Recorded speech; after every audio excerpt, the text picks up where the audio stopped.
The next global economic decade has a new address: India. The world's fastest growing major economy is now shaping the blueprint for the decade ahead.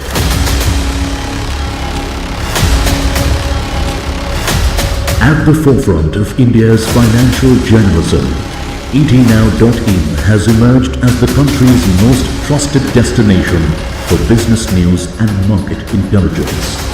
ना सिर्फ हम आत्मनिर्भर हैं, indigenous हैं, बल्कि दूसरे हम पर निर्भर करने की इच्छा व्यक्त कर रहे हैं। India's approach to AI is to make sure AI solves real problems that confront government, real problems that confront people. जिस राज्य में आप 1 घंटे में 100 किलोमीटर डिस्टेंस नहीं तय कर सकते हैं, कभी विकास नहीं होगा उस जगह का। After successful editions across the West, East and South, the conclave now brings its momentum to a new stage, driving deeper conversations on India's growth story. This year, the spotlight is on thought-provoking conversations across emerging and high-impact sectors, while recognizing the leaders and organizations powering their growth. Let us come together to envision a powerful India and shape its rise as a global economic force. etnow.in Business Conclave and Awards 2026, where business meets technology, where ideas become action. And now, ladies and gentlemen, please welcome your host for the evening, special correspondent at Times Network, Pooja Jain.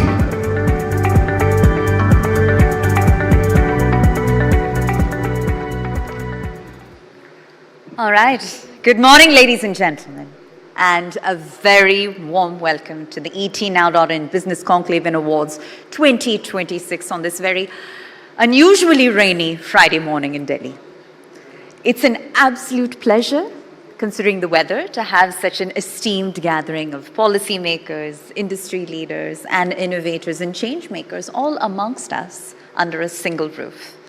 That too at a time when India is really rapidly strengthening its position as one of the world's fastest growing major economies.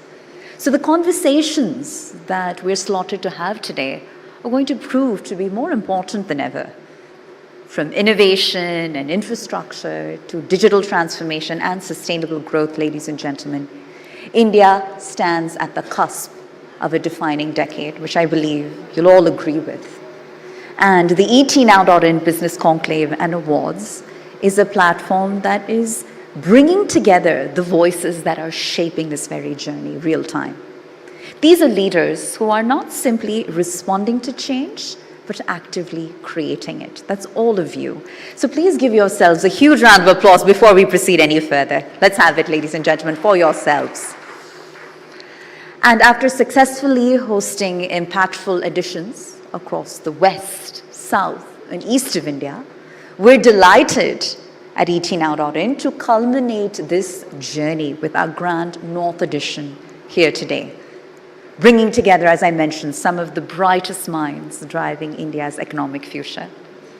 But before we proceed, I think it's important that we extend our sincere gratitude to our esteemed partners, because the etnow.in Business Conclave and Awards 2026 stems from a collaborative effort supported by an ecosystem of partners. So we're presented by HDFC Life in association with Onextel Communications. Our celebration partner is Radico. Our defense partner, ladies and gentlemen, is Samtel, Avionics. Our digital PR partner is Primex. Our tech partner, Zoho. Our online realty consultant partner, Roof and Floor. Our timekeeping partner, Just in Time. Our AI data cloud partner is Snowflake. Our luxury partner, Milano. Our concierge partner, The Capitalist. And our outdoor partner, Heights Group. I want to collectively give them a huge thank you for their continued support in making such an event possible. But with that, we now move on to a fascinating conversation that looks at the future through a very different lens. And this session is appropriately titled, "The Future is Younger Than We Think, Next Generation of Innovation." And to lead this conversation, may I please invite on stage my colleague and technology editor of the Times Network, Manas Tiwari. Huge round of applause for him, please. Manas, kindly do take the stage. And joining him, ladies and gentlemen, we've got the founder of AI Realm Technologies, who is also India's youngest AI prodigy. Please put your hands together for Rahul John Joseph. Rahul, welcome, welcome.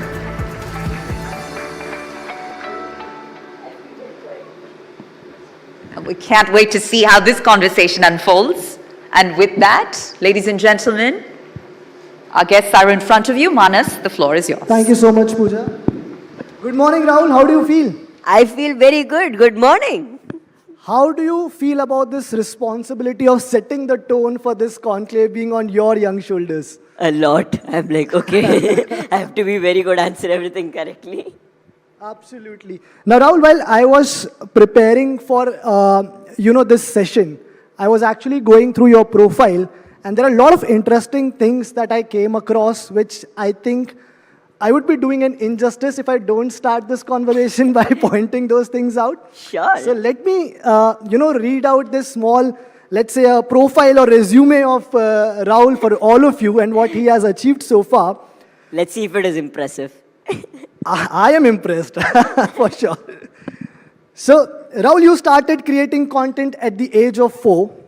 Yes. You built your very own robot at the age of 12, which can actually, you sort of cloned your voice to run that. Yes. You are 16 today? Yes, I am. You are the founder look like of... it, but yeah. Sorry? I don't look like it, but yes, I am. But you are 16 today. You are the founder of Realm Technologies. You have worked with big companies like HP, ICICI Bank. You've worked with them, rather. You have been a TEDx speaker several times. You have won several awards for your work in the field of AI. You have won India's biggest hackathon, not once but twice. Yes. You have also been closely working with government. You have showcased them your AI tools, taken feedback from them. But you know what blew my mind, guys? What is probably his biggest achievement, when I look at it at least that way, is that you have actually hired your own father to work for your startup. Yes. Bro, that's like Papa kehte hain moment taken very, very seriously. Papa kehte hain bada naam karega. Yeah, I'm very happy I could make him proud doing that. So I could make him my employee, Is your dad here? That is my dad. So what's your name? Can you tell me his name? His name is Aju Joseph. My name is okay. Rahul John Aju, by the way. It is not Sir, Joseph. can you, before I ask Rahul a lot more other questions, can you tell me what do you feel about this, working for his own startup, looking at his journey? Does that make you feel proud? How proud do you feel as a father? Guys, can you have a mic here on the table, please? Yes.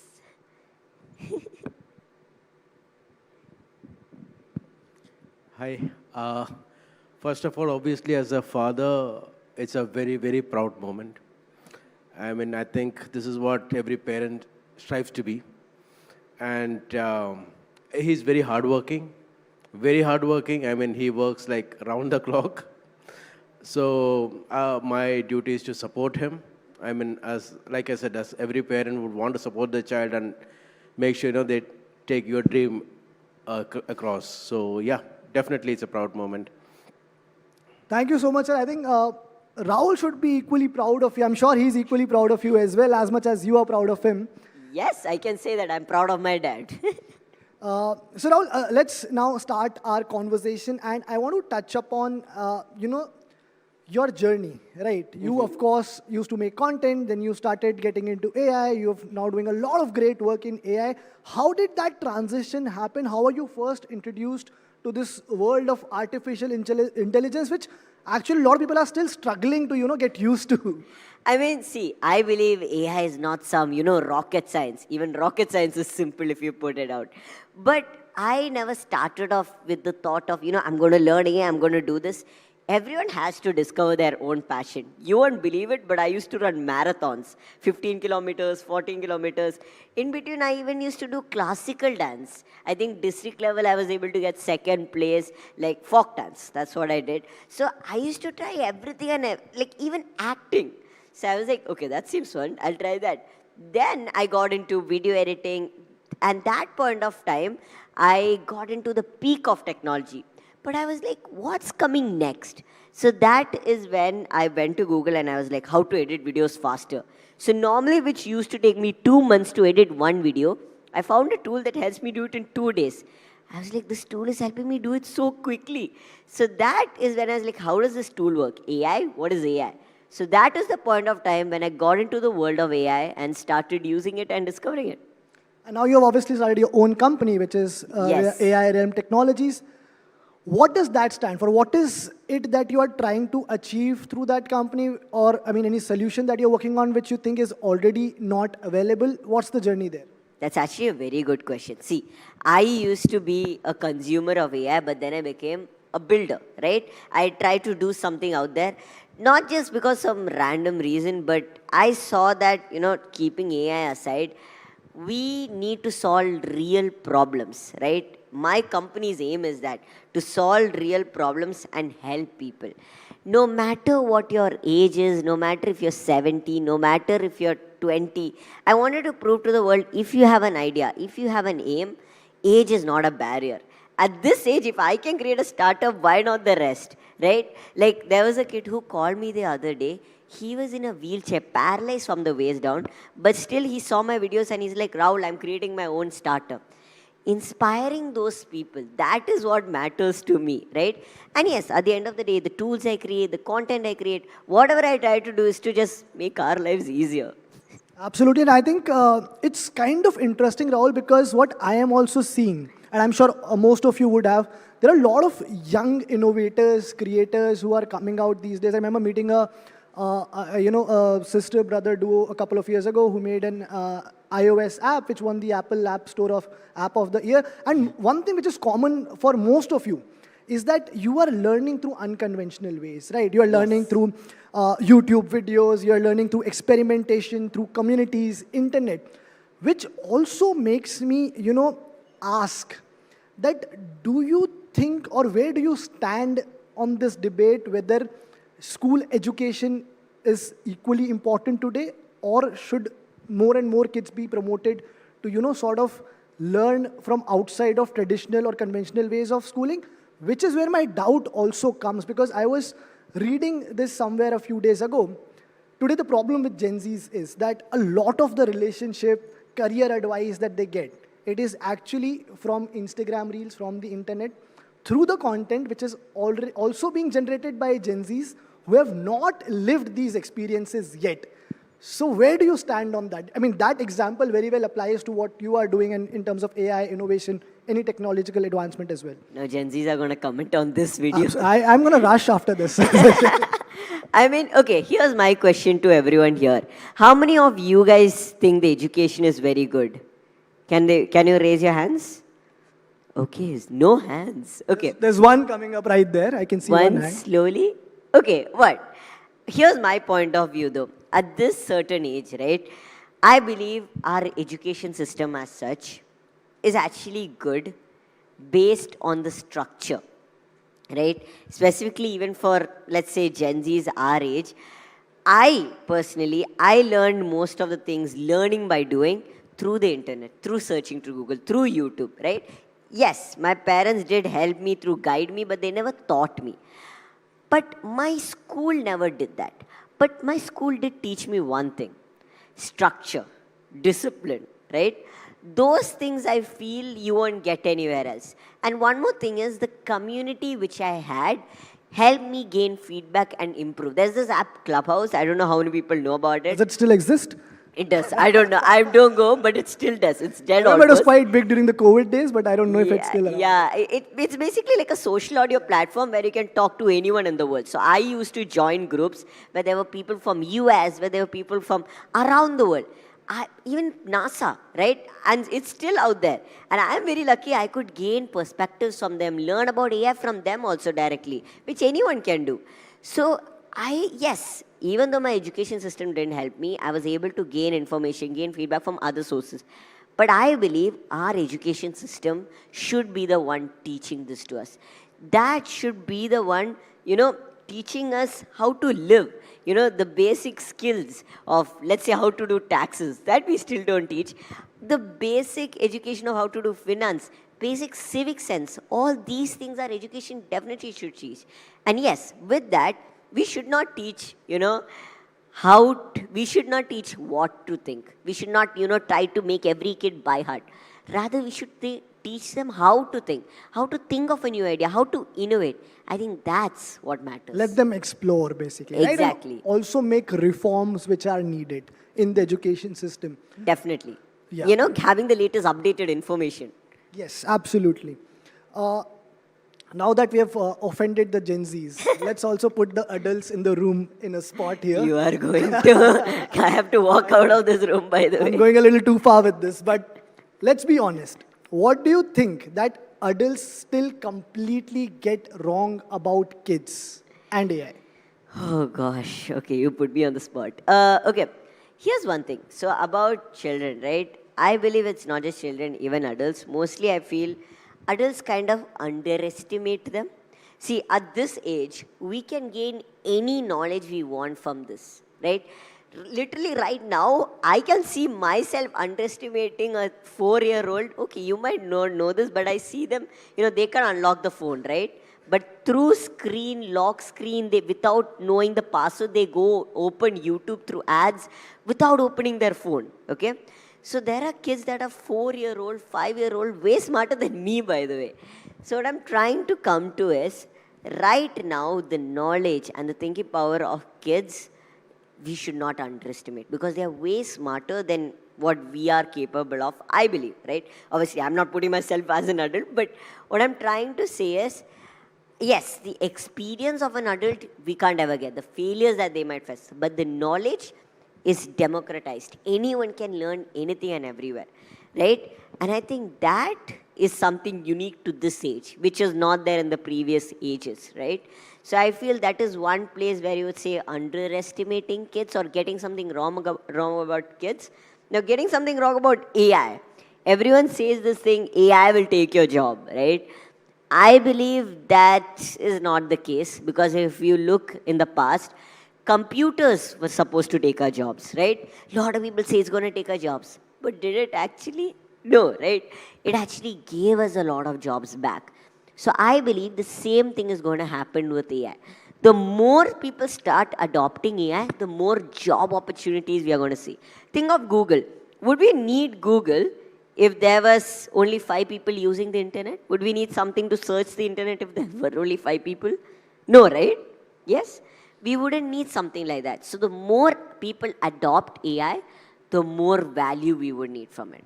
So I keep giving this example, and maybe you won't know this movie, but there was a Dilip Kumar movie called Naya Daur, wherein the whole conflict was in a village, you are introducing cars as a mode of transport, public transport, and people who would run tangas back then were against it, saying that it will take our jobs.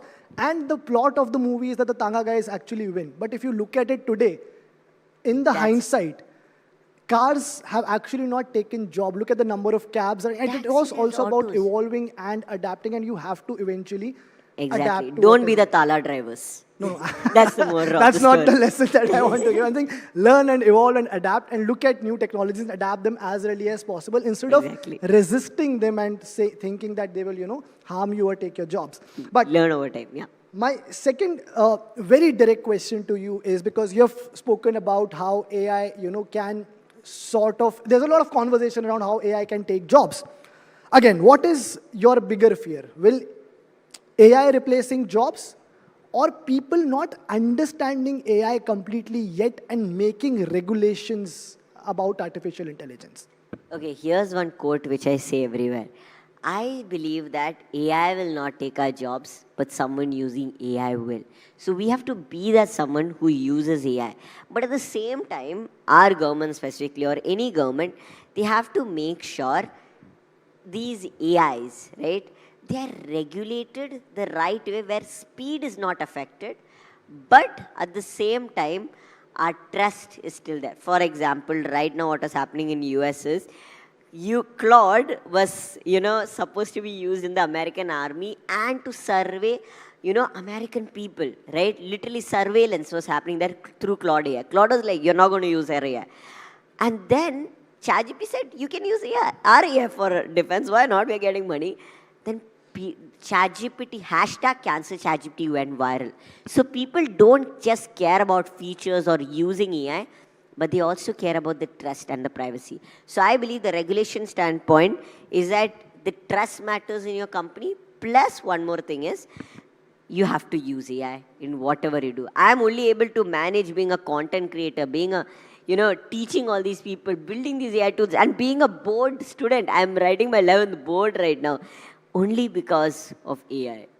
But where do you see it go from here in the next 5 years? And what sort of role do you think external factors like tech ecosystem, VC regulation, and maybe even access to infrastructure play into this? So basically the future of AI in India, absolutely. right? See, India as such has very good young population, right? That is one, and we have very good, like infrastructure-wise, we can definitely improve upon it. We have a lot of advantages. We have problems which no other countries can solve. We have local problems, right? We have like farming to a lot of, let's say, water shortage. All these things we can solve with the help of AI, and we're already doing it. So we can focus on those and actually solve real problems. And I believe that is what matters, not trying to create another ChatGPT. So in the future, thinking of infrastructure point of view, we can definitely improve upon that. And if we solve real problems, if India improves upon that, then only these VCs and all will invest in our company. They have to see a certain potential, right? Then we will get foreign investment also. So that's what I believe. I just hope someone uses AI to solve Delhi's air and traffic problem, because this morning, little bit of rain, there was so much traffic jam. Right? Bangalore traffic, I've never not gotten late to the airport. Yeah. Next up, Rahul, I'm going to put you on a spot now. We have talked about Gen Z's, adults, now it's your turn. Okay. There's a quick rapid fire round before I take up my next question. So I'm going to throw in some really quick questions to you. I expect answers in a word or a phrase maybe at max, without giving it too much of a thought. Sure. Let's Are you ready? Yeah. AI in one word. I guess, okay, that is, how would I, okay, ease of access. Okay. Accessibility. Let's try it again. Okay. One AI app you can't live without. Claude AI right now. School or YouTube, where did you learn more? YouTube. One myth adults have about young innovators. That they are not capable of doing things on their own. India's biggest AI advantage in one line. Local problems. And one big challenge in one line. Biggest challenge. Oh God. Okay. What? Okay. So it is a challenge and the problem, and I believe that's our overall. Okay. What would I answer that? Okay. Population. Let's say that, because we have a lot to cover. Startup or college first? What would you pick today? Startup or call? I would personally say startup, because anyone can learn, but college also we can definitely do simultaneously at this age, right? We can obviously learn online from Upgrad and all those tools while we are doing a startup. So you can do both. Don't have to choose. One AI tool you believe everyone in this room should start using right now? I would say Head AI, because if you have a business or even just a company, Head AI helps you market that product, gets to people, reaches out to people. So I think that's a good thing to start with. One thing AI should never replace. Oh, human touch. Okay. If you could build with one global tech leader for a day, who would it be? That's a hard question. I'll be happy with a lot of people, but let's say Elon Musk. Okay, if you have to pick top three? Top three, okay. Oh God, this is hard. Okay, obviously one is Elon Musk. Second, I would say someone like, if it was, okay, I would say the head of Claude and Sam Altman. Why not? Oh, nice. All the popular CEOs. Nice. Your age. Okay, so this is the last question. Let me frame it correctly for you. Okay. What surprises people more? Your age or the work that you have done so far?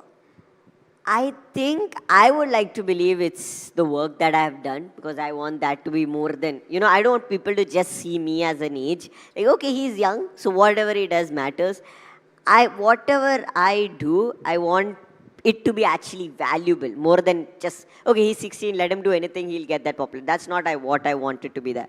So yeah, I guess my value, what I do.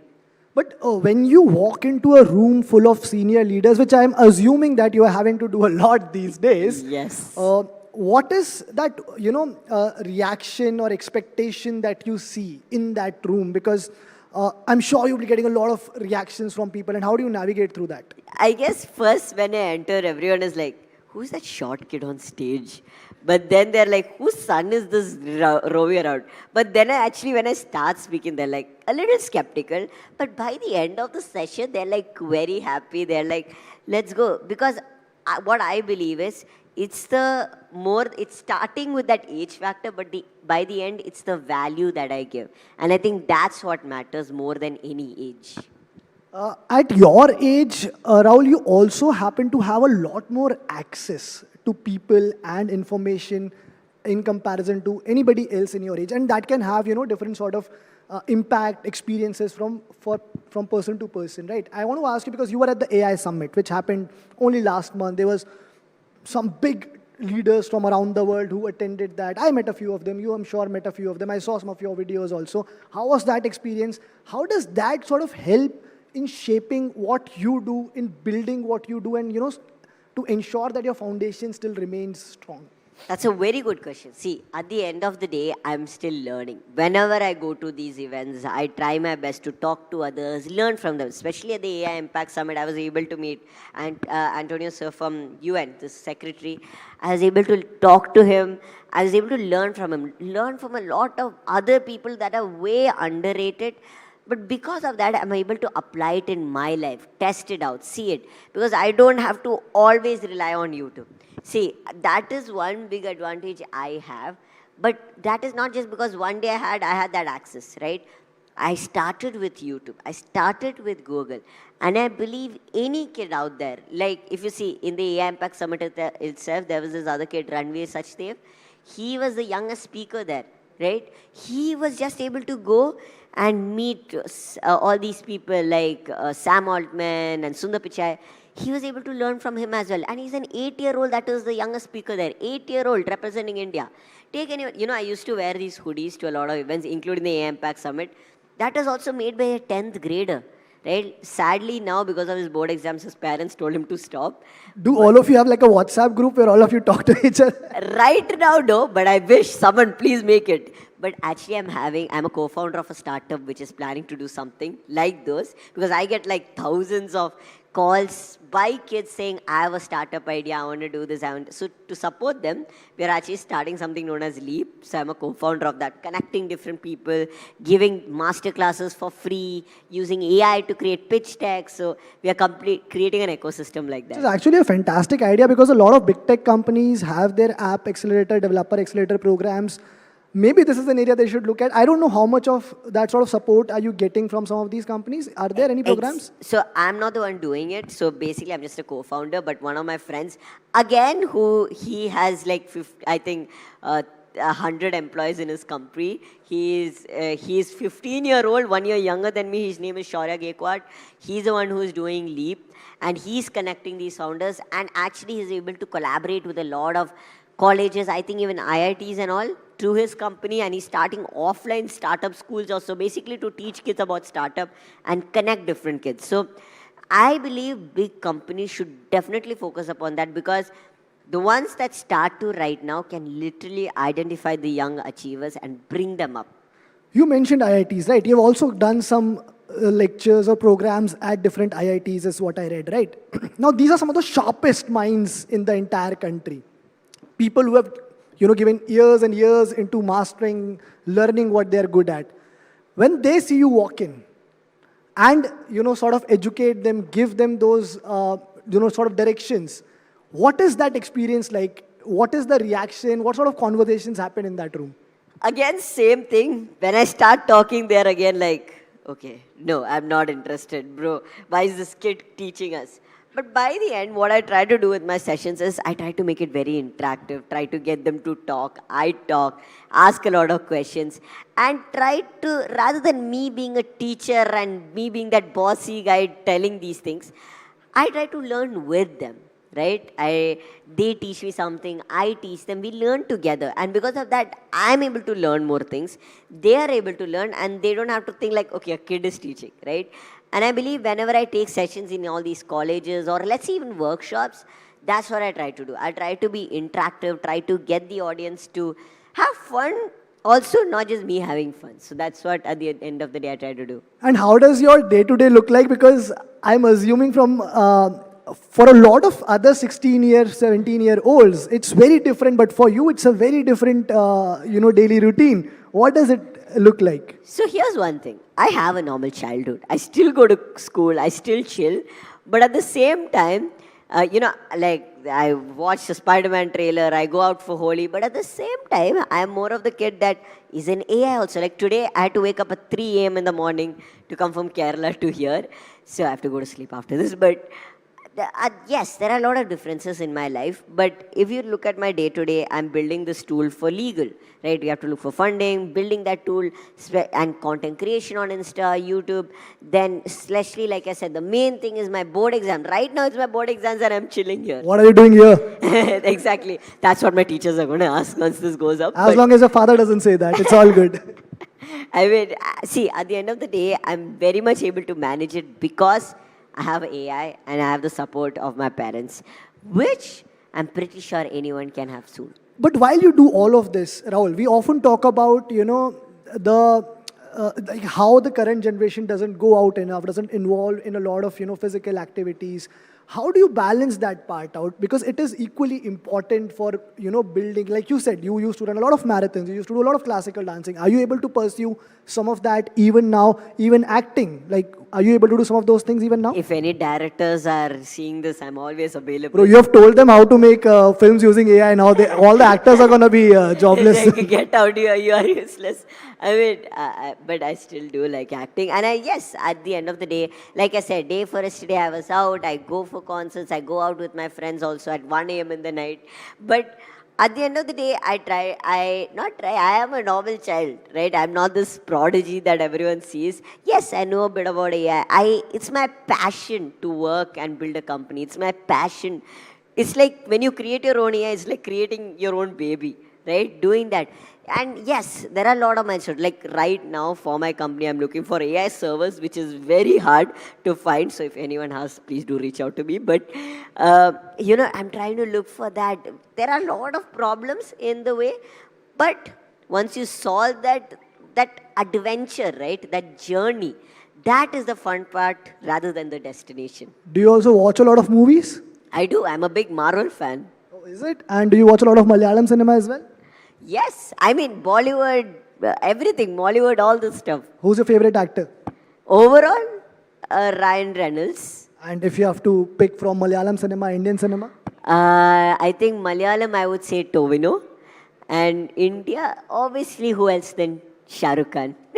Very nice. Naam to suna hi hoga. Now, before I take up the next question, I also want to bring in your father once again. So if we can have a mic here once again. Yes. Does my father have a mic? No. He is looking at you. He's no smiling. He's very proud of you. I'm joking. Okay. He's like, okay.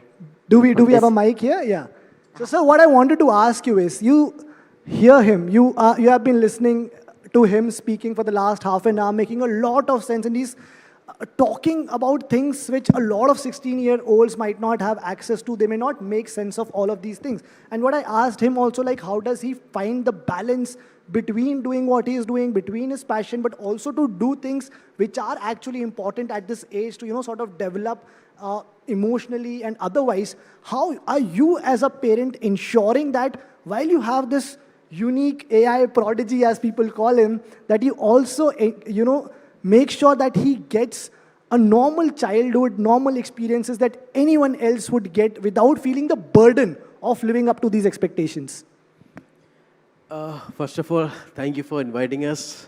It feels good. So what I want to say here is that, see, Rahul is an above average kid. He's not a prodigy or something like he says, but he's hardworking. What I taught him, I have a tech background, but still, I don't think I taught him anything tech. All what I taught him is how to search, how to get, how to question things, and how to get information from the internet. Because in my childhood, information was very tough to get. We had to go for books. Second thing is, I watch a lot of videos and try to keep myself updated. So I used to keep sending him videos to watch. So once I was checking his history when he was much younger, and he never watched any of that. But I saw that he watched the content much better than what I watched. And then I took the back seat. I was like, okay, let him just take it on his own. And we discuss almost everything under the sun. Whether it's politics, whether it's technology. I mean, you sit with Rahul, it's like, finally, I'm like, Rahul, enough. I'm out of this. Okay, take the mic away from him.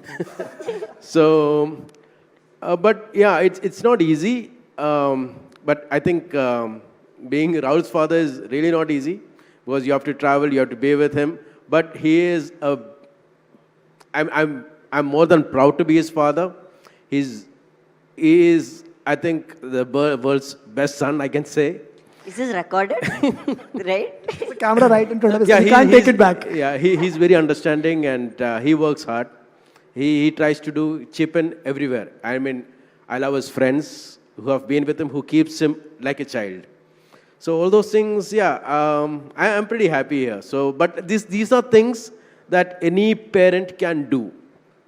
It's not just me. Any kid can do, but provided we get the support. The kind of support that he used to get from school before he was Rahul, the rockstar or something, even that is more amazing. The teachers have been very supportive with him. My friends have been supportive. So anything he used to do, what I used to do is, if I don't know the topic, I used to get him connected to somebody who knew that space well. For example, video editing or something in AI, developing in AI. I used to connect them with them. So that, he has that kind of experience also, gets to experience the experience. So, yeah. But sir, another question to you is because, see, we have seen similar stories in the field of athletics, in the field of entertainment, where, parents have been very supportive of certain athletes. Like, let's say in India, a lot of cricketers, where parents have moved states, cities to support their cricketing journey or their athletic journey. But we haven't seen a lot of these stories when it comes to the field of tech or in like more traditional, setup. In those fields, maybe it's more conventional approach that parents have. Put them in a good school, get them to a good institute, ensure that they're in a good college, they will find their way. What was your motivation? Was there any story, was there any reference point for you to, believe that this non-conventional journey can also lead to something more meaningful? I want to add one thing to that. My name is Rahul because it is taken from the footballer Rahul I sort of thought Gonzalez. that, yeah. Rahul. So my father actually wanted me to be a footballer. I went the totally opposite route. But yeah, Papa, please answer. Yeah, I mean, that is something that I wanted to say right now. I wanted him to be a footballer. But then I realized that, see, as parents, we would want our kids to be better than us. But what I thought is, I don't want him to be what I want, like a footballer. I thought, let him be what he wants. So he tried a lot of things. Right now it's AI. Earlier it was like running, dancing. And at one point of time, I literally told Rahul, enough of all these things, choose one. Because he used to sleep very late. Okay, his teachers used to say, okay, do this, do that. And I used to be, Rahul, you can't do all this. You have to take care of your health. That is one main thing. And about why I did this was because there were, few friends that I had who are doing good right now. Their kind of parenting were different. So, and I also kind of researched a bit, and I knew that, if you go the conventional way, it's not going to happen. Because, you're producing a lot of kids doing the same thing, same education. So the output is like, a demand and supply. It's not going to happen. So you whatever you want to do, you need to focus. The knowledge is out there. Teach your kids to, don't teach your kids. That's the first thing that I did. I stopped teaching my kid. In fact, I learned from him. But let them explore. Give them direction and let them explore. Absolutely. Don't tell them what is good or bad. Just tell them your experience. Let them choose. And in a lot of things, when Rahul comes to me, I tell him this is what it is. And when we decide what to do in the company, or when you create a video, I tell him this is what to do. Many times he wins and I say, okay, you do it. So if it wins, definitely it's good. When it fails, he learns from it. And he learns from his failures too. I think that's one thing that I taught him, to learn from his failures. But when the two of you ever in a working relationship get into like a point of conflict where you're not able to decide, who takes the final decision? I mean, that happens every day. But it's more than a final decision. I guess it's like, okay, you try your way, I'll try my way. Whichever works, it works. It's a win for both of us. Dad ever say that, okay, you are the boss here, come home, I'll tell you. Come home, it's like, I'm the boss there. But sir, I'm also a big fan of Real Madrid, a Rahul fan, so that's a great story. But Rahul, what I'll tell you is Rahul the Rockstar has a better tune to it. Thank you so much. My last question to you, yeah, please. You know that word Rahul the Rockstar, it was a random name I kept. So my first video was recorded inside a bathroom and all. So I was like, what do I keep? Okay, then I saw one channel Rockstar. I was like, Rahul the Rockstar. That's the name.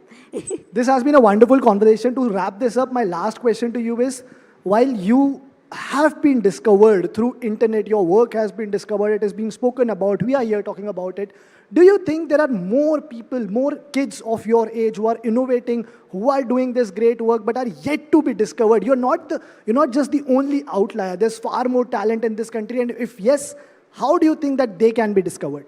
Like I've been saying again and again, I'm not a prodigy, right? I'm a rock star. Thank you. But I don't believe I'm an outlier also.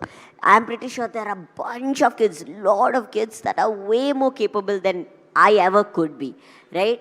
All we need is a parent like my father, and more than that, it's also about, giving them right motivation, giving them the right sources. Right now, I started learning from YouTube. They can do the same thing, right? They have access to it. All we have to do is point them in the direction, right? My father, like he said, he never taught me anything, right? He just guided me, and that is what matters. And when you guided, he taught me how to search on Google, how to know what is fake, what is real information, and that's it. He gave me the full freedom. And I feel that's what matters. And just enjoy, just teach them to enjoy life, because everyone will be like, after school, it will be college, then it will be fun. College after 3 years, after college. It's never fun. Exactly. Life will be set after, once you get a job. Once you get a job, after marriage, life will be set. I'm not saying it's not, but after that also, once you're retired, full freedom, by the time you're dead. You're not living your life. I feel every single moment, enjoy what you do, right? Don't do something you're not interested in. Have fun, plus just enjoy your life. There's so much to learn here actually for all of us in the room. Thank you so much, Rahul. It's been a wonderful conversation. I hope I get to see you again, I meet you again, and I'm sure by the time we'll meet again, you would have added another 10 things in your profile, in your resume, because at the rate you're going, it's absolutely impressive. Thank you so much. Thank you so much. I hope you had fun. I did. Did all of you had fun? Did you guys have fun? I think only one. Not enough. Did you guys have fun? Did you guys have fun? Did you guys have fun? Okay. Truly a rock star.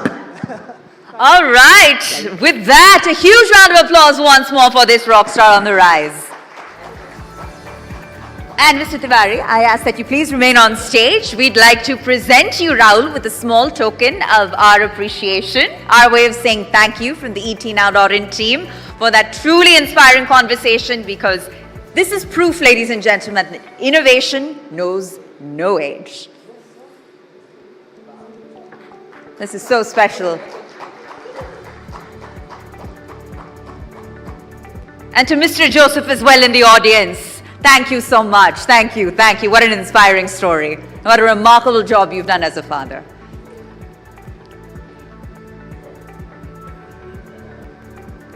Enjoy all of that, Rahul. I will definitely.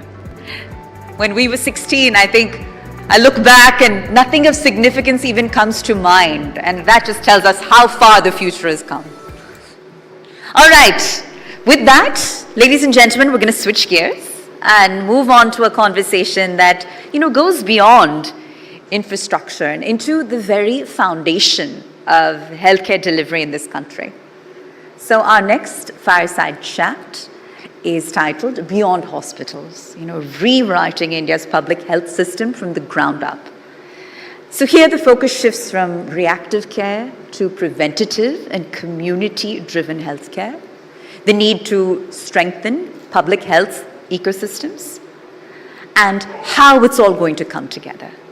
So to moderate this session, if I could please invite on stage the editor of Health, Lifestyle and Education with Times Now Digital, Kalpana Sharma.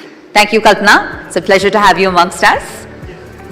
And joining her in this discussion, ladies and gentlemen, I'd like to now please welcome Dr. K. Madan Gopal, who's the Senior Health Sector Expert and former Senior Consultant with Niti Aayog, an advisor to PHA and HSRC.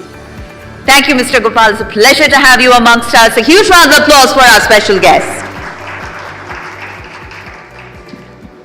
And with that, a conversation that promises to do a deep dive on how healthcare ecosystems are reshaping real time.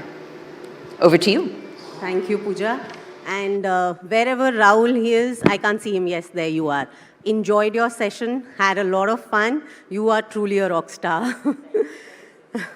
Now, moving on to a rather serious but very, very important discussion, and something that we should be discussing more. But yes, we have this platform, and we will today, how much we can. So, Dr. Madan, you have been, on the insides, and you've seen closely how public health system works. If you had to point out one aspect, one thing that has changed in healthcare over the past decade that you feel really proud of, what would that be? One is focus on health strengthening as well as moving towards targets to saturation. That's the major thing which I have seen in my 3 decades of career. So I used to work at the states also. So then when I migrated to the central place, a lot of shift has happened. I've seen how the H1N1 epidemic was handled a decade earlier, and now COVID, how the COVID was handled. Entirely a shift has happened. It used to be a siloed approach, that means the health department approach. Now it's a whole government approach. That means from a siloed approach, we are moving towards a whole government approach. That means all other departments which are related to a particular area, they are getting involved. That's a major thing which has happened over the last. If you had to give one example to elaborate this, what would that be? You take the example of after the COVID, there was a lot of focus on antimicrobial resistance. It encompasses many other departments, and slowly we have moved towards the One Health aspect and concept. What has happened, One Health is related to environment, animal husbandry, agriculture and health, as well as the other departments. To have a single response to that, now we are having an institute and a coordination mechanism which are required for this. Previously, we used to talk about interdepartmental coordination, and that's it. Now we are actually actualizing the interdepartmental coordination and seeing that how it fructifies and yields results. That kind of shift has happened, and that's a major example I can say. The other example is the nutrition programs. Previously, we had the world's largest nutrition program, middays. This is the Poshan Abhiyan was there. Not to talk about, the take-home ration was there since 70s. Now we are having a very organized effort in tackling that issue in conjunction with the different agencies. It's not only one department, the Women and Child Department. Now it's a health department. Niti Aayog is also there with their aspiration program. That means all the people, they are coming together and trying to achieve a common goal for the people of the country. That kind of approach is there now. Okay, that's very interesting. And if we look at public healthcare today, do you feel that we still have a more treatment approach rather than a preventive approach? Or do you feel there's a change there? This is very important question because right from my college days, we have been talking that prevention is better than cure. But all the system which has evolved over the years, it was more towards reactive, not a proactiveness for prevention. Correct. But obviously, the National Health Policy has laid focus on preventive health care, and we have seen lot of efforts made in towards prevention and promotion of diseases. So that effort is there, and you would be seeing results in the coming years. That means how this effort is yielding results.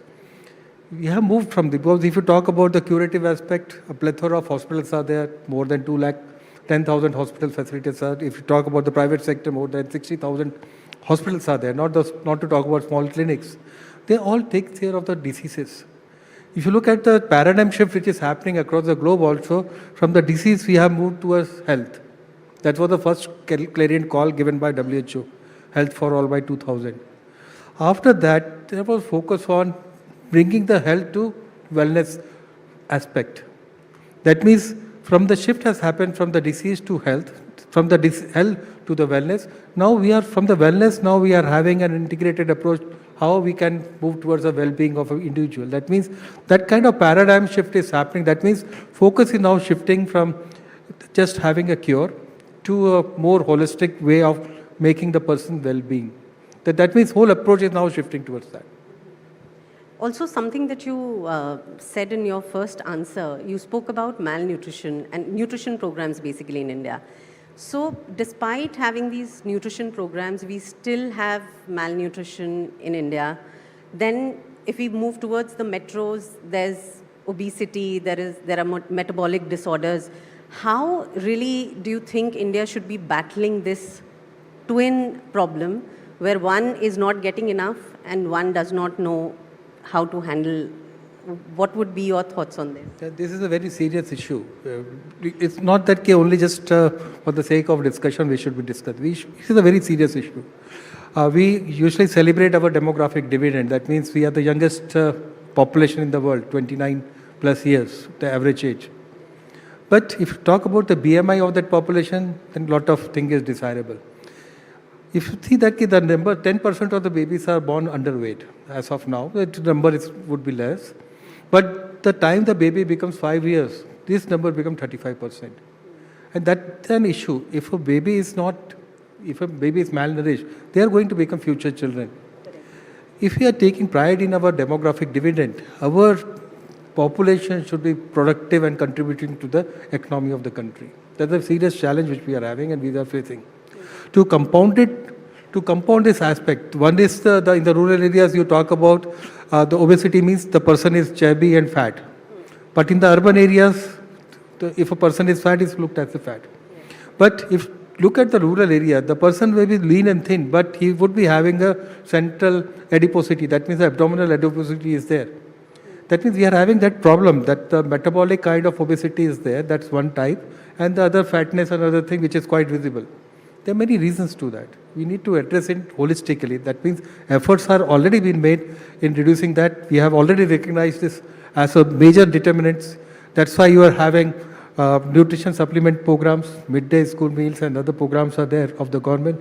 Apart from that, to make the people healthy, you see that you are having Fit Eat India campaign is there, Eat Right movement is there, Fit India movement is there, and many other campaigns are there. Apart from that, our leader, he also gives challenges to have fitness and other kind of things in their daily routine. That means this aspect has already been recognized. Already a lot of discussions have happened, a lot of efforts are being made to see that the population which we are targeting, the demographic dividend which we are having, we are investing into that and seeing that they become healthy so that they can contribute to the economy of the country. That's the major thing which is happening. Yeah, and this is like you said, a very, very important topic. Another important and yet very serious issue is antimicrobial resistance that you touched upon. And we know it's an issue. There is some level of awareness as well. Do you think but what we are doing is enough?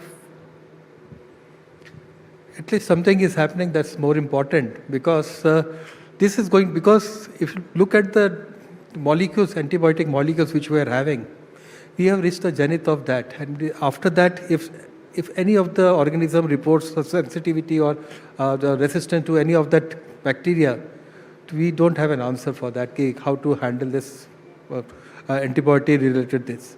Apart from that, in this antimicrobial resistance is one of the priorities which are being highlighted and identified. For addressing that, you are having a stewardship program, AMR stewardship program spearheaded by the Department of Health Research through ICMR. And there are many other areas are also there. The non-communicable disease, the NCDC program is also there, which is talking about all these things. But these are all small baby steps. But The main important thing which is required is creating awareness. That means awareness among the population, not to use reckless use of the antimicrobials in the day-to-day lives. Because some kind of that regulation would be required for curtailing all this thing, because it's very sensitive thing. The moment you walk to any of the chemist shop, you can buy any medicines, irrespective of a prescription. I was going to say that, yeah. And besides that, has been rampant use of antimicrobial for increasing the yield of production in the animal husbandry as well as in the agriculture produce. That's another cause of concern. We see that how we handle it, but things are shaping up. We do have an action plan, National Health Action Plan for AMR resistance. But having action plan is one thing, and getting it translated, because the states had to implement this thing, and getting it translated into a roadmap which can be used for implementation at the district and sub-district level. That's the thing. I think a lot of work is required in this direction. I think I have a question, and you'd be the best person to answer that. You know, in terms of healthcare is largely a state subject in India. What do you think, even if at the center level there are decisions being taken, do you think that state level implementation somewhere misses the mark, or how is the...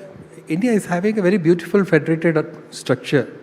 The center makes the policies, and they make the policies, guidelines, give a national framework as well as some physical space. But the actual implementation and the flexibility lies with the state governments. That means state is having flexibility to implement that. The major challenge lies in that varying level of capacities across the states. Few of the states who are having good institutions, good workforce, good physical absorption capacities, as well as the district and the sub-district level managerial capacity and planning capacity is very good. But the others, similarly, the other states are struggling with the vacancies, the workforce, as well as the managerial capacities. We have to address this thing. That means how the center and the state, they can work together. When I was working with Niti Aayog, we do have a state support mission there. That means identified all the problems which were there. One of the important challenge was that even if you are having a good flexibility at the state level, good district level managerial capacity, but for implementation requires handhold support. That means handhold support, the regular reviews and other things.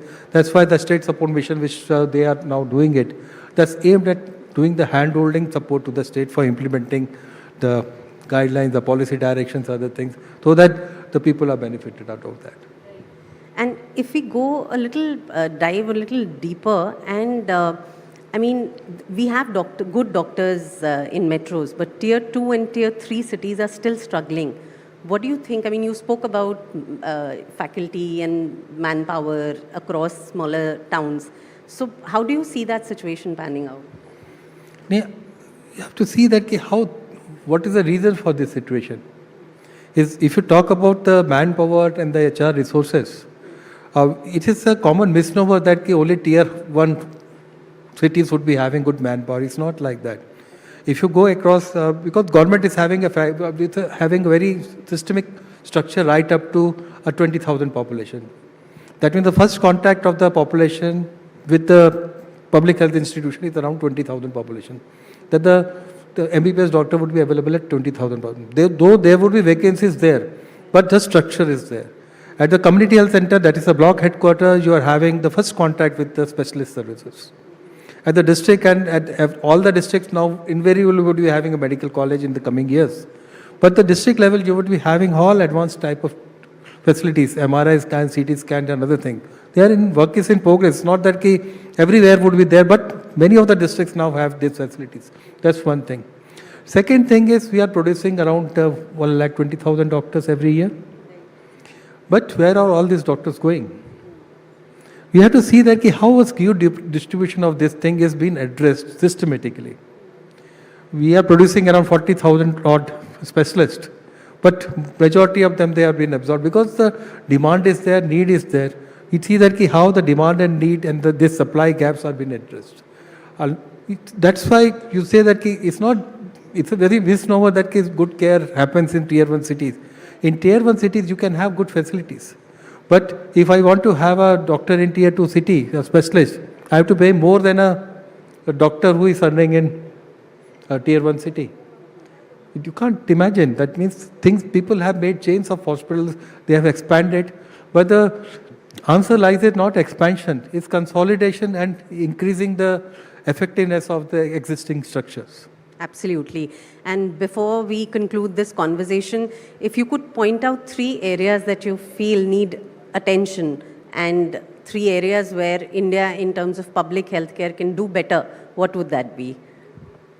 One is, that's as I mentioned earlier also, we should focus on, rather than expanding the system, we should focus on improving the quality of care in the system, quality as well as the other thing, that parameters are there. Focus on more on from reaction to proaction. That means we have to see that how the system, instead of a reactive thing, becomes proactive. That means the more efforts on prevention, that means prevention to continuum of care. That means you do the screening of the population, risk communication should be there. After screening, you do the risk communication. After risk communication, you talk about the nutrition and the wellness of that person. And if treatment is required, continuation of treatment. These are all the 3 simple things are there. Only thing is required is you have to just see that who will complete the dots. That's the only thing which is required. Otherwise, I think these are the 3 things. Apart from that, one of the important thing is the focus on saturation of the system. That means whatever activities which you have to do, you have to saturate the services which we are providing and see that how the skewed distribution and other things are there. The other challenge which would be there, but more or less, is how to regulate the cost of the treatment and other things. That I think a lot of debates and work is required in that direction, how to reduce the cost of the treatment and other things. I think still in the world we are the least expensive in terms of healthcare, but still for many of our population it is not affordable. So how to make the things affordable, that's the other area. I think a lot of work would be required to be done. Thank you, and we end on a forward-looking note, and thank you so much for joining us today. And here's to happy health and happy future. Thank you very much.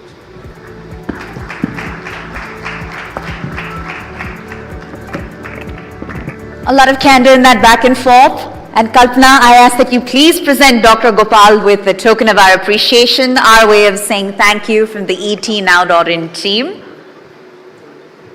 I think this conversation has really done justice to the room for improvement in our healthcare ecosystem and how we're going to get there.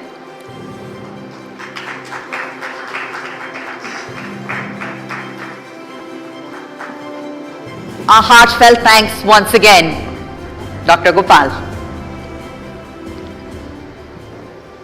All right, and thank you, Kalpana.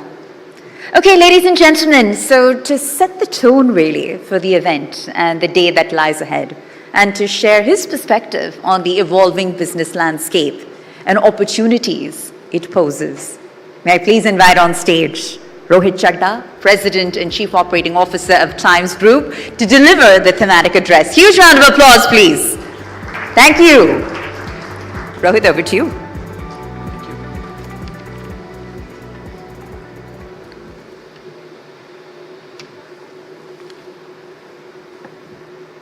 Distinguished guests, industry and policy leaders, dear colleagues, Mr. Minister, a very warm welcome to the ET Now Business Conclave and Awards, which is a celebration of India's remarkable economic journey.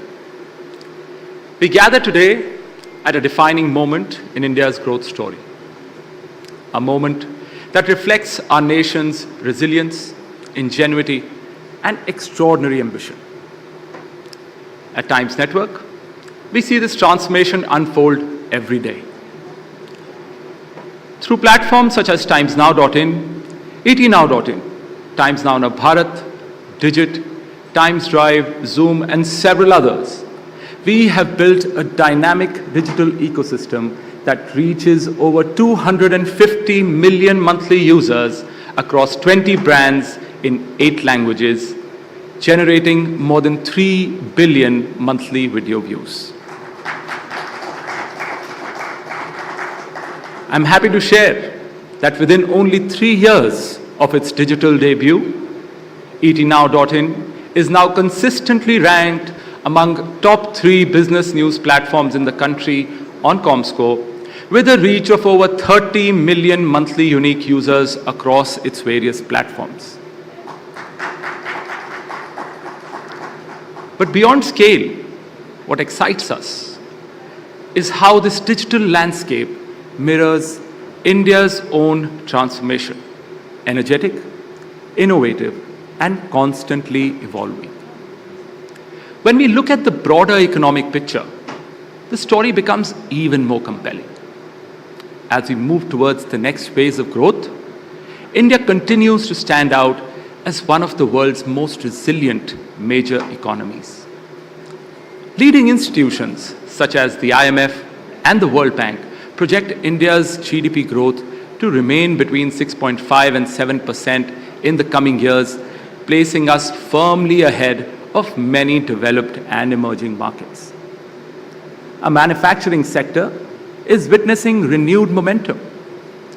High-value exports in electronics, semiconductors, and pharmaceuticals are expanding rapidly, supported by initiatives such as the Production-Linked Incentive Scheme, which has already attracted investments exceeding $25 billion. India's digital economy is also redefining global benchmarks. Our IT and IT-enabled services exports crossed $254 billion in FY24, while digital public infrastructure has brought financial access to hundreds of millions of citizens and laid the foundation for a $1 trillion digital economy by the end of this decade. Our startup ecosystem continues to thrive, with more than 100 unicorns and thousands of emerging ventures driving innovation across sectors, from fintech to clean technology. At the same time, India is positioning itself at the forefront of the AI revolution, with the potential to unlock nearly $1 trillion economy in economic value in the coming decade, while ambitious renewable energy and green hydrogen initiatives are steering us towards a more sustainable future. Ladies and gentlemen, these milestones are not just statistics. They represent the aspirations of 1.4 billion Indians. With nearly 65% of our population under the age of 35, India's demographic energy is one of its greatest strengths. The ET Now Business Conclave is more than a gathering. It is a platform where ideas are exchanged, perspectives are shared, and the blueprint for India's next phase of growth begins to take shape. Today we celebrate excellence, recognize leadership, and engage in conversations that will help shape the future of India's economy. To everyone present here today, thank you for being part of this journey. Your ideas, your investments, your leadership, and your courage to build and innovate are what power India's growth story. On that note, I wish you a very engaging and insightful day ahead. Thank you.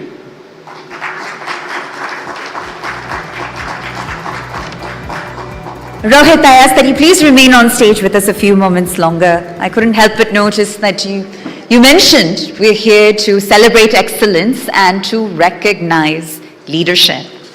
So speaking of recognizing leadership, sir, I'd like for you to join us in welcoming on stage a very special guest who has dedicated his entire career to public service. That's right, ladies and gentlemen.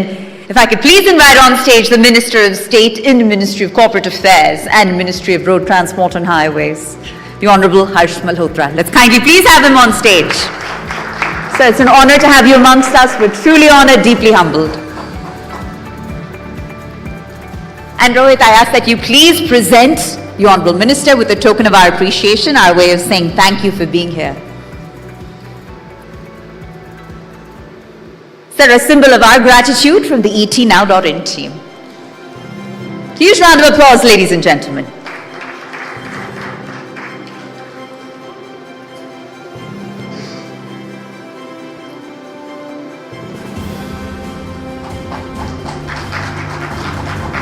Wonderful. All right, thank you so much, Rohit. And to the Honorable Minister, I ask that you please remain amongst us for what promises to be a power-packed conversation next. That's right, ladies and gentlemen, we now bring you a fireside chat on building the backbone of a Viksit Bharat. This is a theme that lies at the very heart of India's long-term growth ambitions. And to take the conversation forward, it's my honor and pleasure to invite on stage my very charismatic and capable colleague, senior news editor with the Times Network, Sumit Lakhutia. Huge round of applause, please.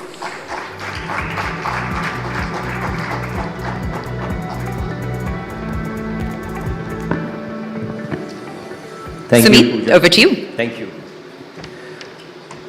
Good morning, everyone. मेरे साथ अब जुड़ चुके हैं श्री हर्ष मल्होत्रा जी. Sir, thank you, आपने समय निकाला हमारे साथ बातचीत करने के लिए. बहुत धन्यवाद. सर, अगर हम भारत की बात करें, पहले शुरुआत करते हैं भारत की राजधानी से, जहां हम हैं, दिल्ली में. इंफ्रास्ट्रक्चर, अगर रोड ट्रांसपोर्ट, हाईवेज की बात करें तो बहुत ही अहम सब्जेक्ट है सर, क्योंकि उसी पर ही पूरा देश चलता है. जहाँ कहीं भी ट्रैफिक हुआ या कुछ सड़कें खराब हुई तो लोगों को दिक्कत आती है, इंडस्ट्री को भी दिक्कत आती है उसमें. तो पहले मैं दिल्ली से शुरुआत करना चाहूँगा आपसे.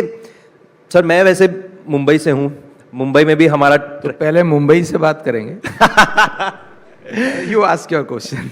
चलिए sir, I'll ask you from a Mumbai perspective because Mumbai में हमारी ये दिक्कत है सर कि Mumbai is north to south, तो वहाँ ज़्यादा एक्सपेंशन हो नहीं सकता. कोस्टल रोड आ गया है, इट्स बिन अ बून, बहुत ही सी लिंक से कोस्टल रोड, और अब आगे भी जो बैंड्रा से वर्सोवा भी चल रहा है. इस पर थोड़ा आप मुझे थोड़ी इंसाइट्स और दीजिए. गवर्नमेंट की क्या थॉट प्रोसेस है to decongest, like first Mumbai, जैसे आपने कहा, तो मुंबई से ही शुरुआत करते हैं. मैं आपको ओवरऑल पर्सपेक्टिव बताना चाहता हूं कि हमारे गवर्नमेंट ऑफ इंडिया का मोदी जी की विजनरी लीडरशिप में और गडकरी जी के मार्गदर्शन में हमने पिछले 11 सालों में 60,000 किलोमीटर का नेशनल हाईवे बना के दिया है. 65 सालों की आज़ादी के बाद 2014 तक 92,000 किलोमीटर का नेशनल हाईवे था, जो आज लगभग 1,50,000 किलोमीटर का नेशनल हाईवे बन के आया है. एक समय था जब नेशनल हाईवे बनाने की जो स्पीड थी वो 12 किलोमीटर पर डे थी. आज 30 किलोमीटर पर डे पर हम आ गए. और सबसे बड़ी बात, मैं मुंबई की जो बात कर रहा था, आज हम दिल्ली मुंबई एक्सप्रेसवे बना रहे हैं.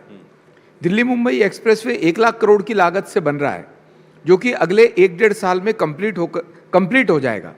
अभी जब हम दिल्ली से उसको शुरू करते हैं तो कोटा तक वो रन थ्रू है, और जब ये कंप्लीट हो जाएगा तो केवल 12 या 13 घंटे में दिल्ली से मुंबई बाय रोड जा पाएंगे. पहले जो दिल्ली मुंबई हाईवे है उसमें 33-34 घंटे लगते हैं, अब केवल 12-13 घंटे में जा पाएंगे. आप सोचिए कि आधे से कम टाइम लग रहा है, आधे से बहुत कम टाइम लग रहा है. और इसका इकोनॉमिकली क्या बेनिफिट होगा? ट्रांसपोर्टर्स जो सामान लेकर के यहाँ से वहाँ जाते हैं, 1 महीने में अगर 4 चक्कर लगाते हैं या 5 ही चक्कर लगा पाते थे पहले, तो अब वो 7 या 8 या 9 चक्कर लगा पाएंगे. तो डेफिनेटली लगभग डबल फोल्ड इकोनॉमिकली बेटर होता है जी. और इसके अलावा पॉल्यूशन कम होता है. इसके एलाइड फैक्टर्स भी बहुत हैं, खाली ये एक बताया मैंने, इसके अलावा बताता हूँ. पूरे देश में लगभग हमने 89 ऐसी सिटीज़ हैं जो कंजेस्टेड रहती हैं. उनकी रिंग रोड्स, उनके बाईपासेस, उन सबको भी बनाने का काम शुरू किया है. आप दिल्ली का पूछ रहे थे, तो मैं दिल्ली पे आता हूँ. मैं खुद दिल्ली में जन्मा हूँ. दिल्ली में अभी हमने UER2 और द्वारका एक्सप्रेसवे इनॉग्रेट किया पिछले साल प्रधानमंत्री जी ने. तो उसका सबसे बड़ा इम्पैक्ट बताना चाहता हूँ आपको. जिन्होंने इंदिरा गांधी इंटरनेशनल एयरपोर्ट आना है और सिंगू बॉर्डर से आना है, जिनको दिल्ली में आने की आवश्यकता नहीं है, पहले उनको 1.5-2 घंटे लगते थे. वो मुकरबा चौक, रोहिणी, पीरागढ़ी से होते हुए एयरपोर्ट आते थे, 2-2.5 घंटे का समय लगता था. अब केवल सिंगू बॉर्डर से लेकर के इंटरनेशनल एयरपोर्ट तक केवल 45 मिनट में पहुंचते हैं UER2 के माध्यम से. द्वारका एक्सप्रेसवे गुड़गांव जाने के लिए, उस तरफ जाने के लिए उसकी स्पीड भी बढ़ी है और कंजेशन भी कम हुआ है। इसके अलावा हमने पिछले एक साल के अंदर 2024 में जब मोदी जी की सरकार तीसरी बार आती है तो दिल्ली को डीकंजेस्ट करने के लिए, क्योंकि दिल्ली में एक बड़ी प्रॉब्लम डीकंजेशन की है, ऐसे बहुत से लोग हैं जो दिल्ली में डेली आते जाते हैं, एक बात, और दूसरी बात जिनको दिल्ली आने की आवश्यकता नहीं है लेकिन उनको मजबूरन दिल्ली आना पड़ता है कहीं और जाने के लिए। मान लो अभी हम दिल्ली देहरादून एक्सप्रेसवे तैयार कर दिया है जो जल्दी 1 महीने के अंदर हम जनता को सुपुर्द करेंगे। वो अक्षरधाम से ईस्ट दिल्ली से शुरू हो रहा है, तो हरियाणा से या उत्तर प्रदेश से, नोएडा, गाजियाबाद से अगर किसी को आना है तो उसको अक्षरधाम आना पड़ेगा। पर उसके लिए हमने जो दिल्ली डीकंजेशन प्लान तैयार किया है जो लगभग 25,000 करोड़ का है, उसमें हम जो UR2 जहाँ समाप्त हो रहा है अलीपुर पर, वहाँ से Delhi Dehradun expressway tronica city तक एक 17 किलोमीटर का स्पर तैयार कर रहे हैं ताकि हरियाणा के सोनीपत, मुरथल के लोगों को अक्षरधाम नहीं आना पड़े दिल्ली देहरादून एक्सप्रेसवे लेने के लिए। क्योंकि दिल्ली देहरादून एक्सप्रेसवे अगर दिल्ली से देहरादून जाएंगे तो 2.5 घंटे में पहुंचाएगा, अभी 5 घंटे का समय लगता है उस तरफ से जाते हैं। तो सिमिलरली जिन लोगों को दिल्ली देहरादून से नोएडा जाना है उनको भी अक्षरधाम उतर के नोएडा जाना पड़ेगा, तो वो एरिया बहुत कंजेस्टेड होगा। तो उसके लिए हमने एक अनदर 43 किलोमीटर का स्पर प्लान कर दिया है जिसकी DPR स्टेज पर है। वो ट्रॉनिका सिटी से गाजियाबाद होते हुए नोएडा और ग्रेटर नोएडा जाएगा। तो ये सर कब तक, कितने सालों में आपको लगता है ये बिल्कुल ठीक आपका प्रश्न है। मैंने बताया ये सारे प्रोजेक्ट्स हम 2029 से पहले मतलब 4 साल में तैयार कर ट्रैफिक इस पर चलाएंगे। अभी दिल्ली की 3 बड़ी लाइफलाइन है। आश्रम से बदरपुर जाने वाली जो रोड है उसमें आश्रम से बदरपुर बॉर्डर फरीदाबाद जाने के लिए 45-50 मिनट लगते हैं। हमने उसको नेशनल हाईवे के रूप में टेकअप किया है, वेस्ट किया है हमने अपने ऊपर दिल्ली सरकार से लेकर के, तो उसको सिग्नल फ्री कर रहे हैं और उस पर 3 फ्लाईओवर्स बना रहे हैं। ये भी काम हमारा अलाइनमेंट DPR वाली स्टेज पर है, सिर्फ 15-20 मिनट में पहुंचेंगे। इसी तरह पंजाबी बाग से टीकरी बॉर्डर आज 1.25 घंटा लगता है, जाम भी रहता है, तो उसको भी सिग्नल फ्री करेंगे और एक 8 किलोमीटर का एलिवेटेड रोड बनाएंगे उस पर, जो पीरागढ़ी से लेकर के मुंडका मेट्रो स्टेशन तक जाएगा। तो वो भी जो 1.25 घंटा 1.5 घंटा लगता है 25 मिनट में पहुंचेंगे। सिमिलरली मेहरौली गुड़गांवा उसको सिग्नल फ्री कर रहे हैं, उस पर 2 फ्लाईओवर बना रहे हैं ताकि वो भी 15 मिनट में सिग्नल फ्री वहां पहुंच सके। जी, तो सर ये तो आपने जैसे टाइमलाइन भी बता दी। एक और प्रश्न आपसे पूछूंगा फ्रॉम आम जनता की तरफ से, जो आप कैसे हैं, जैसे मुंबई दिल्ली एक्सप्रेसवे रोड है, दिल्ली में भी है, तो इस सब में क्या हम उम्मीद कर सकते हैं कि आप टोल नहीं लेंगे हमसे? टोल को समझने की जरूरत है जी। अगर आप चाहते हैं कि क्या रोड एक बार बन के और जो हमारा कंसेशनर है वो बना करके उसमें से एग्जिट कर जाए, तो उसकी मेंटेनेंस कैसे होगी? क्योंकि बारिश भी है, इस पे लगातार हैवी ट्रैफिक ने भी चलना है, तो वियर टियर होना ही होना है। जी, तो टोल हमारे एक्ट के अकॉर्डिंग हम लेते हैं और मिनिमम लेने की कोशिश करते हैं। जो हमारा फॉर्मूला बनता है वो कम से कम 20 साल, 25 साल, 30 साल, 50 साल तक रोड को मेंटेन कर सके, इसलिए टोल लेते हैं। और ये टोल देने के बावजूद भी आपको सस्ता पड़ेगा। दिल्ली मुंबई जाने के लिए अगर 33 घंटे लगते हैं और ये 12 घंटे में पहुंचेंगे, और अगर आपको 700-800 रुपए का टोल देना पड़ गया तो भी आप ओवरऑल इसकी कैलकुलेशन करेंगे तो वो सस्ता पड़ेगा। और उसके अलावा हमने टोल के लिए जो एनुअल पास है, जिस पर अभी कुछ पैसे बढ़े भी हैं, 3000 रुपए का जो एनुअल पास है, अगर वो यूज करेंगे तो उसकी एंट्री मुश्किल से 15 रुपए 10-20 पैसे पड़ती है। 200 रुपए का टोल और 15 रुपए लगते हैं, तो it is better to get that. Absolutely नहीं सर, पॉइंट भी बहुत ही वैलिड है सर, क्योंकि जैसे मुंबई में कोस्टल रोड की भी बात हो रही थी, तो coastal road is of course toll free, ceiling पर है but coastal road is toll free, और बहुत ही हेल्प हो गया है कोस्टल रोड आने से। सर, जैसे आपने कहा ये रोड्स होंगे तो ऑफ कोर्स ट्रैफिक कंजेशन कम होगा, उसके कारण एक चीज़ और होगी कि पोल्यूशन कम हो जाएगा। पेट्रोल का वेस्टेज, जो गाड़ी खड़ी 1.5 घंटा, वो 15 मिनट में अगर गाड़ी जा रही है तो पेट्रोल भी बचेगा। अभी आप पेट्रोल की बात कर रहे हैं और पोल्यूशन की बात कर रहे हैं।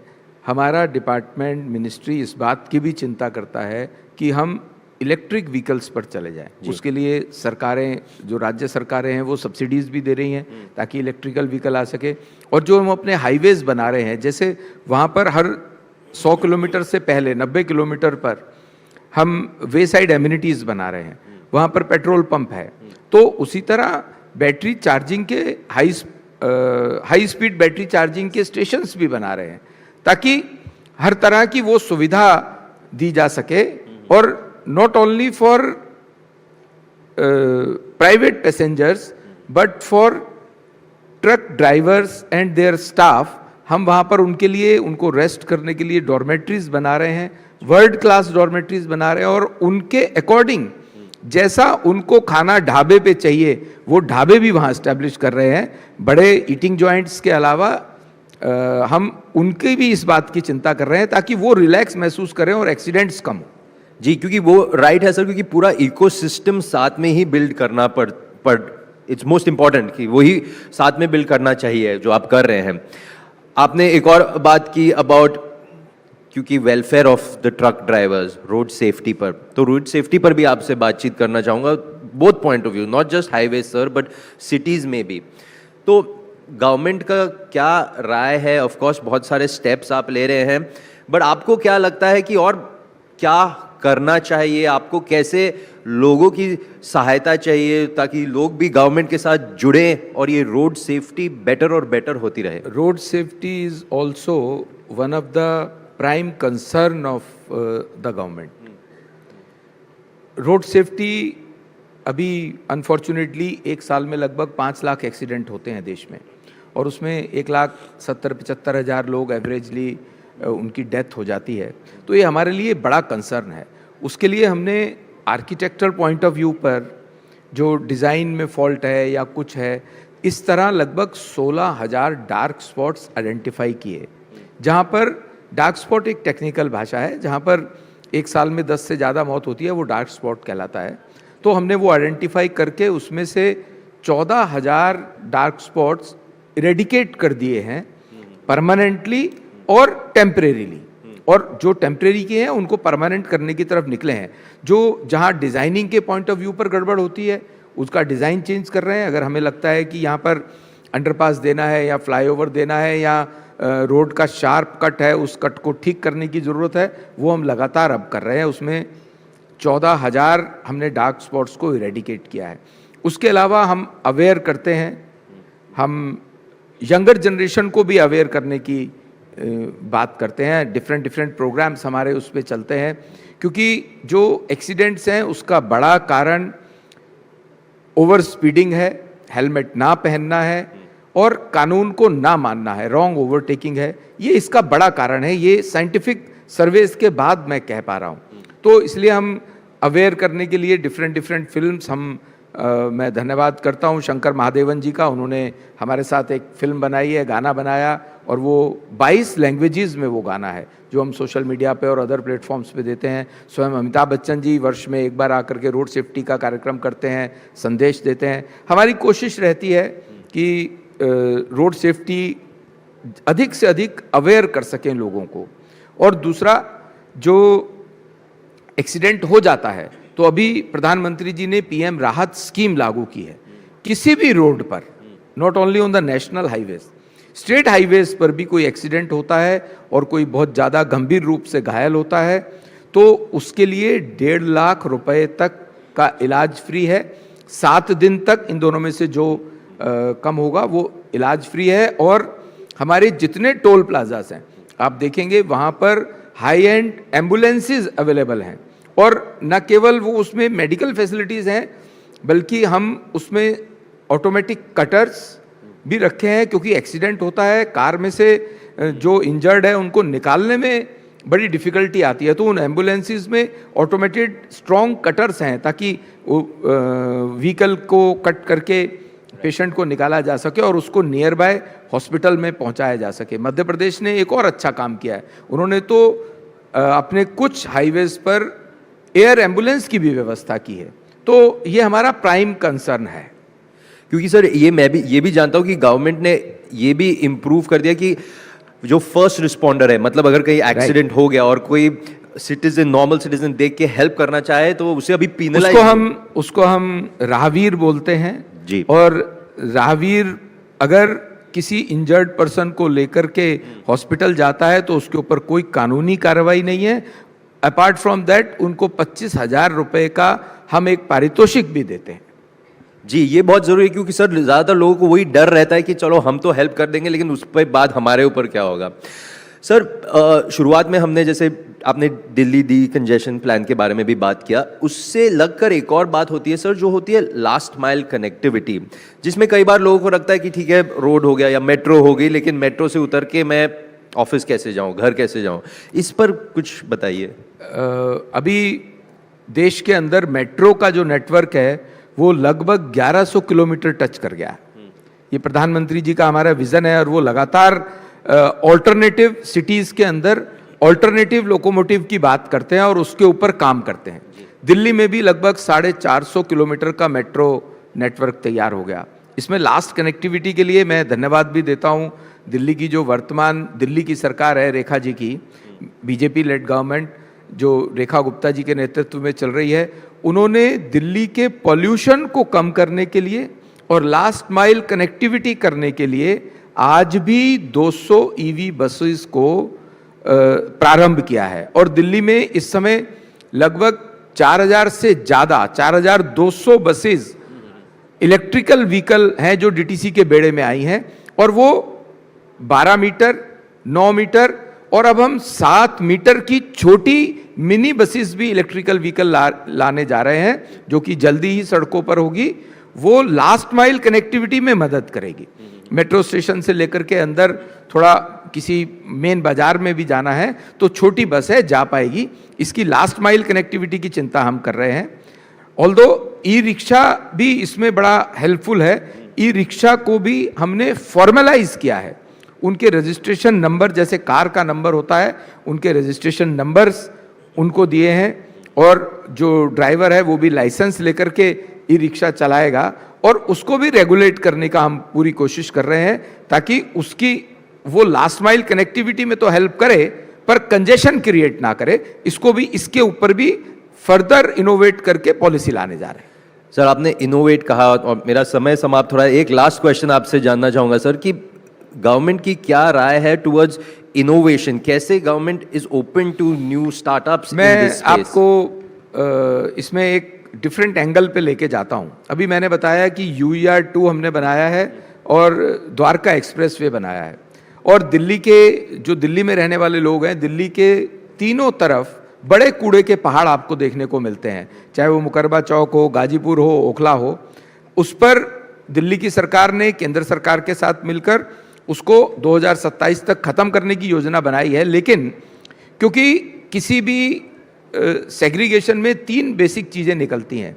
एक कंबस्टेबल होता है जिसको डिफरेंट फैक्ट्रीज में भेजते हैं और वो फर्नेसेस में यूज़ हो जाता है, कंज्यूम हो जाता है। दूसरा ईट, रोड़ी, इस टाइप का जो कंस्ट्रक्शनल वेस्ट है उसको हम CND प्लांट्स में भेजते हैं जिससे कि वो फर्दर रीयूज़ होता है, इकोनॉमी सर्कुलेशन में आ जाती है और उससे रोड़ी, बदरपुर, टायल बनता है, जो टाइल्स बनती हैं जो रीयूज हो सकती है। सबसे इंपॉर्टेंट है इसमें इनर्ट वेस्ट। इनर्ट वेस्ट में 90% प्लास्टिक होता है जो 100 साल तक नहीं गलेगा और उसको जलाएंगे तो वो पोल्यूशन क्रिएट करेगा। तो उसका हमने 20 lakh metric ton that inert waste हमने रोड बनाने में UER 2 और द्वारका एक्सप्रेसवे के नीचे उसको फिलिंग के रूप में यूज किया है और बाकी हाईवेज पर भी उस फिलिंग को हम यूज करना जा रहे हैं। This is the innovation we are doing this. बहुत बढ़िया सर, बहुत अच्छा लगा सुनकर, आपसे बातचीत करके आज। मल्होत्रा साहब, थैंक यू सो मच यहाँ आने के लिए। Round of applause ladies and gentleman for Shri Harsh Malhotra ji. Back to you Pooja. Alright, thank you Sumeet और मंत्री जी, हम आपके बहुत शुक्रगुजार हैं। आपने इस मंच पे आके इस मंच की शोभा बढ़ा दी और हम चाहते हैं आप कुछ और पल हमारे साथ जुड़े रहें। Thank you Sumeet. Alright, so ladies and gentleman, मंत्री जी हमारे साथ हैं, and as I mentioned earlier, tonight is about celebrating excellence, ladies and gentlemen. That's absolutely right. And we've heard so many insights around building a Viksit Bharat. And we certainly want to build on that sentiment and that theme by introducing our first set of awards. All right? And they're coming to you, of course, from the hands of a very distinguished leader who's actively contributing to India's infrastructure and policy landscape. So with that, what I'll do is I will introduce the award, ladies and gentlemen. I'll introduce the winner and have them come on stage and enjoy this special moment of recognition. All right. With that, the first category this evening, ladies and gentlemen, we are celebrating excellence, innovation, leadership, and groundbreaking work. And the first category that I'd like to introduce is excellence in multi-specialty healthcare, Tamil Nadu. And the winner is Sri Ramakrishnan Hospital, Coimbatore. So huge round of applause. If I could please have Dr. Sundar Navakrishnan, Managing Trustee of SNR Sons Charitable Trust, come on stage and receive this incredibly prestigious honor at the hands of the Minister himself. This is an institution that has set exemplary standards in patient care, medical innovation, and comprehensive healthcare services, ladies and gentlemen. A special honor, a moment of recognition. Thank you. And with that, we will move on to our next category for the afternoon, which is excellence in women's academic leadership, Tamil Nadu. And the award goes to Srimati Devkunvar Nanalal Bhatt Vaishnav College for Women, Chennai. So if we could please have the Dean of Research, Dr. N. Priya, join us on stage in receiving the award. Ladies and gentlemen, this is an institution that has consistently demonstrated remarkable commitment to empowering women for academic excellence, visionary leadership, and progressive educational practices across South India. Thank you ladies. The next category for the afternoon is excellence in IT park and co-working infrastructure. And it goes to Ratinam IT Parks Span Ventures Private Limited. Can we please have the team officials from the organization on stage and receiving this incredibly special award from the minister himself? That's right, ladies and gentlemen, this is an organization that has demonstrated outstanding commitment towards the developing world-class business ecosystems and modern collaborative workspaces.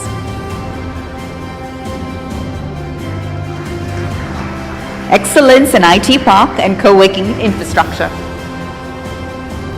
With that, we move on to our next category for the afternoon, which is valuable and trusted builder of the year. And it goes to the Nest Builders, Chennai. Let's have Mr. Shankar Ganesh, Managing Director, on stage to receive the incredibly coveted honor. This is an organization, ladies and gentlemen, that has earned immense credibility through quality, construction, customer trust, and a consistent commitment to excellence in the real estate sector.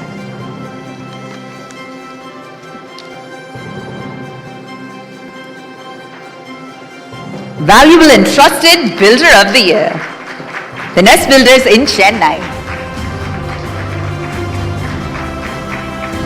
A photo op to capture the moment.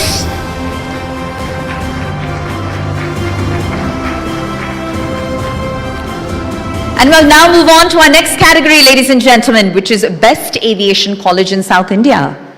And it goes to Chennai's Amrita International Institute of Aviation. Can we please have Mr. R. Bhuminathan, Chairman, on stage to receive the honor? Ladies and gentlemen, this is an institution that has set remarkable benchmarks in aviation education through industry-oriented training and academic excellence. Best Aviation College in South India. We now move on. The next category, ladies and gentlemen, is Most Trusted Jewelry Brand, Telangana. And it goes to Manipali Jewelers. Let's please have Mr. Gopi Krishna Manipali, Managing Director, on stage to receive the highly prestigious award. Manipali Jewelers has built a remarkable legacy of trust, purity, and fine craftsmanship across Telangana. All right, we'll move on to our next award, which is Distinguished Education Leader of the Year. And it goes to Dr. Neha Burlia, co-promoter. Can we please have Dr. Neha Burlia on stage? Ladies and gentlemen, this is for exceptional leadership and contribution to the education sector. Distinguished Education Leader of the Year.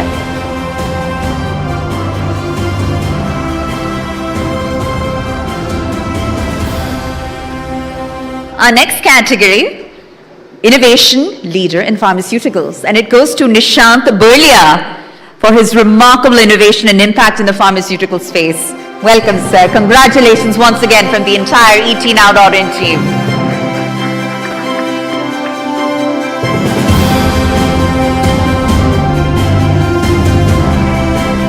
That's Innovation Leader in Pharmaceuticals, ladies and gentlemen, Nishant Burlia. We now move on to Excellence in Healthcare Leadership. And the winner is Vineet Agarwal of Paras Health. Let's have Vineet on stage. Congratulations, sir. For over 2 decades of global leadership, he has driven digital transformation, operational excellence, and innovation across healthcare, making a remarkable impact on patient care and the future of healthcare delivery. Congratulations once again on an incredible, prestigious honor.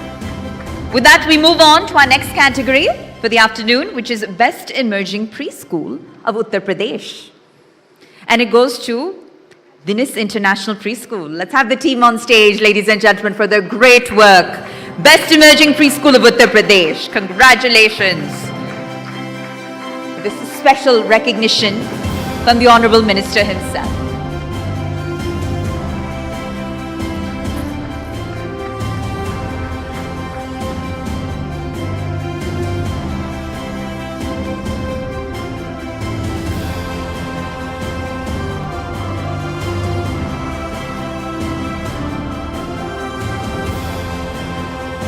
Congratulations once again, and we now move on to our next category, which is Outstanding School in Academic Excellence Award. And the winner in this category, Outstanding School and Academic Excellence Award, goes to Vidya Bal Bhavan Senior Secondary School. Let's have the team on stage. Congratulations on this special honor.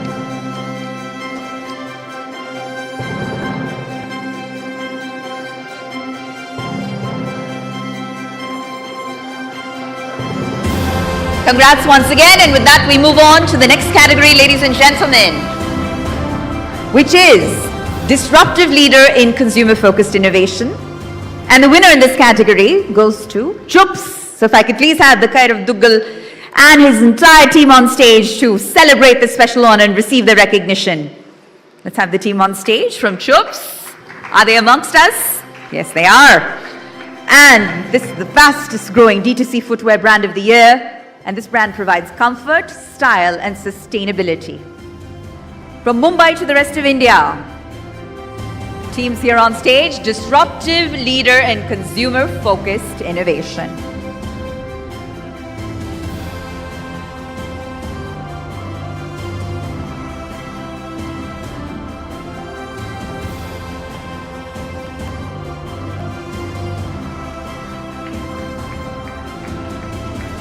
Congratulations once again. With that, we'll move on to our next category, ladies and gentlemen, and that is Excellence in Advocacy and Communications. And it goes to Nambiar Group. If I could have Ayush Nambiar on stage to please receive the honor. Congratulations, sir, once again. And he's a political consultant, a communications and advocacy expert, and global managing director of the Nambiar Group. He's advised over 100 plus public and private entities, driving strategic growth, crisis management, and thought leadership, while advancing a vision aligned with India's progress towards becoming a globally respected, developed nation. Nambiar Group, ladies and gentlemen. Congratulations once again. And with that, we move on to the next category, which is Woman Business Leader of the Year. And we've got two winners from the MBD group, Miss Sonika Malhotra Khandari and Miss Monica Malhotra Khandari. If we could have both these lovely ladies on stage, ladies and gentlemen. Driving MBD Group's remarkable growth, Sonika Malhotra Khandari, Joint Managing Director, and Monica Malhotra Khandari, Managing Director, are visionary leaders that are redefining excellence across hospitality, education, and global markets. So from landmark luxury hospitality partnerships, including a prestigious association with Radisson Hotel Group, to transformative EdTech initiatives like Ashoka, they're impacting thousands of learners, and their leadership seamlessly blends ambition, innovation, and purpose. Congrats once again. And we now move on to our next category, which is Excellence in Corporate Value Creation Conglomerate. And the winner in this category is Areeth Group. Can we please have them on stage? So ladies and gentlemen, let's welcome Mr. Virendra Kumar, Vice President of Marketing, a strategic leader who's driving impactful brand growth and corporate value creation. His visionary approach has contributed significantly to building a strong and diversified conglomerate presence. And this team is being recognized for excellence in corporate value creation conglomerate.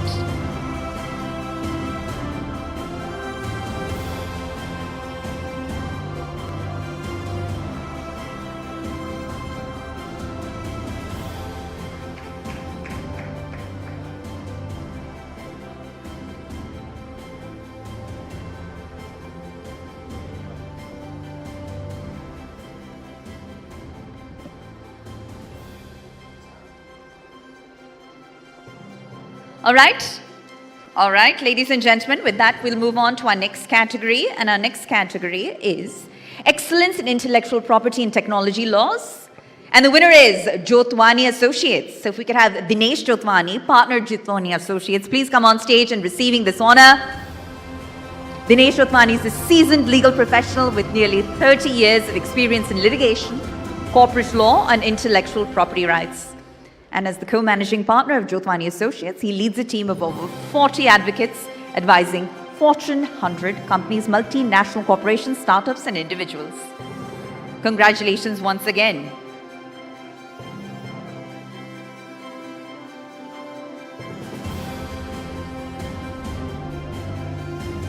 All right, let's move on. Congratulations once again to the Jotwani Associates team. This is Excellence in Intellectual Property and Technology Laws. Congratulations. And the next category is Emerging Leader in Global Infrastructure Development. And it goes to Mr. Benish Dhar, Principal Advisor to the Chairman, Shapurji Palanji Group. So if we could please have Mr. Dhar on stage to receive the recognition. Thank you, sir. He's a leader whose work is redefining what modern infrastructure can achieve. An individual whose vision, innovation, and execution are creating meaningful impact across borders and industries.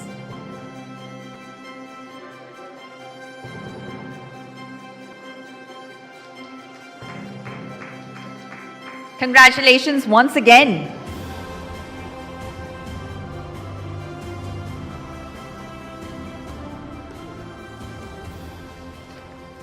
All right.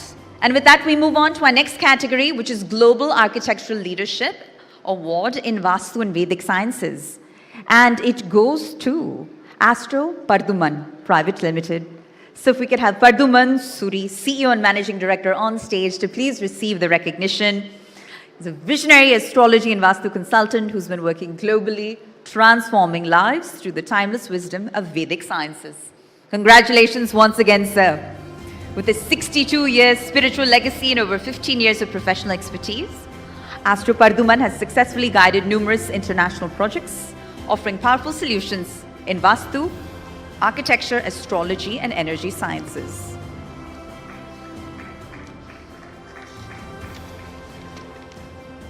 All right. And with that, we move on to our next category, which is Most Trusted Jewelry Brand, Telangana, and it goes to Manepalli Jewelers. So if we could have Mr. Gopi Krishna, Manepalli Managing Director, please come on stage and receive the honor. And Manipali Jewelers has built a remarkable legacy, ladies and gentlemen, of trust, purity, and fine craftsmanship across Telangana. Congratulations once again, sir, on this incredibly special honor, most trusted jewelry brand, Telangana.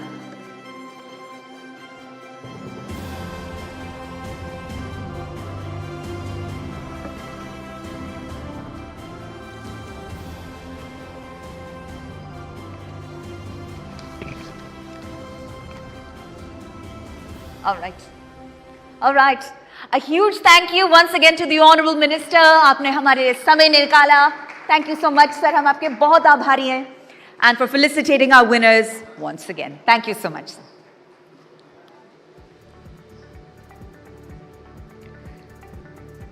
So before we move ahead, I think we'd like to thank our partners in this effort who've made such a platform possible, whose joint effort has enabled such a concept to come to life. That's right. The ETNow.in Business Conclave Awards 2026 is presented by HDFC Live in association with Onextel Communications. Our celebration partner is Radico. Our defense partner, ladies and gentlemen, Samtel Avionics. Our digital PR partner is Primex. Tech partner is Zoho. Online Realty consultant partner, Roof and Floor. Our timekeeping partner, Just in Time. Our AI data cloud partner is Snowflake. Our luxury partner is Milano. Our concierge partner, The Capitalist. And our outdoor partner, Heights Group. But we especially want to thank all of you for your continued support in making events like this a grand success. And with that, we now move on to a thought-provoking leadership talk that addresses one of the most important questions of our time, and that is how technology is reshaping the future of work. This next session is aptly coined AI and the future of jobs, skill, innovation, and the next generation workforce. And to share her insights, may I now please invite on stage Dr. N. Priya, who's the Dean of Research, Associate Professor and HOD, PG Computer Science, SDNB Vaishnav College. Huge round of applause, ma'am. Thank you for being here. And we look forward to you sharing your journey with us. Once again, over to you. Can we please have the clicker on stage? Thank you.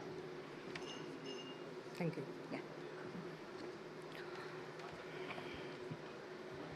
Very good afternoon to one and all present here. First of all, I thank our management and the Times Network for giving the great opportunity to present this topic, AI and the future of jobs, skill, innovation, and the next generation workforce. See, the next generation workforce, it's not just a skill. So here we have a combination of all the skills, like technical skills, cognitive skills, human skills, like soft skills, and adaptability. So that is a continuous learning, it is needed here. Then only we can get the future of jobs in AI.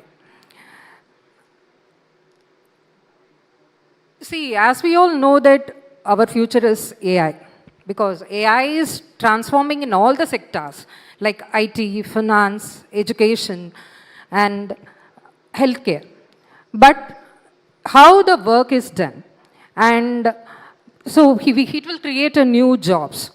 So according to the World Economic Forum, see here, 85 millions of jobs will be displaced by automation. But 90 million jobs, see here, 90 million jobs will be created with a new different roles. So here the opportunities are more created, but with different technical skills are needed here. And according to that, 30% of jobs will be go for automation. So here the routine and repetitive task, it will be replaced. But the human roles, see here the human roles will be created and with a make for decision making and with a different kind of creativity roles. And another major important thing is the 45% of the skills, it will be replaced. That means 60% of the skills we need to reskill, then only we can survive in the future of the AI jobs. So the one important thing, see the major one thing is only we have a lot of graduates here, but the 50% of the graduates only we go for the industry readiness. The other rest of the 50% of the industry student graduates have the lack of industry skills. So that is a major problem we are facing here. So there is a gap. There is a gap between the academician and the industry here.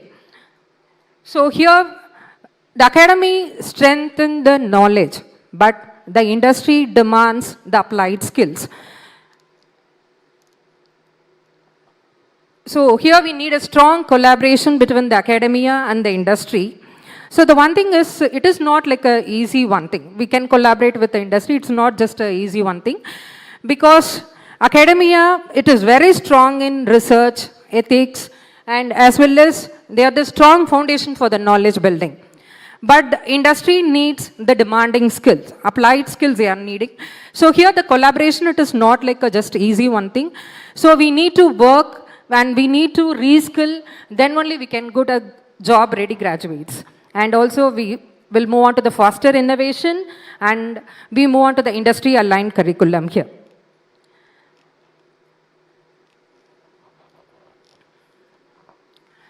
See here in our system, we have a different types of institutions, and every institutions, they are working in a different AI workforce generated models. So like the tier 1 institutions like IITs and NIT, they are focusing because they have a good collaboration with industry and they have a very good infrastructure and we have a very good collaboration. So the students are very ready for AI related jobs. But in tier 2 institutions, we have only a limited collaboration with industries. So here we are also facing a lot of issues and our curriculum, it is slowly updated. So that is the main reason for tier 2 institutions. And also we have in women institutions. See here in women institution also facing the same kind of challenges. In more than that, we have additional challenges also because we have the mobility issues. We have the mobility constraints. And we need a strong support mentorship from the industry. So these are all the challenges we are facing in our women institution here. So we need to propose an inclusive AI workforce model. So based on that model, every institution will move from the graduates to the innovation and readiness to the employability and access to the empowerment. So all institutions, they need to focus on common AI ecosystem and also they shared a platform for industry mentorship and as well as a national skill framework. So according to this inclusive AI workforce collaborative model, we have a strong pillars from the industry, academics, students, and the governments. So they need to frame a certain set of regulations. So first of all, they need a good collaboration. First of all, the industry should demand the skills. So whatever the skills are needed, the industry first should demand the academics. The academics will focus on the skills and they need to train the skills with reskilling and the students also should get exposure in the real practical scenarios with internships and projects and all. So we need to work on it. And again, the industry should give the feedback for the learned skills. Okay. So then only we can get a good collaboration. So after getting this, so we can implement in this inclusive AI workforce model in 3 different phases. So first we need to provide a strong MOU collaboration. It is not just like a collaboration. We need a strong active collaboration with industries. Then only we can launch the internships, projects and all, and then we need to provide the practical exposure for the students. And we also implemented in the full scale. So we can start the students' readiness for job as well as the innovators, entrepreneurs and the startups. So this is the basic transformational outcomes. So when we introduce this model, we can get this future-ready skills and we have an innovation-driven ecosystem and we have the job-ready graduates, inclusive opportunities, and we have a strong academic industry alignment and we have a good sustainable growth.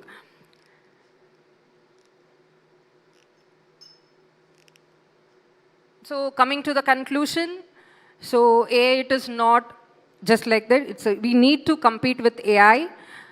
So we, academy and industry, we should work collaboratively. Then, and the skill transformation is more needed, then only our future will get the good jobs.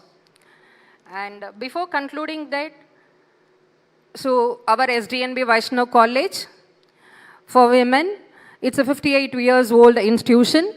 So here I'm very proud to say it's a good transformation model for being a part of this journey. So here our founder, late Nanalal Bhatt and Sri Chandrakant Tolia, so both pillars, they started the institution. And our college, it's a 70% first generation learners. So our current chairman, Srimati Mamta Bhatt and Sri Nimesh Tolia, so both the pillars, they are transforming our first generation learners to the skill-based learners from theory to practice as well as from access to empowerment. So here we are practicing our students, but not only providing an academics, so we are providing a skill is mandatory for every students, and every semester we are providing a skill week. So through this skill week, the students can practice for innovations, for technical as well as cognitive skills, for entrepreneurs. So through this skill weeks, we are providing all type of innovations here. And not only for students, we are providing a reskilling for staff also. So that is a great innovation from our institution. And not only that, we are collaborating with, we have a separate innovation cell, Vaishnav Incubation Cell also in our institution we have started. And in recently we also collaborated with the Industry Academia Conclave, and which was inaugurated by IIT Director, Dr. Kamakoti. So we are providing a good collaboration with industry, and also we have started lot of AI related programs in undergraduate level as well as a postgraduate level, not only for in computer science department, in all the disciplines, because the interdisciplinary it is very important in the recent trend. So here we are implementing AI related skills in all the disciplines, BBA digital marketing and fintech and AI and data science and AI. So we have a lot of special programs in both undergraduate level as well as a postgraduate level. So here I'm very proud to say our college is moving a very good transformation from the first generation learners to the skill-based learners and a good leader. Thank you. Thank you for giving this opportunity.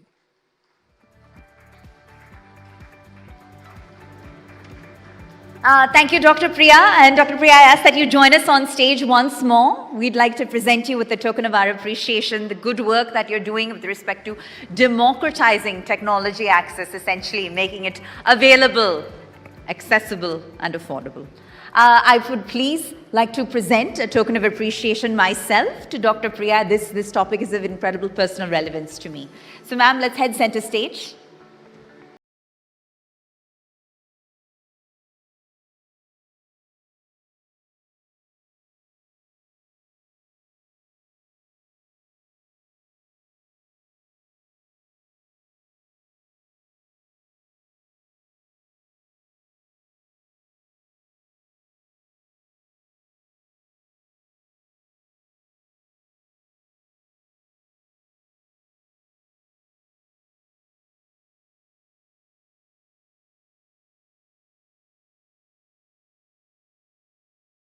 With that, ladies and gentlemen, we come to a short pause in our proceedings. We'll now break for a networking lunch. This is an opportunity to connect with your peers, exchange ideas, and continue the conversations beyond the stage itself.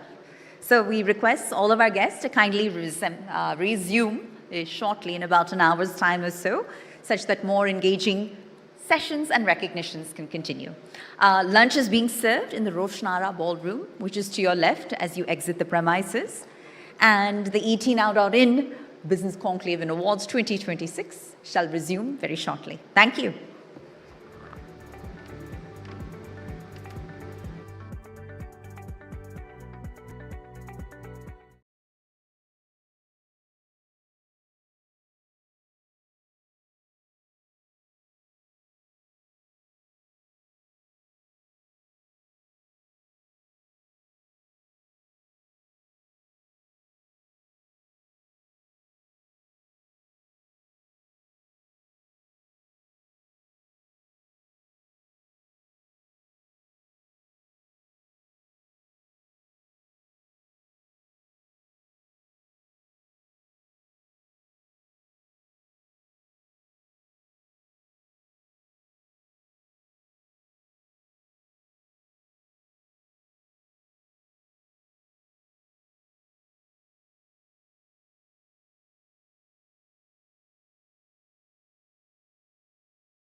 All right.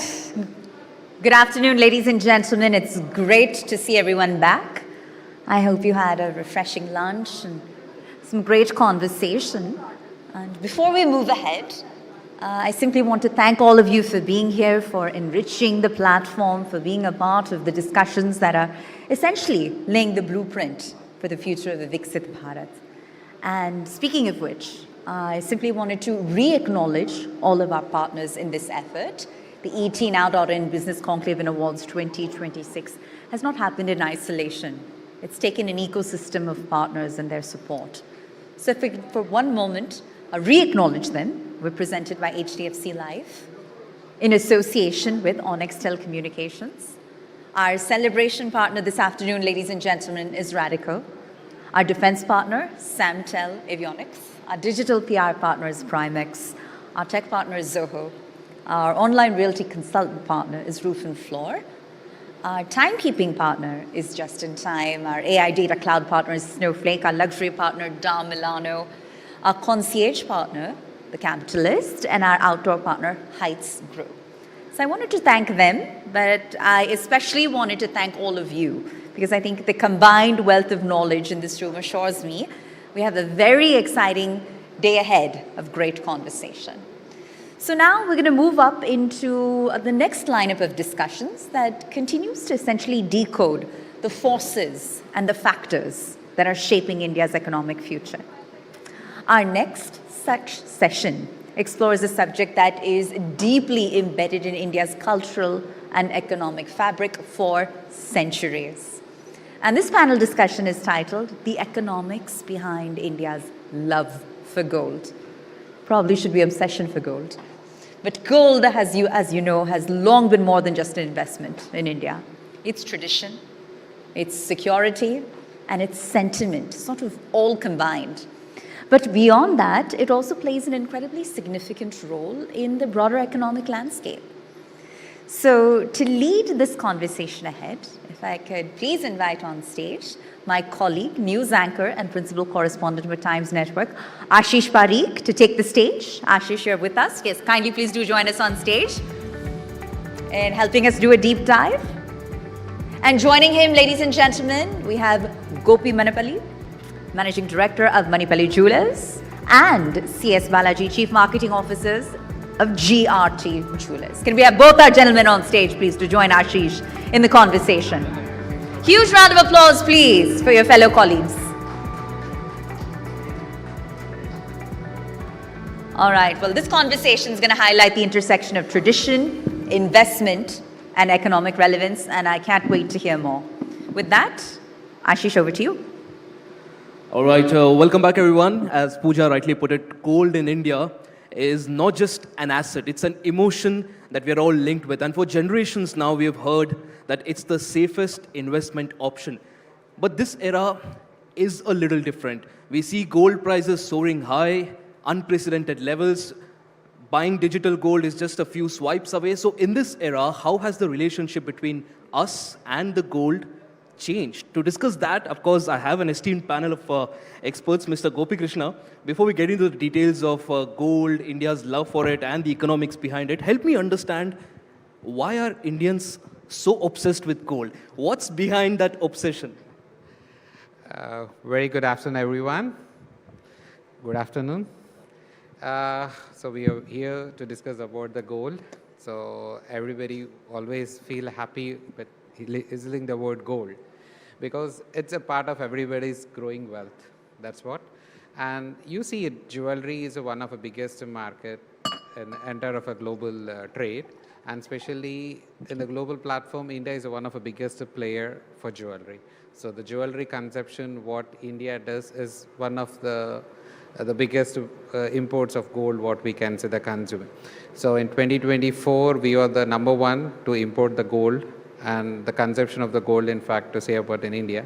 And the question is, why do Indians have that craze about the gold? You see the Ramayana, Mahabharata, everywhere you have a sentence about the gold, you have importance given for the gold. So gold is a part of a memory for any of the celebrations in Indian culture. And India is the place where everybody puts the investment in the gold. So whatever the savings, at 20%, 30% or 40% savings into the gold. That's a tradition we are seeing from generations together. And a lot of gold, maybe not officially the government has, but the Indians have a lot of gold with them, which you cannot count it also. So India is a place where you see different cultures, and every culture has their own customs and their own tradition. And as you know it, now jewelry is not just as for, it's an investment. Jewelry is for luxury, for your fashion and style statement. So now the generation has changed. Earlier, gold was just mostly they used to buy in the form of coins and bars. But now the trend has changed. People have the interest about the jewelry, design, collection, and the choice. And every state has a different culture and a custom behind it. So every state represents some kind of exclusive designs. So you take in the south, you see the traditional kasu malas, the traditional mango malas, and you take up the north by Jaipur, you see beautiful kundan, you see a minakari work, you see Calcutta, you see a beautiful gold filigree work, ball work, you see the south in Kerala and all, you see a very lightweight and exclusive jewelry with the dye works and all. Every tradition has a different kind of make and the work. So people always wanted something new, beyond their box. Now people who are in south, they prefer to have more of the kundan jewelry, they more prefer to have the poliki jewelry, because they want to see the change of a trend. In the same way, now the people have also, the designers have started creating such exclusive patterns where the fusion kind of makes, like you see the different cultures together. They're making the south mango malas with the kundan and the polikis with some kind of exclusiveness. They're making it to feel different. They're catering the same product in a different way, which always people prefer it. And the positiveness in the gold price, what you're seeing from past decades together. You put deposit in the bank or you put it anywhere, compared to the interest rate, the growth, what you're seeing in the jewelry and the gold is very high. So people always prefer the gold is a safer haven for them, and it's a right way of investment. So always the trend of putting money into the gold is always there, and it's going to be continued also. Absolutely. And the fact that there is a lot of sentimental value, with, like you mentioned, it is going to have a lot of value. Let me go across to Dr. Balaji, who's from GRT Jewelers. Dr. Balaji, how do you convince, when you talk about investment, because gold, like he also said, a lot of people consider it for the investment value. But now with youngsters looking at SIPs or cryptos, there's a lot of diversification when it comes to your asset allocation and investment. How do you convince a young person that instead of buying a digital token, a physical gold in the hand, beyond the sentimental feeling, it's still the best investment option? Happy afternoon to everyone. First of all, a very special thanks to ET Now for this wonderful session. It's been a great day. And right after lunch, let me try and do whatever is best possible. Focus is always a challenge after lunch, but we'll try and do our best. Answering your question, actually, gold, like, Mr. Gopi also mentioned, has a lot of love. There's a lot of love for gold in India. And youngsters today, not only youngsters, you see across age groups, people have a lot of choices. And youngsters, more because of the technology invention, there is plenty of options available. But in spite of all that, there is something that physical gold gives, which has it has a very, very unique benefit, Now, what it does is actually only the physical gold, unlike other asset classes, allows you to own gold as an investment. Husband and wife typically buy jewelry, and they have a beautiful investment which is already made, which keeps appreciating. And at the same time, the lady of the house gets to wear the jewelry and look even more beautiful. Don't we all agree that women look even more gorgeous with physical jewelry on them, beautiful jewelry on them, they look more gorgeous. Now, this is a very, very unique benefit that physical jewelry gives as against any other form of owning jewelry. Now, this makes it very, very special. So, even the younger audience, though they have multiple options for, investments in gold, they still prefer the physical jewelry because of this reason. And there is also another advantage. Physical jewelry gives you the fastest liquidity, You have the liquidity in just few minutes. You walk into a showroom, you can actually walk out with cash. If you are in emergency, you need some liquidation. Immaterial, whether it's a weekday or a Sunday or any time, you can. So these are some advantages. And beauty is certainly a fantastic quotient which makes it very, very special for physical jewelry. Well, the question was about gold, and you spoke like a true jeweler there, talking about how gold looks good on women, and that's the reason why it's preferred option. Talking about jewelry, because both of you seem very keen on it. Mr. Gopikrishna, Manipali jewelers are known for their Nizam-style jewelry, and how do you guys appeal to these youngsters? Because I've personally seen people buying gold based on an Instagram ad. And the reason for that was it had a very minimalistic design.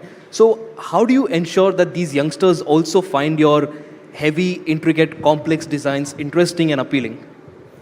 Manipali, you see a tagline since 1890. So we are into the manufacturing and retail from 1890 in South, in Telangana. So before I talk about Manipali, let me talk about the place from where I'm coming, Hyderabad. So wherever I go, once I take the name of Hyderabad, I see a lot of people come forward.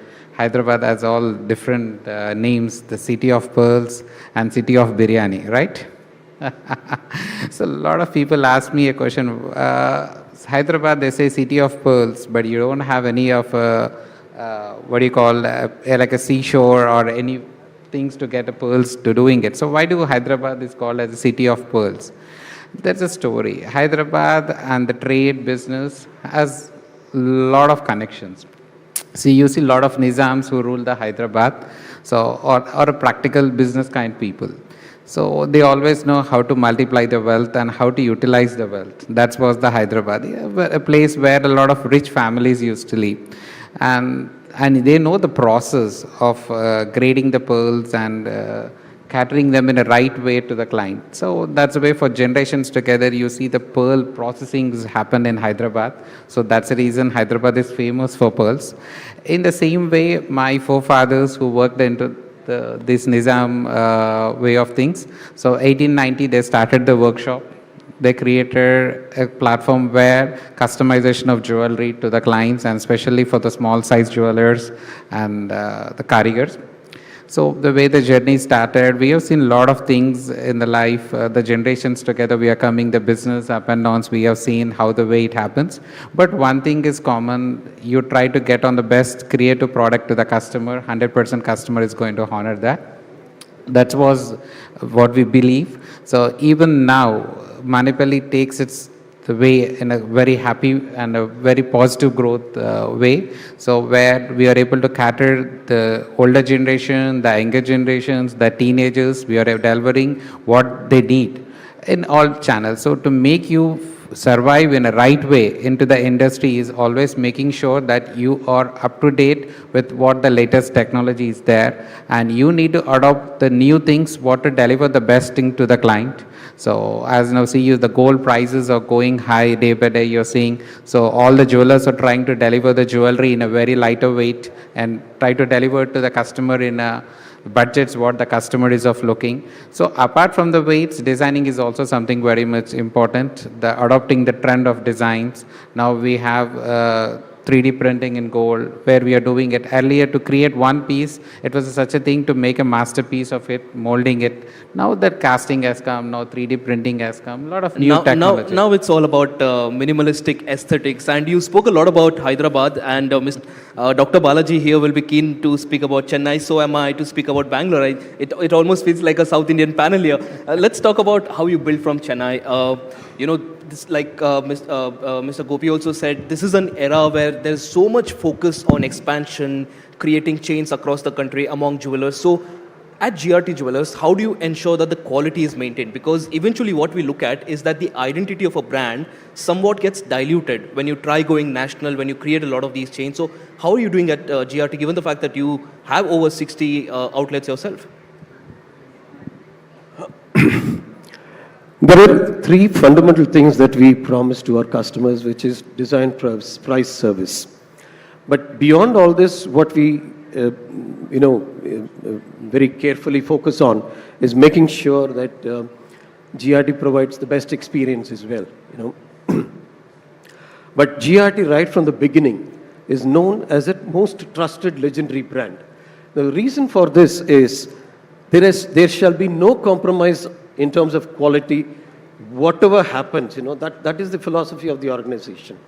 Now, transparency and purity are pure foundations of this particular industry.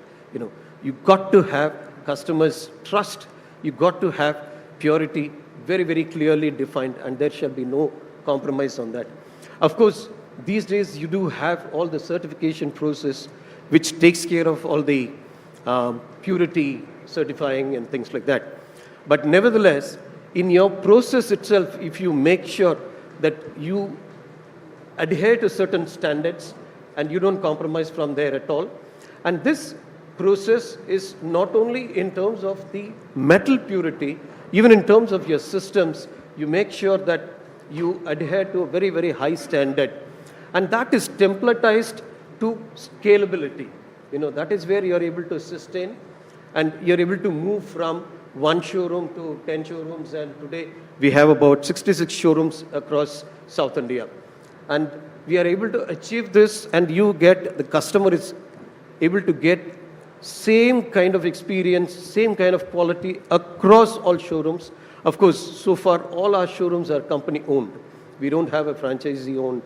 It's all company owned. And we make sure that everything is as per our standards and nothing is compromised in any sphere.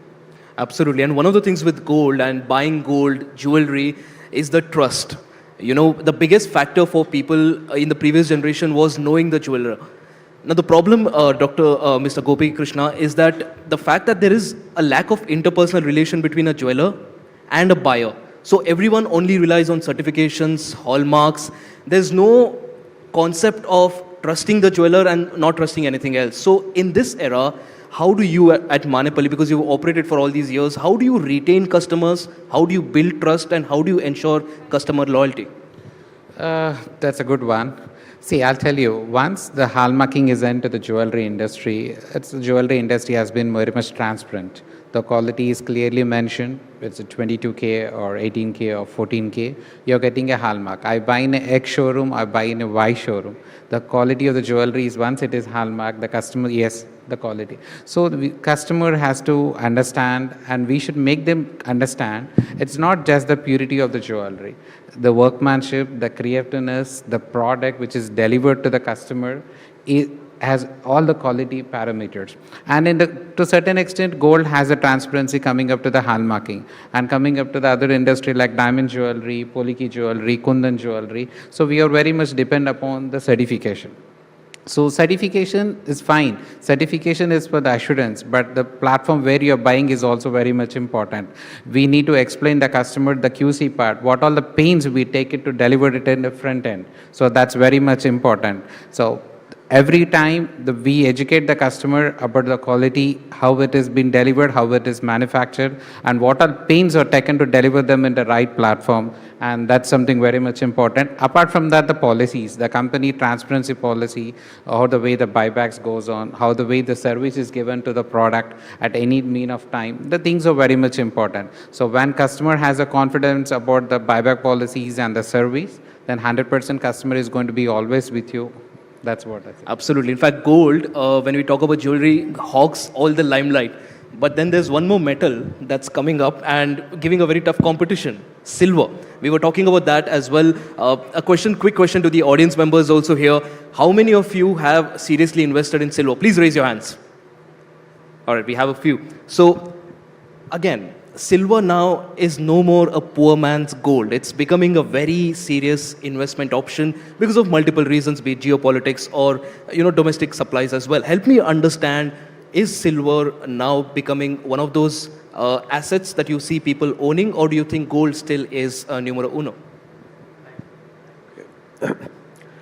See, silver has always been a beautiful metal which can give you beautiful jewelry, because silver jewelry is nothing new really. It's always been there and women love it.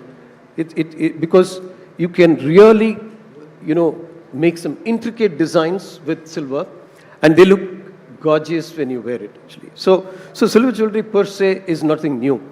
But however, with the surge in price for the gold, silver is definitely gaining more and more momentum. There's absolutely no doubt about it. Now, if you decode this, there are two things in here, actually. Silver for investment and silver for consumption.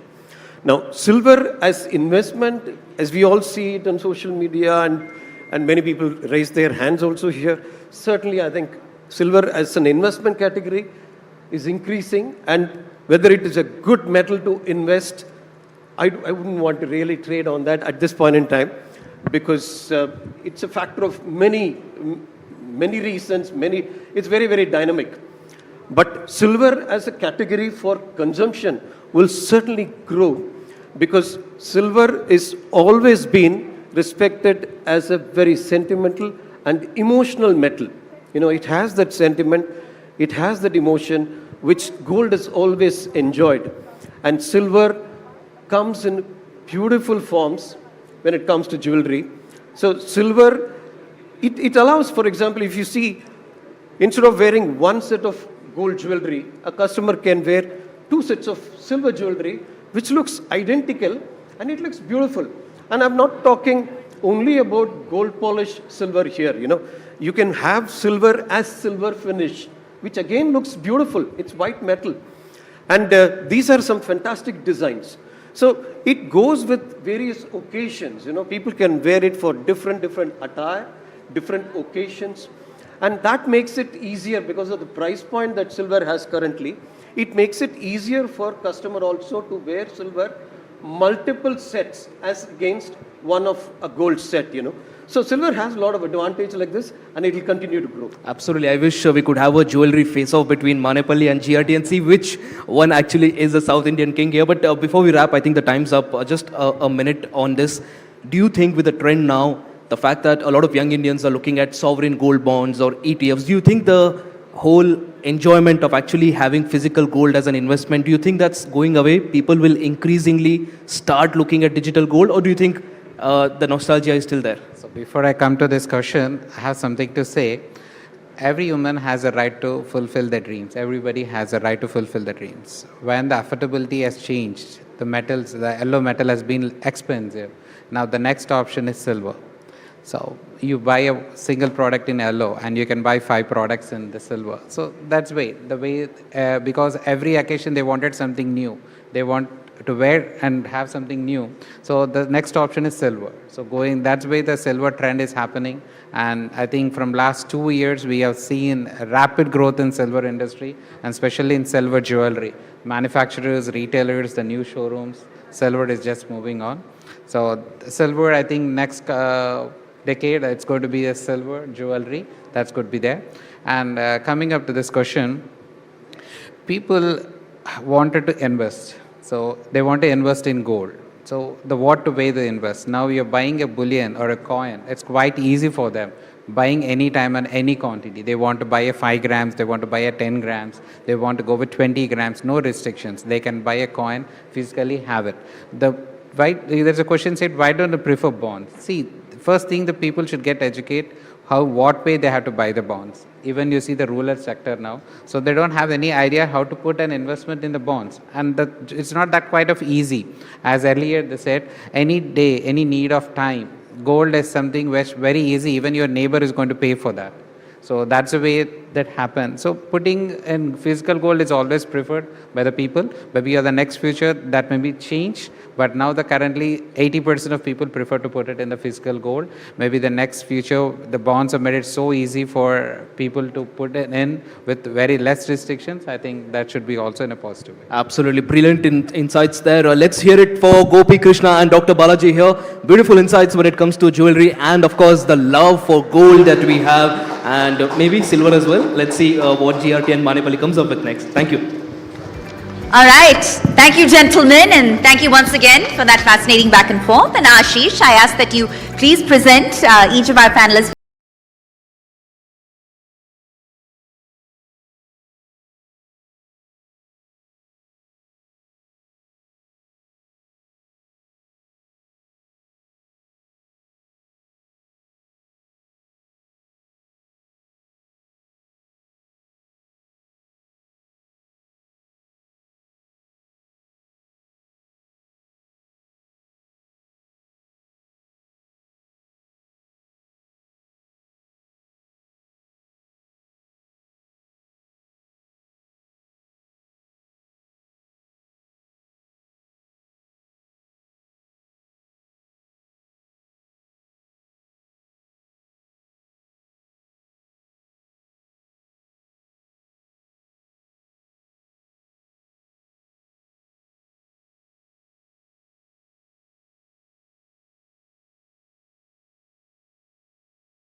All right, so with that, we'll move on to our next fireside chat. And this is one that focuses on the financial backbone of the economy, ladies and gentlemen.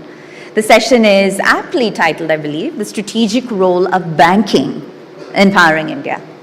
And to lead this conversation, may I please invite back on stage my colleague and senior news editor with the Times Network, Sumit Lakhutia. Huge round of applause for him, please. And joining him in this discussion, Managing Director and CEO of Axis Bank, Amitabh Chaudhary. Let's have it for Amitabh Chaudhary, ladies and gentlemen.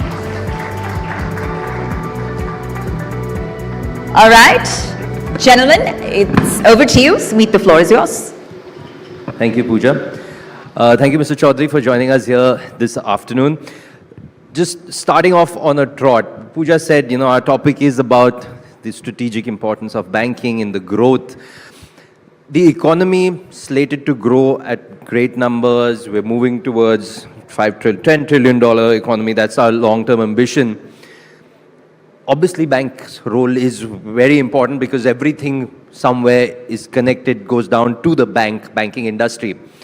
How are you seeing the banking industry? How should it, you know, level up its game or just be prepared for this requirement, the load that will be coming on the banking industry as the economy grows?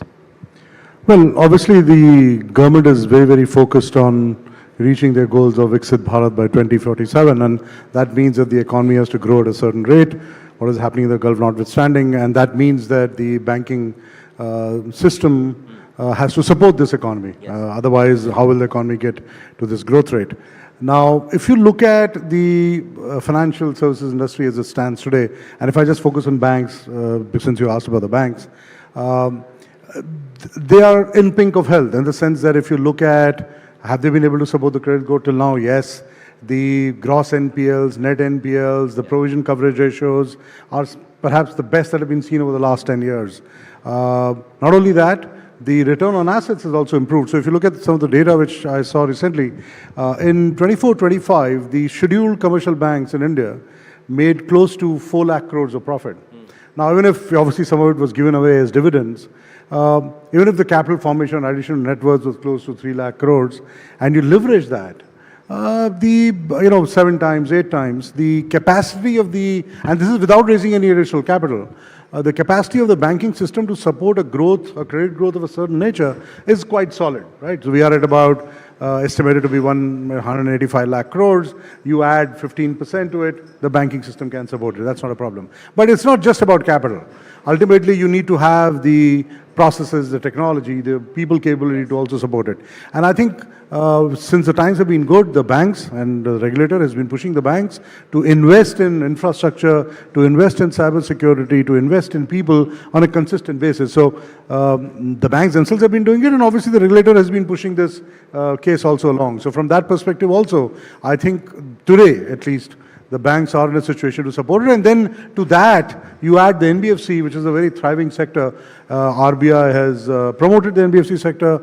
A lot of NBFCs are in play. They have grown in size. They're growing faster than the banking industry. And they're kind of acting as the second bulwark to support this credit growth. Yes. And then you have these long-term financial institutions which have also come about recently. NAPFED, they've created some of the other investment funds which are investing in NIFs and players of that nature. We have IRFC, RSC, which are also playing a big role, NABARD, etc., etc. So they also are there to support some of this credit growth and take some long-term bets on investments which are happening in infrastructure and things of that nature. So my belief is that is the financial system of India in a position where it can support the kind of growth which is expected, given our ambitions on the economy? Yes, I think it is prepared. Fantastic, because you spoke about the NBFC sector, because also that is so important, especially in the rural areas where there is so much of unorganized credit for them to be able to start building their credit history, so to say. The other concern that often businesses have is, of course, being lent to. So corporates, not the big corporates, not so much of issue, but the small guys, the MSMEs, the small businesses, who might not even have presence in metros.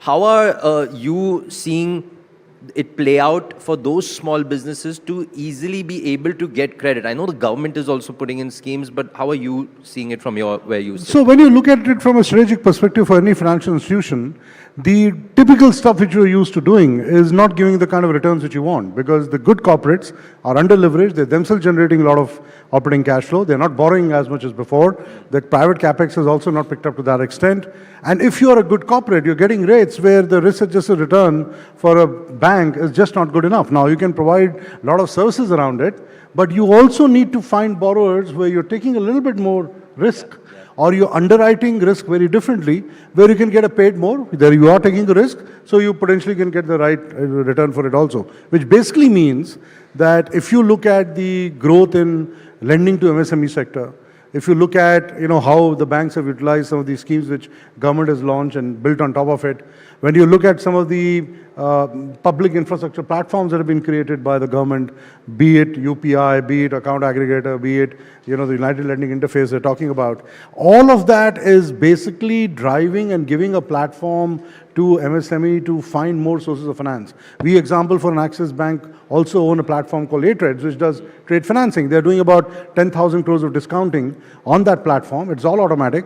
And there are 62 financiers there on that platform. And MSMEs are obviously able to see the rate which is coming from 62 financiers and get the benefit of it. Obviously, they're supplying to a corporate whose risk the banks are willing to take. So a lot more platforms have opened up. But I do believe that as disintermediation happens with this public infrastructure, banks do need to go and address this. They are finding ways of using pseudo things like, the GST returns, the cash flow, looking at how else can I underwrite a MSME risk rather than just relying on the typical ways of what we used to do earlier.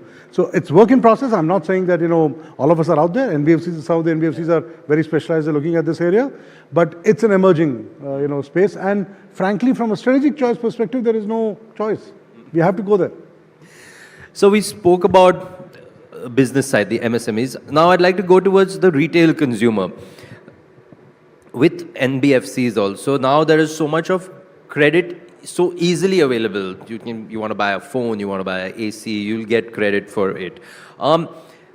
Do you feel that maybe it's being over leveraged? Do you feel that too many people are taking too much credit, which could somewhere make the system a bit unstable? So we went through a retail cycle where what actually happened was that people over-leveraged themselves or leveraged themselves too rapidly. The system could not detect it, and obviously we had a bit of a crisis.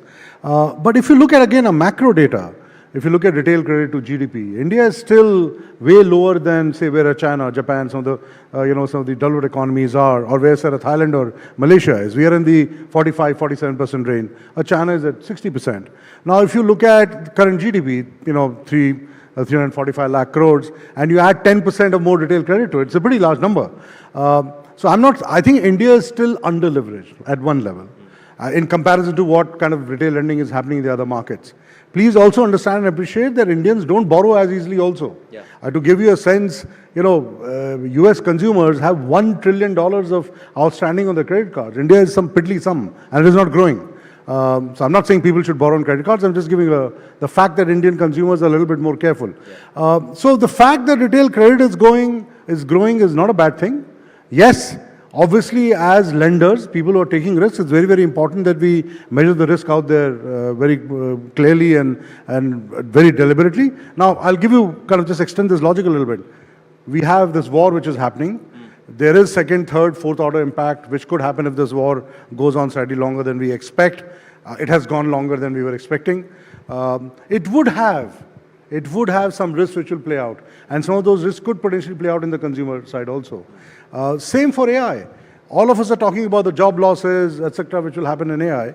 No one knows how much of job losses will happen. We have some idea in which sectors will happen. We don't know the extent of it. We don't know the extent to which people will get redeployed. There is risk which you can see is coming up sometime in the horizon. Yeah. So as banks, obviously we are looking at that risk and saying how will we assess it, how will we react to it, what will we do about it. Now if you don't react to that emerging risk and keep lending, you will have a problem. But you need to watch that risk, you need to assess that risk, and you need to take some action around the risk in time, so that this risk doesn't play out at least on your institution. So we are in the risk-taking business. But as I was saying to someone, we also need to watch our risk very, very carefully. And you need to keep finding the right balance as you go along.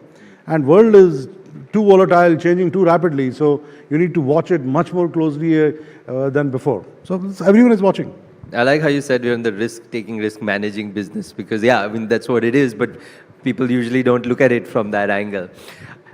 Continuing with our conversation on retail investors, do you see the need for branches anymore? When we talk about online banking, I'm sure pretty much everyone here has, if not more than one, at least one banking app on their phone. How are you tackling this change? So, let me take an example of Axis Bank and then we kind of expand the answer. We are still opening 400 to 500 branches every year, and that would seem to indicate that, you still need branches and that branch expansion is the way to go. The reason we are setting up these branches, and some of the other banks are doing it, is because new pockets of residences or where you don't have a presence are emerging, which are displaying signs of wealth, where the expectation of the customer is that I might not ever enter your branch, but I want to see that branch there, which will create the trust in me that yes, you are there. Secondly, if I need you, hopefully I don't need you, if I need you, I can walk through that door. So the nature of the branch will change. It might not happen in a hurry that you will stop opening branches. So as I was sharing with you outside, we are doing a couple of things there. One is that today we have brought a branch down to a desk. So in that desk, you can open, we have a couple of PC screens, you can open an account. Standing on the other side, there's only one person required. We can issue a debit card from that desk. There is an ATM machine attached to that desk. So most of the services which you need in a typical branch, it doesn't have a locker obviously, but most of the services can be provided from that particular desk. You need 150 square feet at best to set up a branch of that nature. So we are reducing the, the size of the branch. We are reducing what we do, we are changing what we do in the branch. It's becoming more and more of a sales outlet rather than servicing outlet, because all the servicing can be done using the app you mentioned. So we are experimenting it. We already opened one in one of the IIMs, and the demand which we are getting from various institutions is quite high. No, because giving 150 square feet is not very difficult. Giving a larger space is more difficult.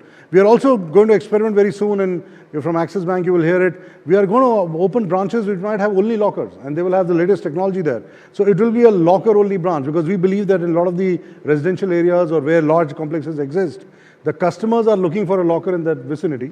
They frankly don't need obviously we'll have people who can provide all the services, but almost the entire premises will be used for lockers. So we're going to experiment with that also and see how that pans out. Because as we ask the customer what they need the branch for, is the door, is the presence, and locker. That's all they need for, because Indians are still buying a lot of jewelry, gold, whatever valuable they have, and they want to keep it somewhere. No, I've even heard of people how they've started putting, say, the documents, the property that they own, the documents are being put in the locker as opposed to just keeping it at home.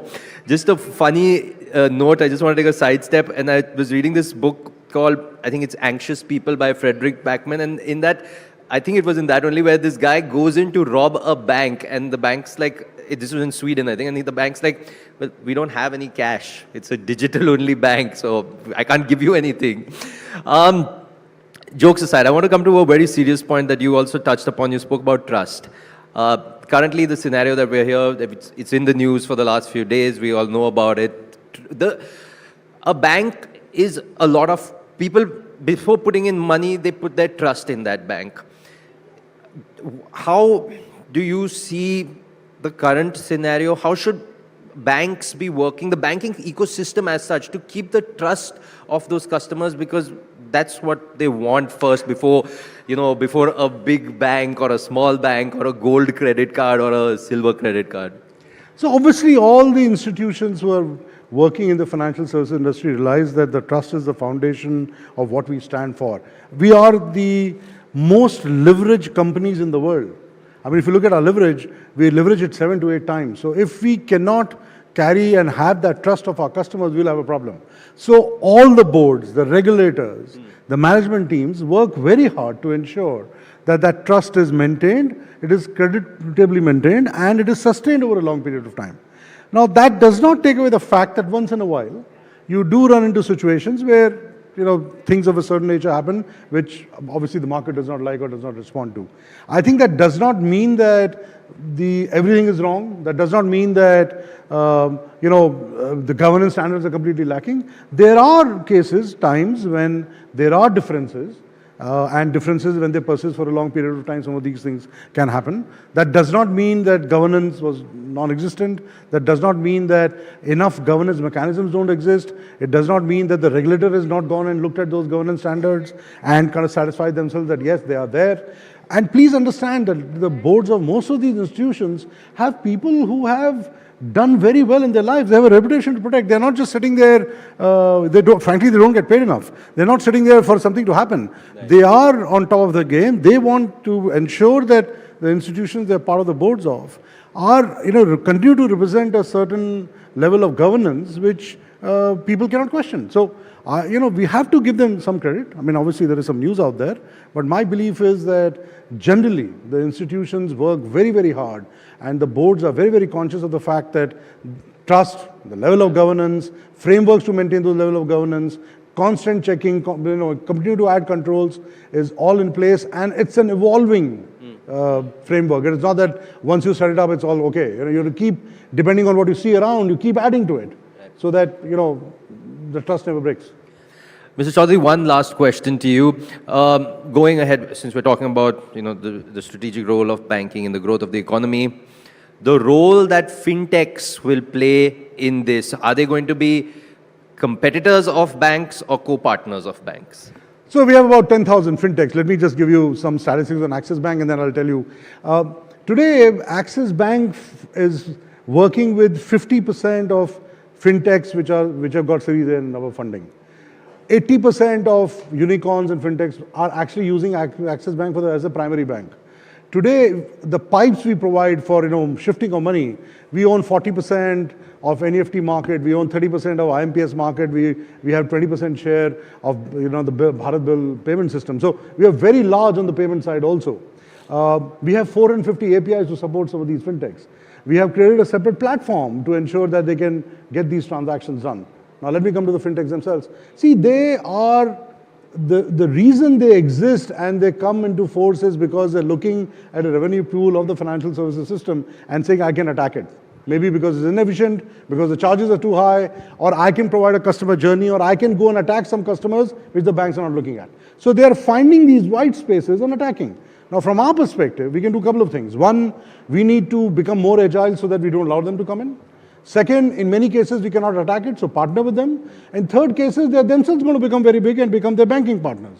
And I think all the institutions are doing all three. But the biggest thing we have to do is at least have parts of the bank which behave like a fintech themselves. That's the only way we will ensure that there is a moat and they will find it tough to come inside and attack us. But that's part of an evolving competitive landscape. I think it makes us better. So it's good for the industry overall. And please note that a lot of these fintechs, after being successful in India, have started looking outside of India also, because they're finding markets where, given all the public infrastructure that has been created, given what they've done in India and size of the market in India, they can easily go and acquire companies outside of India and become more of a multinational player rather than just an Indian player. So we are with them.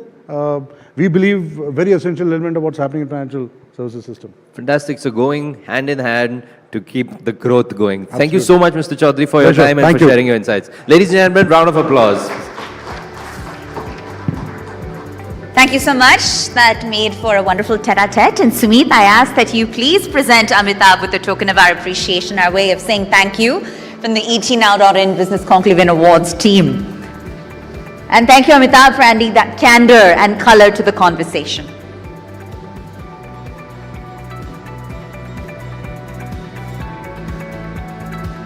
A photo op to capture the moment, ladies and gentlemen.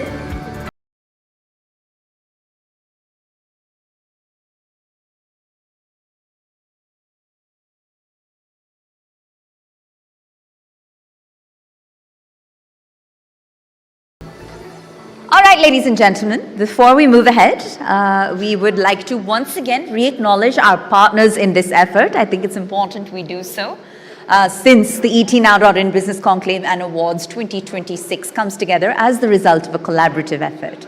So we're presented by HDFC Life, in association with Onextel Communications. Our celebration partner is Radico, our defense partner, ladies and gentlemen, Samtel, Avionics. Our digital PR partner is Primex. Our tech partner is Zoho. Our online Realty. Our consultant partner is Roof and Floor. Our timekeeping partner, Just in Time. AI data cloud partner is Snowflake. Luxury partner, Milano. Our concierge partner is The Capitalist. And our outdoor partner is Heights Group. But we, once again, especially want to thank you for being here and for your continued support in making this event a success. So with that, we're going to switch gears once again and move on to a conversation that addresses a very fundamental challenge in today's fast-paced business environment. And that discussion is around building enduring Indian companies in a short-term world. So in an era that's driven by rapid results and constant disruption, what does it really take to build institutions that stand the test of time? It's the million-dollar question, right? Well, to take it on, head on, if I could please invite back on stage my colleague, news anchor and principal correspondent for the Times Network, Ashish Parikh. Ashish, let's kindly have you on stage. And joining him, we've got Padmaja Ruparel, co-founder of Indian Angel Network Group, and Naina Lal Kidwai, the chair of Rothschild & Co. India, and ISC, or the India Sanitation Coalition. So let's have our entire panel on stage, Padmaja, Naina, in conversation with Ashish Parikh. That's right.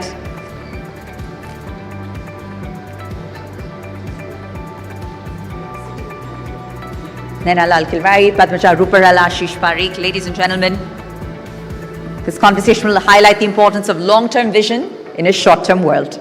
Ashish, over to you. All right, welcome back, everyone. It was a brilliant session listening to how Axis Bank performs and how it operates. It's always fascinating to know how large companies work, but India right now is the focus when it comes to startups. And we're talking about startups that are scaling fast, but there is a gap. The problem is, while India is considered, a factory of startups, having thousands of startups is one thing, and building institutions that last generations for decades is another. So we'll be trying to understand during the course of this session, how exactly do Indian companies adopt to the global changes, and how do they build for the futures and for generations in an era where everyone seems to be obsessed with quick exits and also quarterly results. Naina ji, let's start with you now. Let's take the larger picture first. Geopolitics, global supply chains being hindered. Everyone's looking at India. Over the past couple of years, India has become the by default alternative for a lot of global companies. But the big question is, are Indian startups ready to take on that challenge? Culturally, technically, are we ready for it? Well, when you talk of geopolitics and you talk of geopolitics today, it's anyone's question as to where the world is going. So let's look at the longer term, where the opportunities that presented themselves in India were the China Plus One, for example, where can Indian companies become part of global supply chains as they look to diversify beyond what was originally largely Chinese suppliers. And there, it's still early days for the Indian story. There is an opportunity, and one that we must absolutely look for. But I also believe the geopolitics of today will make that diversification of those that looked at the whole West Asia space for investment, beginning to diversify geographically, so that there can always be a go-to proposition when one area or region flares up, as indeed we have in the West Asia area today. So the space for us to occupy as one that is relatively unexplored, to substitute China, to be in geographies which are probably less troubled in today's times, is the opportunity. However, in order to belong to that supply chain, that is the opportunity. But in order to belong, we have to be competitive. And to be competitive, we have two things which are working a little against us in the country. One is logistics costs, much improved, but still not single digit. So all the investment the country is making in infrastructure is certainly going to help us there. But it can be a negative in terms of the global context as we compete. And the second is cost of capital, where Abhijit's run away, but the interest costs that we face today in the country are still higher than what the rest of the world has. And that becomes a factor of cost of production, which is negative. On the other hand, the positives are we have a strong digital economy, we have labor, hopefully productive labor, and the advantages I stated in terms of geography. So the opportunity awaits us. There are some headwinds, but nothing that we can't conquer as we scale up. Absolutely. Everyone's scaling up, and building on that macro point of view, Padmaja, we've had a lot of the great Indian success stories over the past decade that suddenly have disappeared into thin air. And the problem is, it was a cultural problem or it was a systemic problem, whatever it was, all of these companies are nowhere to be seen now. When you look at a startup, when you look at a new company, what are the key indicators that tell you this seems to be a player for the long run? It's a very good question, I must say. And I think just as much as there are stories of companies disappearing, I think there are stories of companies which have been very resilient and created value. I think we should balance that out in some ways. So just because you asked me of the companies which have disappeared, I think to me, one of the big factors is the founders themselves. I think the founders, their ability to think, lead, their focus on value systems, their focus on being able to execute and govern. It is the onus of the founders to build that. And to a great extent, I would always say this, that as early stage, that's what we are early stage investors. I think there is an onus because most of the entrepreneurs that you see today are really first generation entrepreneurs. They've never been through this whole experience of building a business. They don't even understand at times why is it that a board meeting is held. It's as simple and as fundamental as that. So I think to a great extent, good, high quality, early stage investors, there is an onus to help the founders, help the companies to build in the governance systems, make sure they're compliant, make sure that they're focused on cash flows, etc. That's one part of it. And as they scale, that should just keep improving. But I think resilience is not just governance, right? I think resilience in the last 6 to 8 years, if you look at it, we went through 2008, we went through 2015, we went through COVID in 2020, and today is not very different. We're not sure what we're going through now. Well, irrespective, I think it's disruptive. You can't move with the same kind of business model that you're moving. You have to look at a lot of changes. And to me, I think building a company is like building your life. It's a continuously evolving entity. You cannot have a business plan frozen, cemented and say, this is it. It doesn't work. It has to keep evolving. It's a live document in that sense. And to be able to adjust to changes, to be able to bring in the needs of the hour is very different. I'll give you just one example, right? We invested in a company, just to make it a little more alive. We invested in a company which was a last mile commute model on a two-wheeler, electric two-wheeler. It's a company at that time was called Mobisi. Takes you from the metro station to your office, 5 kilometers, auto drive, self-drive, get off, and that's it. Then COVID happened, nobody was commuting. Nobody was going to work. So we actually sat over 90 days over a Zoom call and pivoted that company into a last mile delivery model because online had suddenly spiked, right? And they have became from a B2C, they became a B2B. From being a self-drive, they had to get gig workers to drive and deliver. Net, that company is today, we were in our valuation at that time was in low double digits. Today it's preparing for an IPO.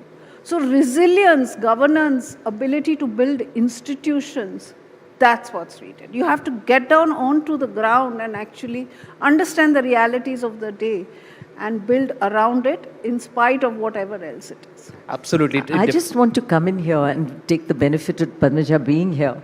And that is in the startup universe, I was very struck by 2 awards events that I'm deeply engaged in, one with the FICCI Water Mission and the other with the India Sanitation Coalition, where we give awards to startups. And those startups are not necessarily, they can be, but not necessarily tech-oriented. But they work in spaces, Padmaja, which you indeed invest in, which is the areas of water efficiency, sanitation. They're solving for real issues. And the awards we give are not just the fact that they work in those spaces, but they have to be profitable and sustainable. And the good news there is that there are entrants there in age groups of 40 to 50. So it's not all first-time startup straight out of engineering college. It is seasoned people who worked in businesses, seen an opportunity and moved in. So I do believe that this startup universe, as we have it set up in the country today, is quite wide, provided we can ensure that folks like you find them, invest in them, and then help them grow in the right way. Yeah, absolutely. And I think the big change has happened in the last 5 years, if I may say so, from building just revenues and grabbing market share to actually having a view on top line and bottom line. I think that's the big change. Absolutely. I think that's a very important point that you're coming to, the fact that profitability in the beginning isn't the only thing that we need to focus on while judging a startup. And everyone talks about the deep tech ecosystem. One of the biggest problems is the struggle that these companies see in retaining talent. And one of the things we are seeing in these companies is that there's a lack of patient capital. You know, everyone wants results quick, everyone wants a quick, profitable exit.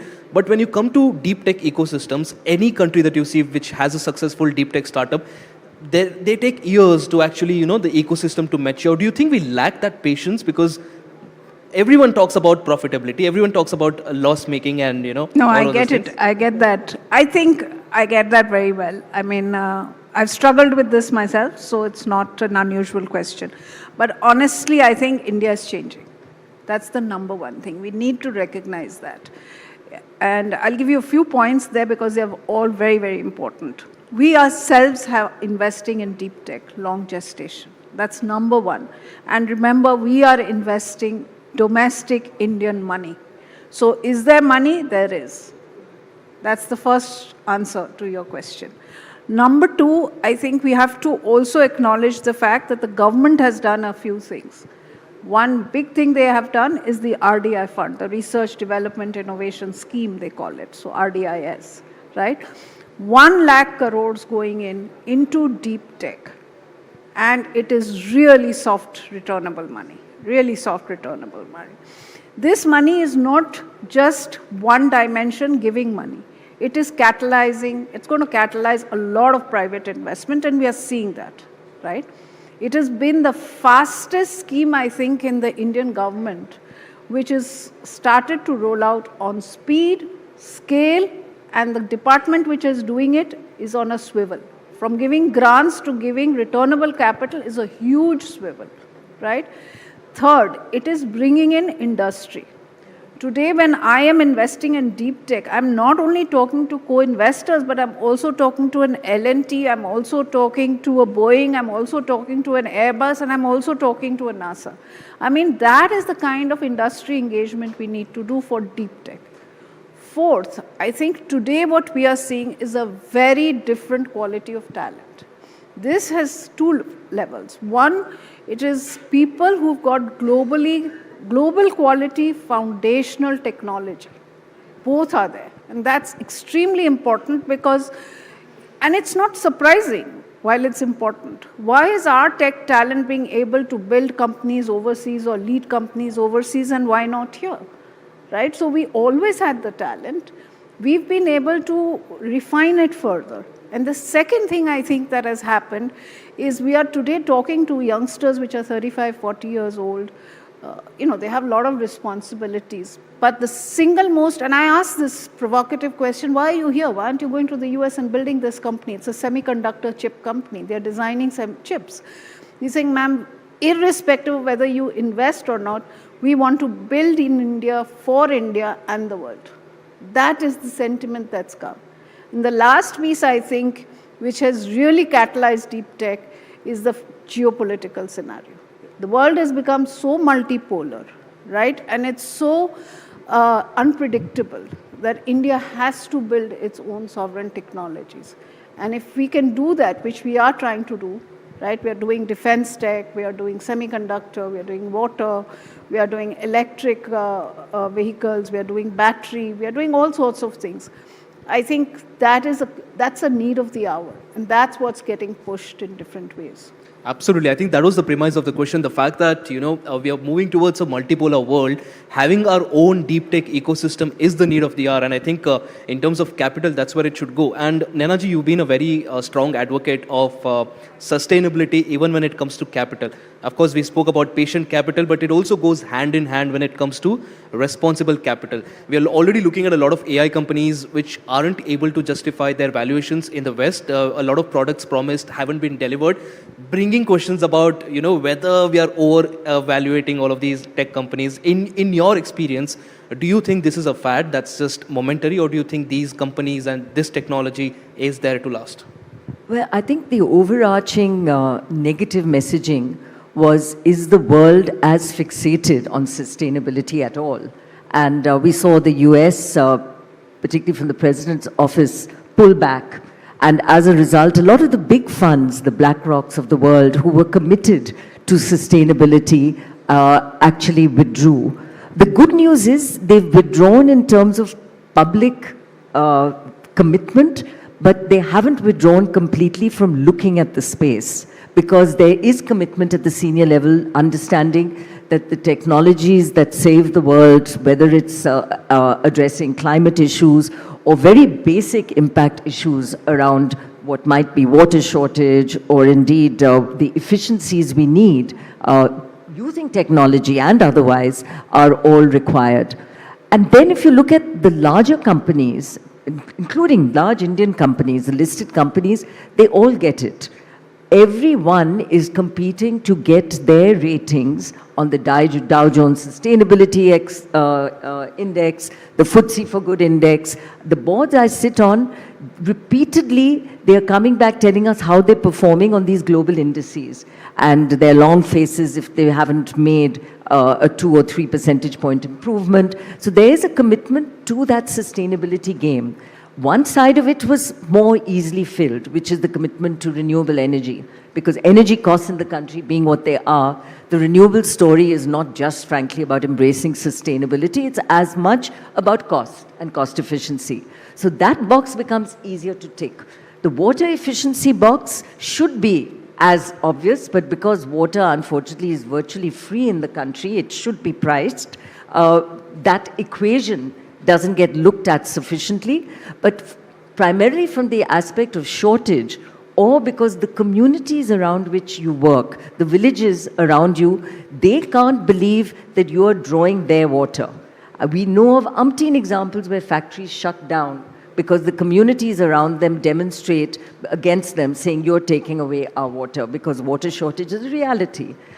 Equally, we know that power companies in the country shut down in the summer because water goes out and water is needed for cooling. So water is clearly an area where the water efficiencies and the technologies therein that I hope, Padmaja, along with you, and by the way, congratulations on your $100 million new fund, which you've just closed, are the kind of technologies that we will see support in. But as Indian industry goes, particularly listed companies, they are not ignoring the sustainability space. And the government now has made it mandatory, and globally too, you have to have your sustainability report as an integral part of your annual report. So it sees the eyes of the auditor, you can't have greenwashing statements. So you have to have the reality on the ground and also showcase what you're doing in this direction. Absolutely. Yeah. I think it's very important to talk about sustainability, particularly in this era wherein there are already a lot of pushbacks that we are seeing against the construction of, for example, say data centers, because the local communities think that their ecosystems, their day-to-day life will be affected as well. And I want to add on to this and bring your perspective on it. Where do you think India needs institutional support today? Because like you mentioned previously, we've got the talent. We are already heading in international companies. So talent is there. What more can the government institutionally do to ensure that the companies that are built here are not just globally competitive, but also globally dominant? Yeah, I think it's a good question. I think there are 2 or 3 things. One, before I get to the government, I think our industry is not yet open to work with innovative startups. I think adoption of technologies, adoption of these deep tech or younger companies, whichever, I think that we do not work very collaboratively. Why do you think there's a hesitance? Well, it's been there because we didn't have a startup culture, right? Look at our academic ecosystem. Industry is not embedded into the universities, right? Look at the US. You have industry and university absolutely sitting together. So I think that is something that needs time to change. It's changing. I wouldn't say it's not changing, but I think that adoption has to be there. That's number one. The second thing I think is till the RDI came, okay, and it's not going to be enough for the size of our country. I think we don't have debt coming into young startup companies. Companies are going to continuously dilute raising equity money. It doesn't work. At some point, it is revenues, working capital, term loans, debt, which has to come in. So I think some change there needs to be done. Very little. There is money that is opening up as debt. We've seen that. We've seen that with some very good, very high quality banks. It's happened. But it's minuscule compared to the need that it happens. The third thing, I think our entire logistics, which ma'am talked about, to be able to export or import from supplies, it's very expensive. And our indigenization is not at the level for these companies to start working with Indian When you say not at the level, is it in terms of quality or the scale? Quality, technology, pricing, all of that, right? I don't think we've really, our SME, MSME, manufacturing capability has really evolved to a stage in design, in quality, in speed, in cost. It hasn't evolved to be able to become a really strong supply chain to these technology companies. I'm talking about, hardware, electronics, telecommunications kind of companies. Right? Hence, what we are having to do is we are having to rely on overseas suppliers. And therefore, we are looking at multi-country supply chains because we have to risk mitigate. And as you do that, it's going to cost you more money, right? So I think there are many steps to get there, but the good news is we've started. Absolutely. I think if we can create more of what Maruti did for the auto ancillary sector, or what Apple hopefully is doing for us for iPhones, where you get a large supplier that comes in and is committed to developing the local supply chain. I mean, when Maruti happened, there was one of the issues they had to address and showcase to the government was how they were building the supply chain, and they did. And many of our large auto ancillary exporters today came from that universe. So we need to ensure that we can do this for industries where the supply chains to that company within India, maybe for export as the end product, but the building of the supply chain continues to be indigenized rather than imported. Absolutely. And for some of the very critical items, look at things like chips, look at sensors. We are completely reliant on overseas supply. Absolutely. And that is a huge risk today, right? Absolutely. And if you look at the space industry is evolving slightly differently. They have started with the thinking of building a lot of ecosystem for Indian space companies. So alternate fuels, if you look at satellites, if you look at solar arrays, all of this is now starting to get built. And defense also. And defense. And that's how you're looking at a defense export starting to happen. Absolutely. We never had that. There's, of course, a lot happening, and we're running short of time, but Padmaja Ruparel and Nena Kidwa, it's been an absolute pleasure listening to you. Thank you so much for the insight. You've been a trailblazer for women when it comes to Indian business, and thank you so much. Let's hear it for Padmaja Ruparel and Nena Kidwa, please. Now, truly insightful conversation. Ashish, I ask that you please present a memento, a small token of our appreciation to each of our lady panelists. I think there are very few conversations around startups and investing in a business conclave that add such a human lens to the conversation. I think they've more than done the topic justice. A huge round of applause, please, for our lady.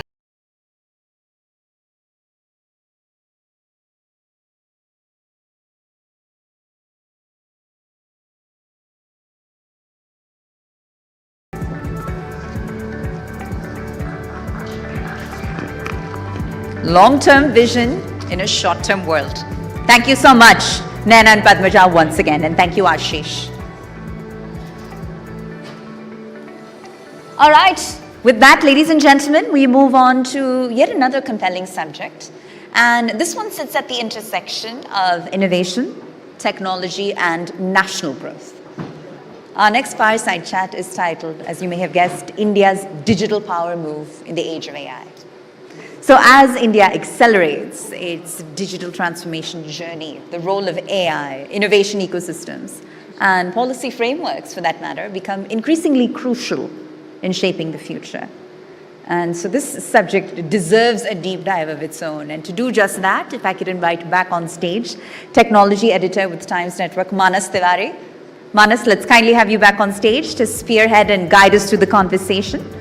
And joining him in this discussion, please welcome Deepak Bagla, Mission Director, Atal Innovation Mission at Niti Aayog. All right. It's a pleasure to have you amongst us, sir. We ask that you kindly do take the stage. And with that, we'll be ready to really explore a conversation around India's digital momentum in the era of AI. All right. Dr. Deepak Bagla, ladies and gentlemen, huge round of applause, please. Manas, take it away. Thank you so much.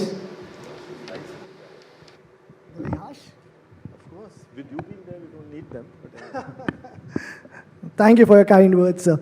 But I think there could have not been a better time to talk about artificial intelligence in India's context, because we just hosted one of the biggest, largest AI summits with the entire world watching us, some of the biggest tech names being part of it. You were obviously involved as part of that initiative. So let me just pick it from there. And my first question to you is very direct, very straight. You see, the global conversation around AI in the last few years has largely been dominated by the US, China.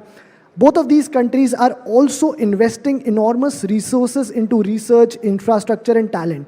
So where do you think that India realistically stand in this race, and what will determine whether we become a self-sufficient AI power? This is very interesting, Manas. You know, I'm sure everyone here would have followed that AI big event which happened and the entire discussions, and this was one of the core points. I'll just share with you my thoughts on this one. One, I don't think this is a race. Okay, I think it's a movement, it is something which will just move around us and be there and present. So that means it's an existentialism system which is going to be there. So there's no winner or losing on this one as far as the race is concerned. I think also it is just the beginning of this entire movement. And it will suddenly start seeing many aspects around it. The core element of AI is the human brain. And the reason why you had such a huge congruence of the world leaders in this space in India is because they see the significance of India in this entire process. Now, it has several aspects to it. It has the large language, the small language, you know, all those kind of things, the hardware, the software. And I think as you will start seeing these different pieces evolve over time, you will start seeing each and every stakeholder playing with their strengths in that piece. Where India is concerned, some of our core strengths are what are the core elements of this entire movement. And I think because of which India will always remain a very core player in this entire process as it expands and takes over. So from that aspect, I think India will continue sitting on the high table. I also see the evolution happening in a very rapid pace, and that again fits in very well in the Indian context. You know, think about it. What is the strength of India? And I think the best time to have seen it is when COVID happened.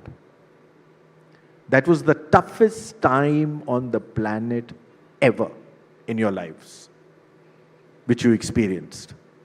And when it happened, just remember that time. I mean, it was impossible that all of us would be sitting in this room without a mask, and it wasn't too far away. It was a time when you were locked in your own room away from your family because each one of you was scared that it might come and happen to you. I remember a senior official of the World Health Organization had said, this was in March 2020 when it had just started. Sorry, Manas, I'm going a little off, but I'll just give you a point to it. He had said that the future of this virus will depend on how India manages this virus. Because one, it was complex. Two, the scale and the diversity. I mean, every element of it was one which was the most challenging. And there was no playbook. You had no idea what it is going to do next. You had no idea what you could do next. It meant what? You were in a situation where anything was possible, but nothing was certain. And yet, you managed it in a manner where the world stands up today and salutes you for the way you held and managed that virus. You did it without a playbook. And at that time, you remember when it started, you didn't even have masks. We were all cutting pieces of cloth and trying to create. You didn't have enough places to test yourselves. You did not have enough for your breathing equipment, and yet within a short period of 120 days, you were in a position where you had created enough PPEs for yourself, you created your own vaccines, you created your own, all those, what were they called when you, for the breathing thing? The COVID tests, basically. For the breathing, you made them all yourself, and what happened at that time? Your startups, your MSMEs, your big corporates, your government, they all got together and they made it happen. And you know what is it which has brought you back on the high table? Everyone remembers that. My previous job was when I used to be with Invest India. And I remember every global corporate saying that it was not just a silver lining. It was a gold lining where India was concerned, because what you showed to the world was your resilience and your ability to maneuver successfully one of the toughest situations on the planet, which had absolutely no roadmap to be able to do it. Now bring about ourselves to the situation where we are in today. You're now in the same situation and entering a world where everything is possible, but nothing is certain. That means there's a complete sense of an ability that everything is going to getting changed by the moment. And it is your ability and your resilience in the most difficult times which has brought the faith and the trust in everyone else across the globe, including the confidence in our own selves, that we can continue doing that well. So when you talk about a new AI world, you're opening a world which is again going to go through a level of disruption which has never happened before. But seeing what the strength of the Indian is, I think you will see India playing a very leading role in this entire process. And the best part of the Indian thing, even during COVID, if you remember, you did it not just for yourself, but you did it for the world. You supplied medical support to over 130 countries at a time when you yourself were also doing it. You supplied vaccines to them. So it was not just for yourself, and that level of partnership which you approached and did, which is what is going to be about AI, because AI and the next movement is going to be about partnerships. So to which is my next question, because from where I see it, there are obviously two parts to, if I may call it like an AI movement. One is obviously creation, other is consumerism. From where I see it, we have as a country really opened up to a lot of AI platforms in last 12 to 18 months where we are using them like anything, all the Geminis, Claudes, Perplexities, OpenAI, ChatGPTs, all those. In fact, we are already the second highest users of ChatGPT outside of the US market. How do we go from just becoming consumers of AI as a product to actually creating some meaningful tools to become a global leader in AI? So that process has started, Manas. You know, Sargam and some of the others which are you seeing. Look at the core elements which are important. Diversity, scale, and skill, right? These are the three elements which are not just put you on the consumer side, but also on the creator side.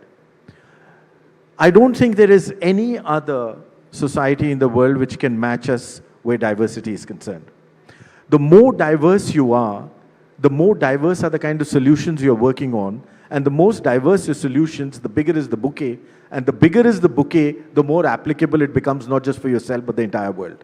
I remember in Startup India when we were working on the G20, everyone was very keen to see our solutions for our startups because they said they're applicable not just for the top 500 million of the world's population, but for the balance part of the pyramid, which is the other 7.5 billion.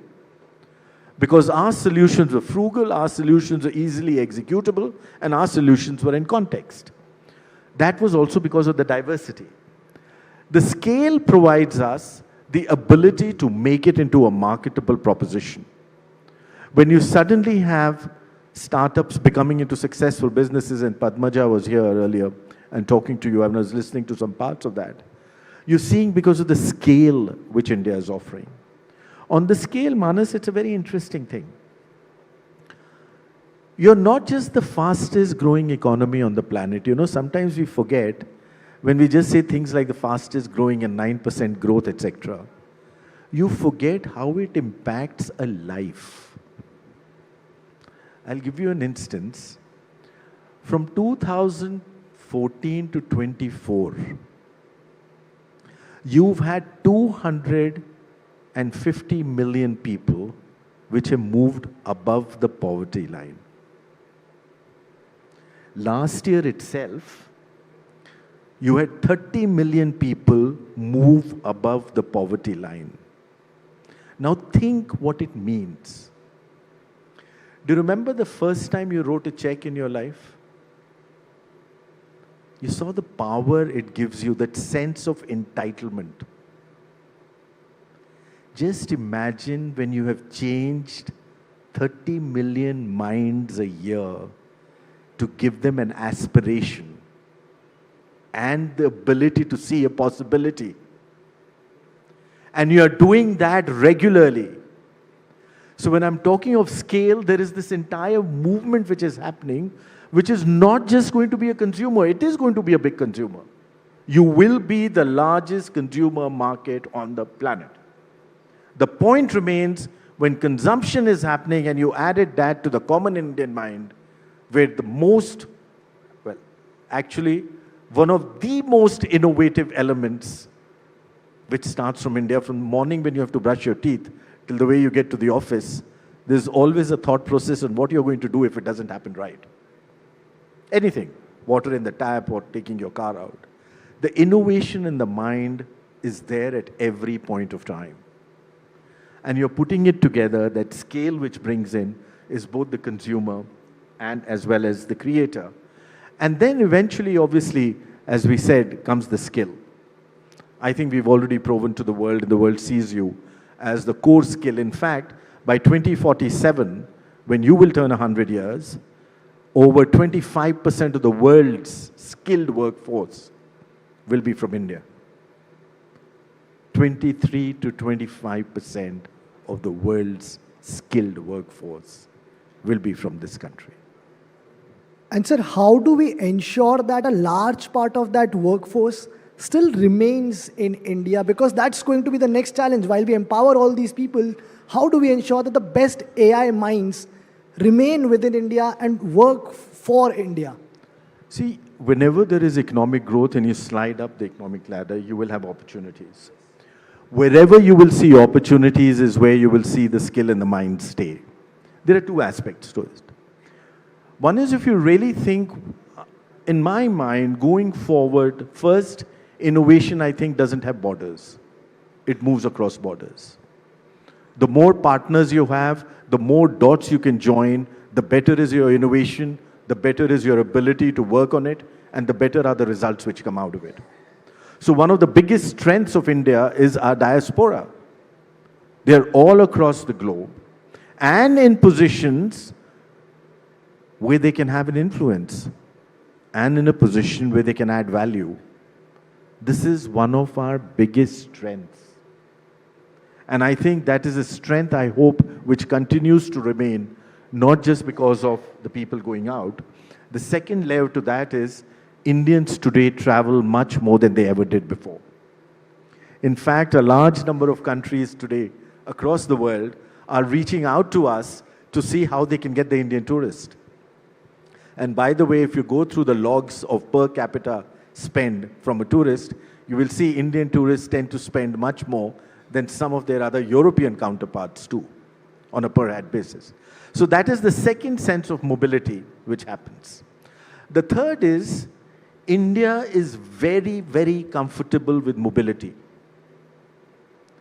You know, the highest mobility in the world of labor is in India.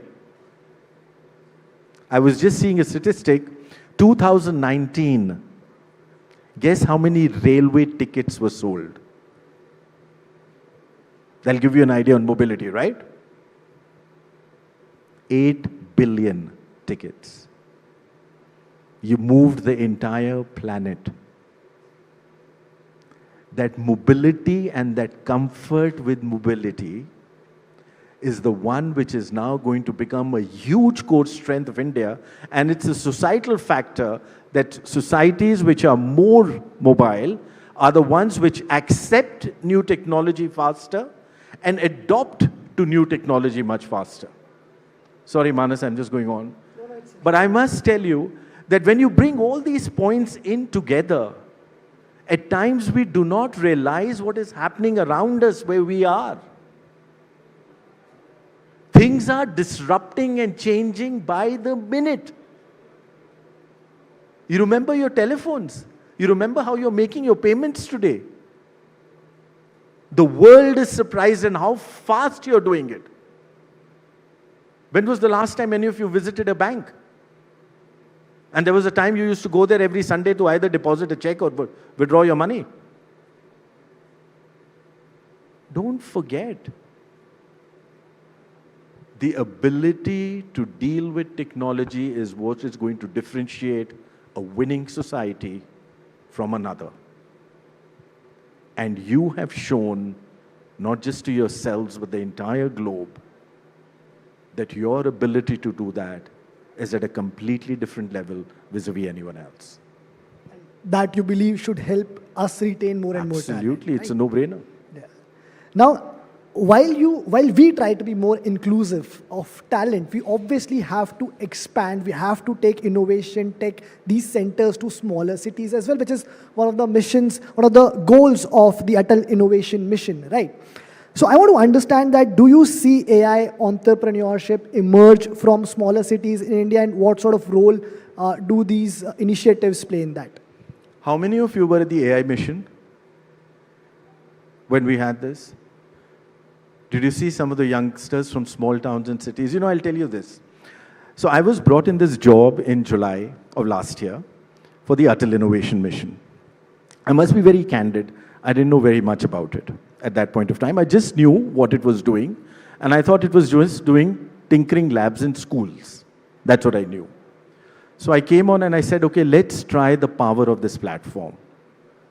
So it's an independent mission of the Government of India. It was launched by the Honorable Prime Minister in March 2016. So it just turned 10 years on the 24th of February, February 2016. So last month it turned 10 years.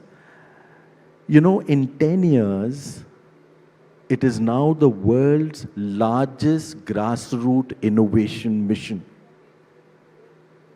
So when I came, I said I wanted to see what this platform is.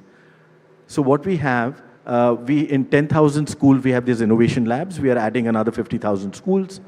We are one of the largest owners of incubators in the world. We already have about 100 incubators. We are adding 50 more. You were talking about funding some of the deep tech startups. This entity has been funding a large number of these deep tech startups directly in grants and otherwise some of the space startups, etc. So coming back to my story, so this was the month of September and I said, let's do a hackathon. And my team told me, sir, wo puja ke din aane wale hain, Diwali aa rahi hai, ye wo, let's do it after that. Schools and all are closed. I said, no, let's do it. So we ran a hackathon across the country. I don't think any of you know about it because there were no ads. It was just by word of mouth and something on the social media, and we had given a few challenge statements for it to happen. The hackathon was on for 4.5 weeks. The Guinness Book of World Records is now crediting it to be the world's largest hackathon. Wait, I'll tell you what happened. 25 lakh young students. And these are not art and crafts class. They're doing robotics from villages, from small towns and cities of India. And I'll give you an example. Saturday tha beach mein. I was sitting in my puja room in the morning. The phone rang. I didn't pick it up. When the third time it rang, I picked it up. There was a little kid who spoke. He said, "Sir, मैं झज्जर से बोल रहा हूँ. मेरे को एक problem है, आपकी मदद चाहिए." I said, "What happened?" One, he got my mobile number. Okay, think of it, to find it.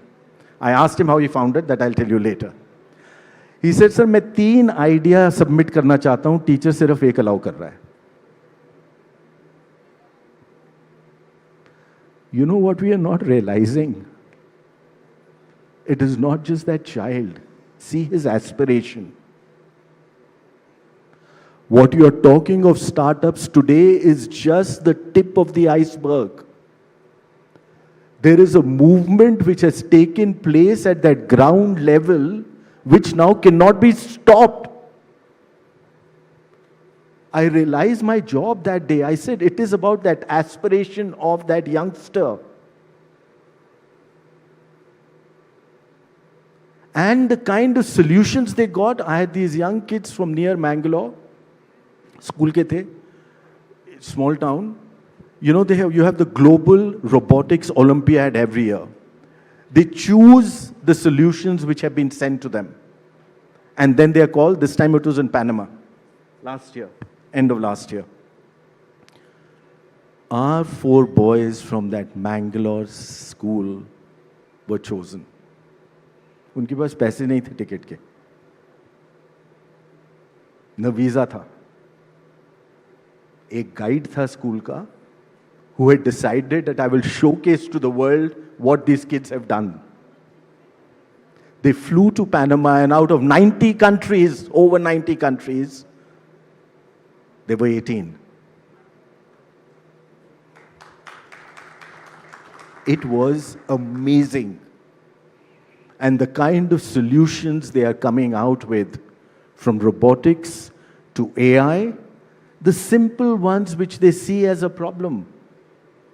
Why I was asking about the AI mission, I had some of these youngsters which had come in from there. They're all from small towns, small villages. The power in the belly and the ability to think and to work is unmatched. The power you will see happening now across is completely undefinable. So अभी सिर्फ 2 lakh startups आपके जो दिख रहे हैं, which have been registered, as I said, that's just the tip. And they are coming up with solutions which are not just robotics, which are AI, which are health related, which are about circularity, about water, about electricity, about problems which the entire global south is facing. And you know what is interesting after this?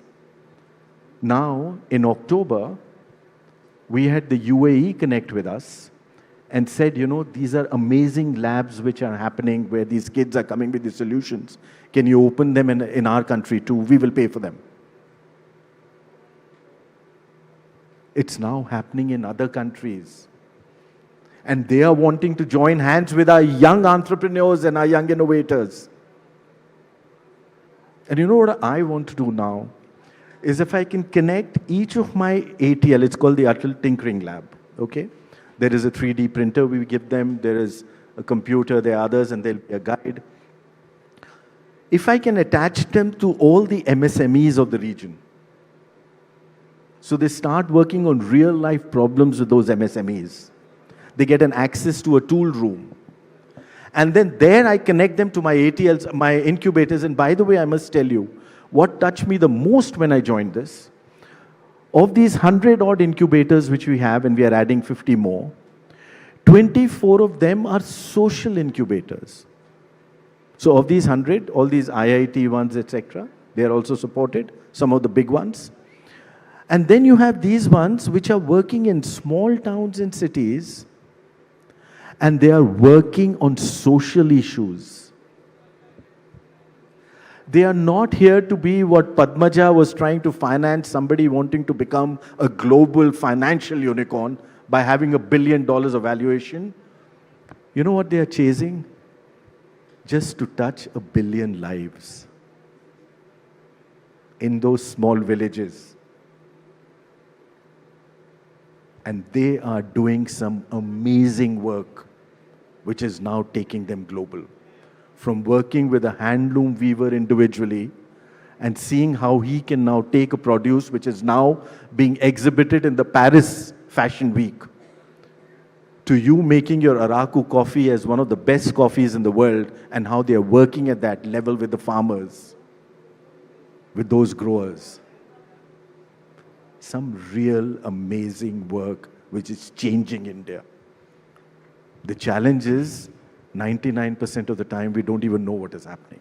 Yeah, I mean, that's what I was saying. These are some wonderful and really inspiring stories that you have just shared. Manas, these are not stories. These are real life experiences. These are amazing when you see them. You know, I've had colleagues from my previous life coming to me and saying, how can we get connected with these ATLs, with these youngsters? Now I get a feed every day, you know, some school or some incubator or some big one getting in touch with us. The challenge is, which Padmaja must have mentioned earlier, the problem is we don't speak to each other. One incubator doesn't speak to another. Just globally also this is a problem. One incubation lab doesn't speak to another. I think the role of Atal Innovation Mission, let me just put it perspective for you, it was changed by the cabinet in December 24 last year to become the core entity responsible for the innovation ecosystem in the country. So idea is to find out where there are gaps, fill them in, and then also catalyze what there is. For me, the biggest thing I think in this job would be if I can just make everybody speak to each other who are stakeholders. The university professor, that young entrepreneur, that young kid in the school and his guide, and a business person. And you, Manas, so you can tell their stories. And to each one of you in the room, who can be a guide to them. It's one of the most satisfying things which can ever happen. Absolutely, sir. So this has been a wonderful conversation. To sum it up, I just have one last question for you. Now, if you have to choose one priority for India over the next 3 to 5 years when it comes to AI innovation, what would you pick out of compute, capital, policy, or talent retention? What should be our priority today? So, I don't know those fancy words, but I'll tell you what I think I need to do. You know, in these few years, we've created a lot of infrastructure, of value addition, of ability, and foundation blocks. We've created a lot. Aapne sadke bana li. You've made your digital infrastructure, which is one of the fastest in the world. In fact, you were the only country in the world which created a physical and a digital infrastructure at the same pace. Mostly others had to do one or the other at some point of time. You've done it all, and each one of you are part of it. Every time you do a UPI payment, you've created some value, and you're a part of that. What we now have to start doing is getting them all together so that we now start utilizing it in the right manner. If your current infrastructure itself can be maximized, optimized, and utilized in the right manner, and the only way to do it is we can join the dots that all of you start getting together. I would say it would be the Uberization of the innovation landscape. And that's where I want to see my job, because otherwise, if you just own your car, you just use it for maximum 2 hours a day. But you give it to Uber, they will use it for 24 hours a day. So the capital is there, the structure is there, how well you utilize it. And that is what I think we need to be doing together. And that cannot be done by any one team or an individual. Everyone has to come together. Thank you, Manas. You got it. Thank you so much, sir. Thank you so much. It's wonderful talking to you. What a poignant conversation, ladies and gentlemen. And Manas, I ask that you please give Dr. Bagla a token of our appreciation, a small memento from us, our way of saying thank you for being here at the etnow.in Summit Business Conclave and Awards.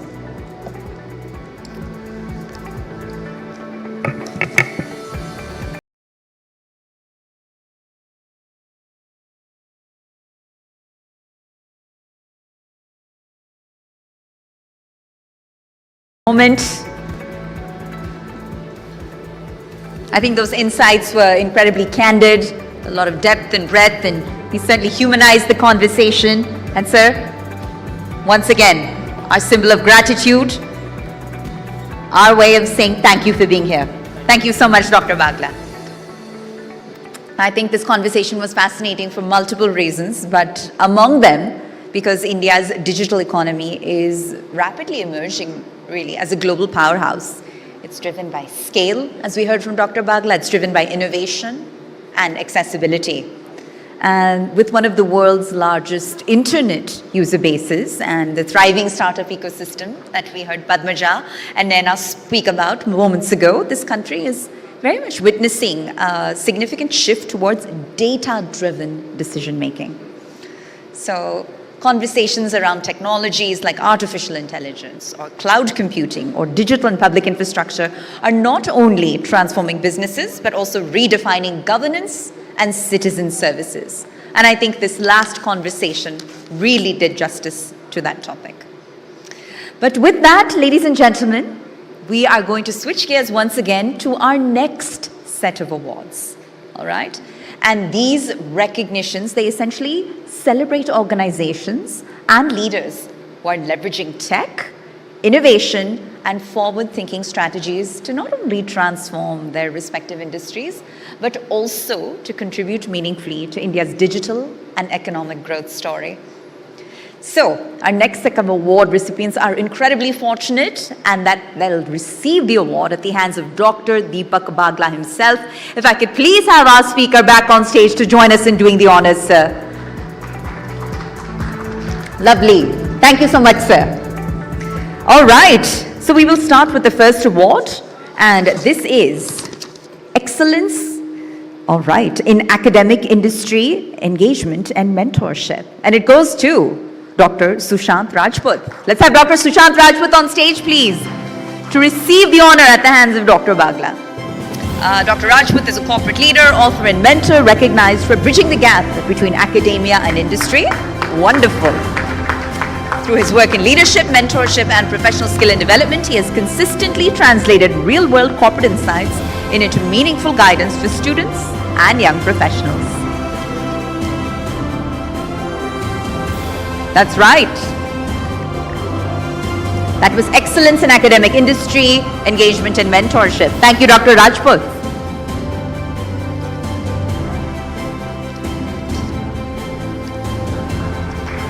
Thank you once again.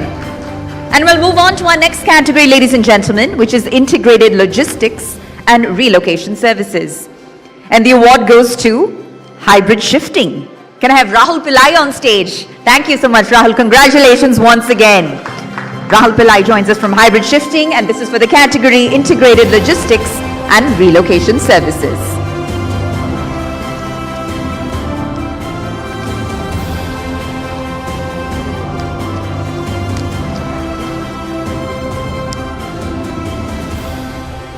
And we'll move on to our next category, ladies and gentlemen, which is Entrepreneur of the Year Corporate Events. And it goes to Stage Arts Live. Can I have Shaheen Jehani on stage, please, to receive this incredibly prestigious award? She joins us from Stage Arts Live, Entrepreneur of the Year for Corporate Events.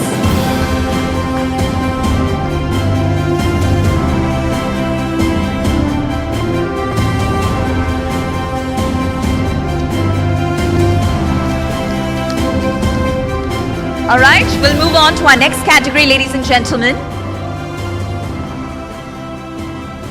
And our next category here at the etnow.in Business Conclave and Awards 2026 is Excellence in Passenger Electric Mobility. And it goes to Chartered Speed Limited. Can I please have Sanyam Gandhi joining us from Chartered Speed Limited? Again, ladies and gentlemen, this is for Excellence in Passenger Electric Mobility. Congratulations once again.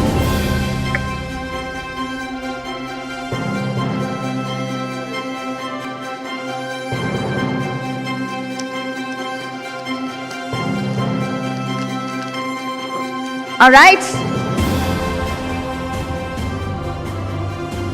And our next category, ladies and gentlemen, is Excellence in Pharmaceutical Leadership. And it goes to Durga Prasad Satapathy, Executive Vice President of Intas Pharmaceuticals. Can we please have Durga on stage to receive the honor? Congratulations once again, sir. A special moment of incredible recognition here at the etnow.in Business Conclave and Awards 2026. Excellence in Pharmaceutical Leadership.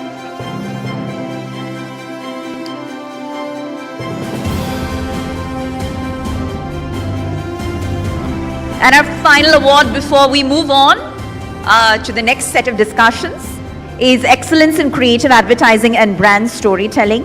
And it goes to SLN Advertising Studio. Let's please have SLN's Rajesh, MD and Creative Director, on stage to receive the honor. We're dealing with a creative force here that has redefined brand communication through innovative storytelling, impactful campaigns, and strategic vision.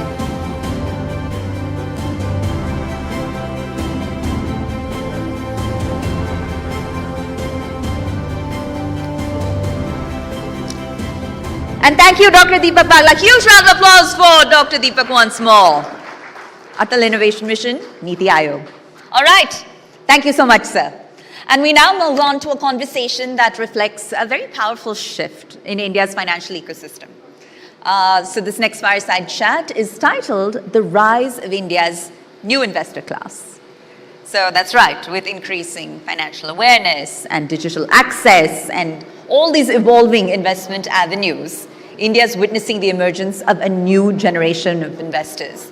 And they're here to stay. They're shaping the markets, ladies and gentlemen. So to moderate this next discussion, if I could have back on stage our technology editor with Times Network, Manas Tiwari. Manas, let's have you back on stage, please, to lead us to this discussion.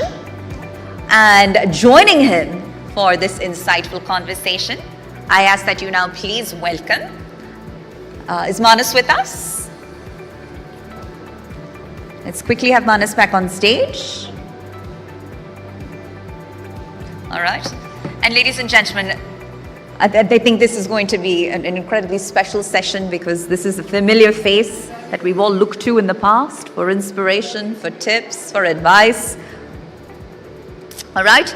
And what we're going to do is instead switch directions for a quick moment. Ashish Parikh had moderated a few sessions earlier in the afternoon, and I'd like to please now invite him back on stage. He is news anchor and principal correspondent with the Times Network.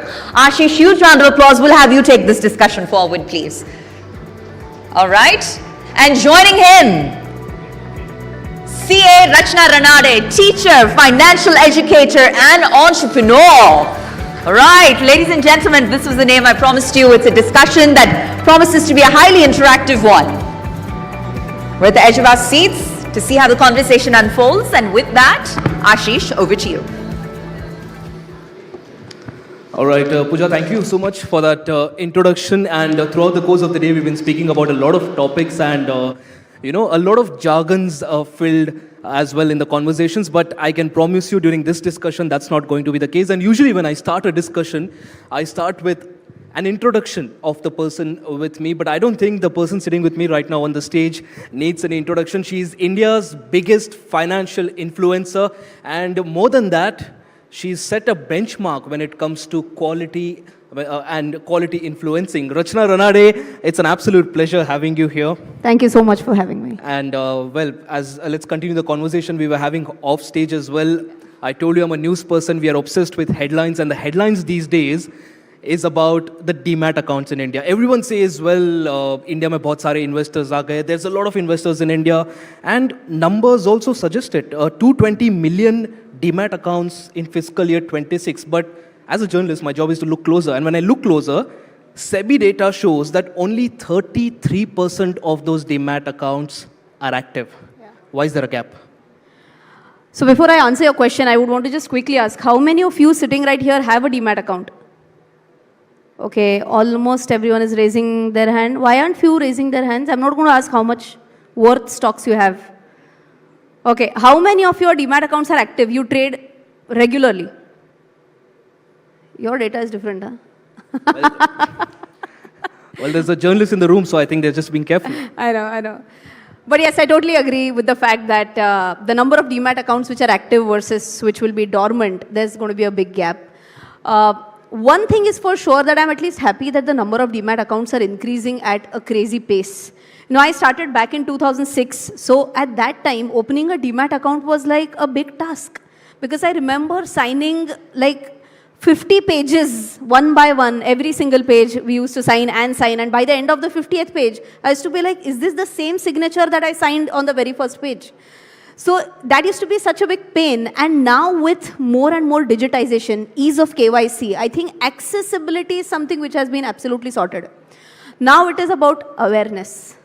So I just feel that accessibility has far surpassed awareness, because of which this gap has widened. Do you also suggest there's this, the word they use these days is FOMO? I mean, a lot of people start their demat accounts because of FOMO. They see it online, you know, people recommending, people getting rich and wealthy because of stock investing. And suddenly they realize, well, the market isn't that easy, and then they don't invest. Do you think that also is a reason? Yeah, I think typically when big headline IPOs hit the market, that is when maximum number of demat accounts get opened.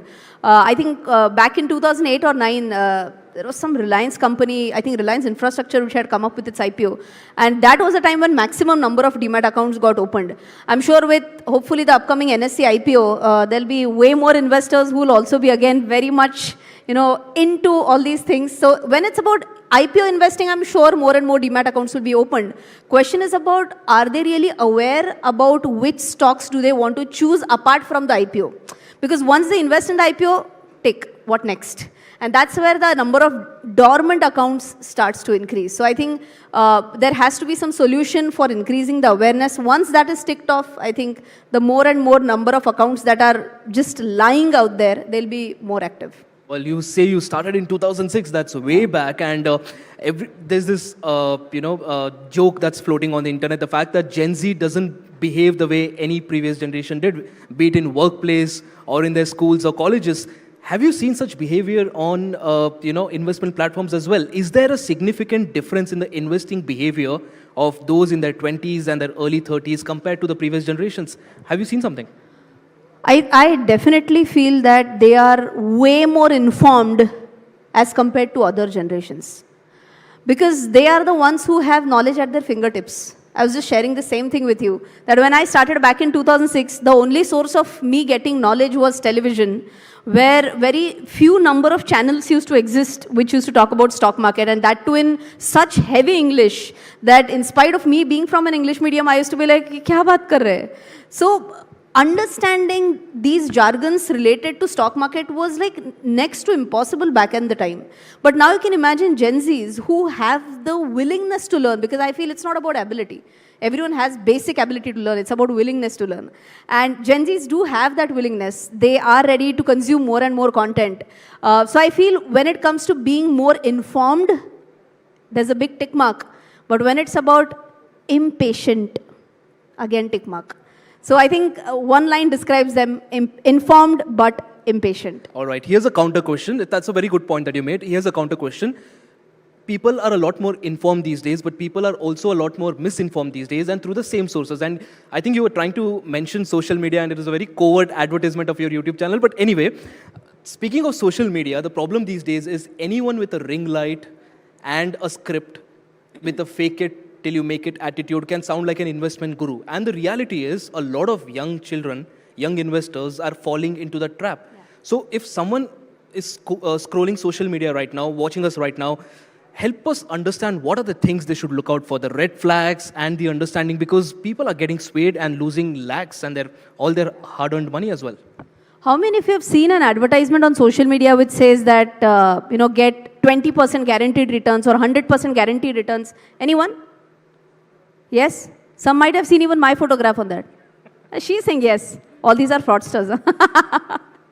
So I'm very happy that you asked this question because there are a lot of impersonators who are trying to impersonate me. They use my photograph, of course, without my permission, and they'll have all those patches in my paisa double type schemes where unfortunately investors get lured into and they get trapped into all of these things. I just feel that there should be more stringent norms on the social media platforms themselves. Because I believe that if someone is using my photograph and if that photograph is not being posted on my own handle, how does that advertisement get passed through their checklist and how does it get listed on Facebook or on Instagram?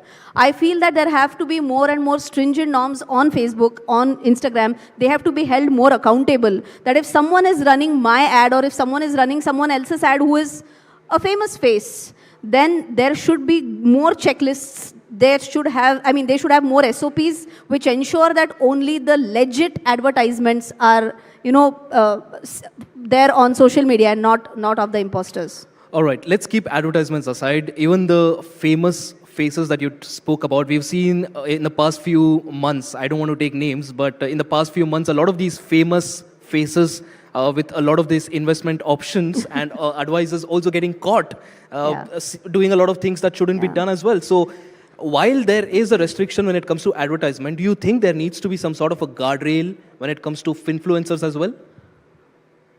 I'm not sure how they're going to define that. If they try to put an educational qualification, more than happy for that. I'm a chartered accountant. I would very well support that. But, I somehow again feel that there would be persons who may have acquired that knowledge. They have a very good way of communicating what they have. It's I think, it's the onus on the creator, and it's more about us who should take that responsibility of drawing lines of what is to be done and what is to be avoided. You just mentioned FOMO. So I feel those content creators who just say, buy this stock, sell this stock, this is target price, this is stop loss, these are the ones who actually bring in more of FOMO. But I think a good content creator is one who teaches you how to shortlist a stock rather than which stock to buy. And that is also a different kind of FOMO. I have a new word here. That is freedom of measured optimism. Because a good content creator can actually give you the freedom to think about stock market from a very optimistic way, but the word that I used is measured optimism, because if I just say optimism, that goes to 25 din mein paisa double. But if it's a measured optimism, I think it will be like realistic returns. So go for the right FOMO rather than the wrong FOMO. I think, this reminds me of my father's quote. He says, apna paisa apne dimag se lagao. I think that is exactly what really applies here as well. Let's talk about the investment strategy as well of a lot of these new investors who make a lot of losses. The problem is, there's this famous phrase, buy the dip, but nobody knows where's the dip. Where does the dip end? So they keep buying the dip. And then suddenly they realize, well, the market's headed nowhere. They move out and that's when they make a loss. Any advice to all of these young investors who are watching right now? What's the basic golden rule they need to follow in the markets before entering the markets? I think golden rule comes from one of the latest movies. How many of you are Bollywood freaks? Bollywood freaks, anyone in the crowd? Yes, let me see if you can guess the movie. I'm just going to change one or two words from this dialogue. I've recently watched that movie. That is a very big clue for everyone actually. कि stock market की एक बहुत खूबसूरत आदत है. Of course it's not stock market, the word is changed. Stock market की एक बहुत खूबसूरत आदत है, वक्त आने पर वो ज़रूर रिवर्सल देती है, तब तक नज़र और सब्र. Someone said it right. It's from the movie Dhurandhar. So I think the same thing applies, right? उसमें किस्मत की बहुत खूबसूरत आदत है, वक्त आने पर हमेशा बदलती है, तब तक नज़र और सब्र. So I think the same thing applies for stock market, right? There are going to be so many phases in stock market where the market is going to dip. People right now are getting scared with a 9% fall in the market, which is like nowhere even close to what we have seen in the past. We have seen COVID with a 39% fall. When I started investing, like I told you, 2006, 2008, I saw a 60% fall in Nifty. My portfolio was down by like 80%. We have seen the dot-com bubble. We have seen even Brexit. We have seen Harshad Mehta scam. So all these market falls were like way more than 20%. With current 9%, I think it's just about nazar, sabr. If those who can do that, these will be the people who will actually turn out to be the winners, because it's always said that market is a place where money moves from impatient traders to patient investors. I appreciate the positivity, but there's also a sort of toxic optimism that we see in the markets. People say, well, you've not made a loss until you've sold the stock. And with that advice, people are not smart enough in understanding when they need to exit. Do you think this also plays a crucial role, the fact that having knowledge, not just when you enter, but also when to exit? Of course, that is required. But again, I will have to give the answer in a little bit technical way. There are two types of portfolios that you can create. One is like a core portfolio and one is like a satellite portfolio. I think the word itself says it. When I'm talking about a core portfolio, it's like I'm going to buy this stock and I'm going to gift it to my son when he turns 18. In that, I don't need to time the exit. I just need to buy right, sit tight.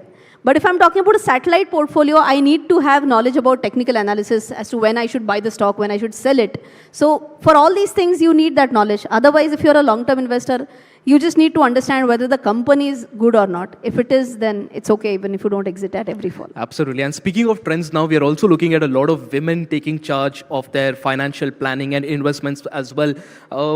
What do you think should be done more, not just from your end as an influencer, but also from the markets, the leaders, the policymakers, to ensure that women, the participation of women in markets increases?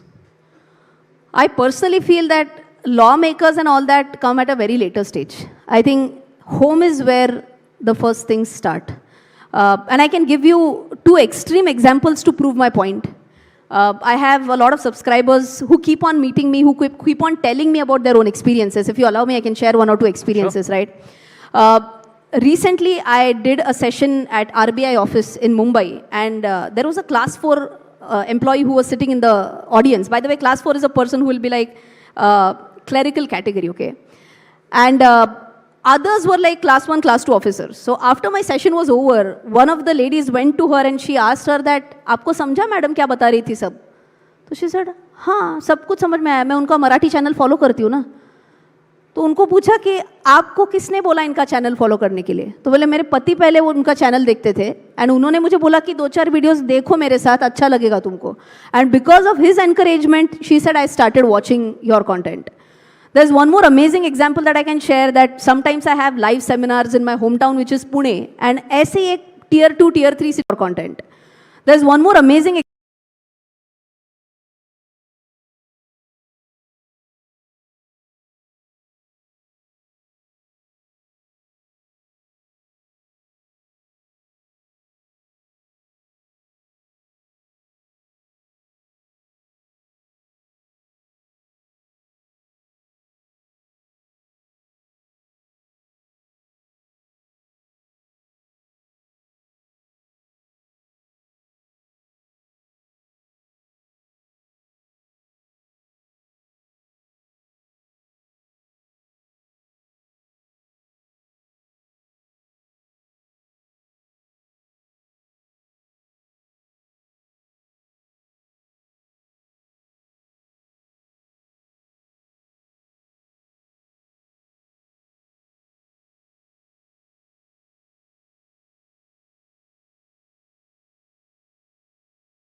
to prevent all of these?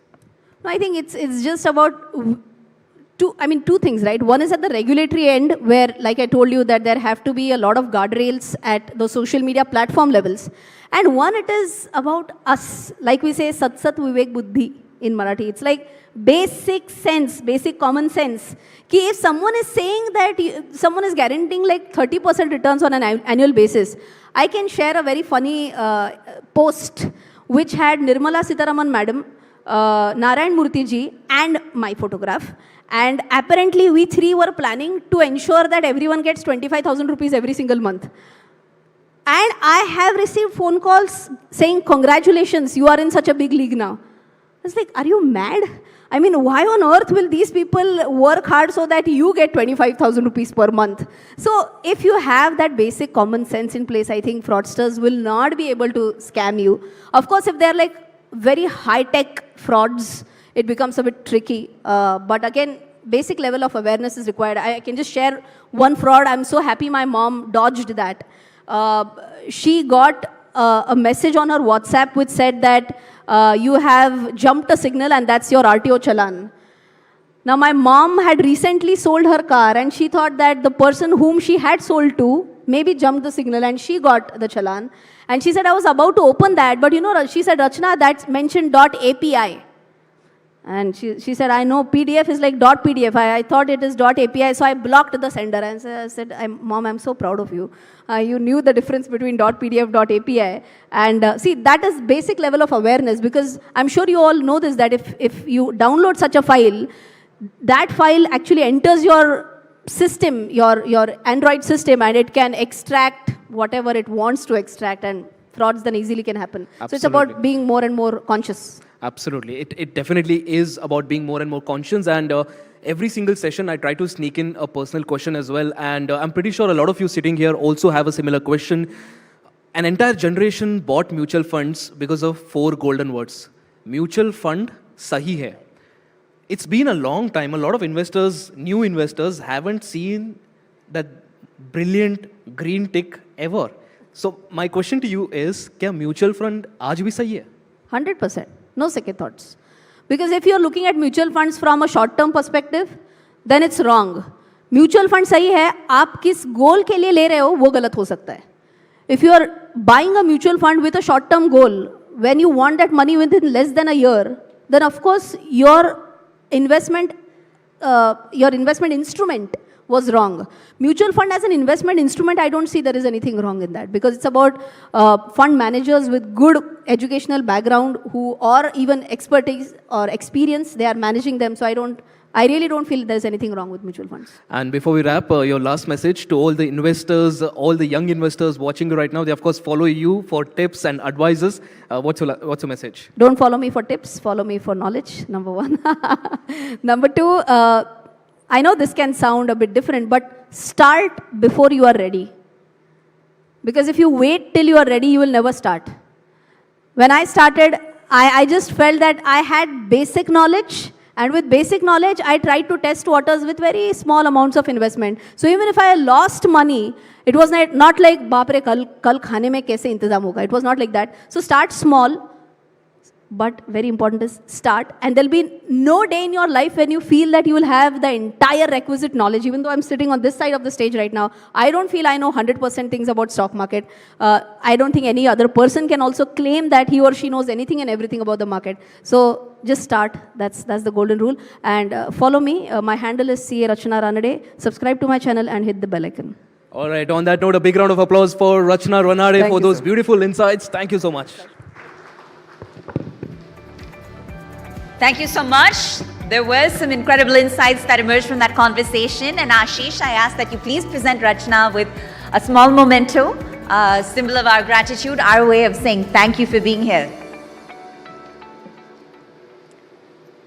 And I think such incredible insights from Rachna. It's true that women in this country continue to often relegate all financial decision-making to male counterparts in their circle of friends or family.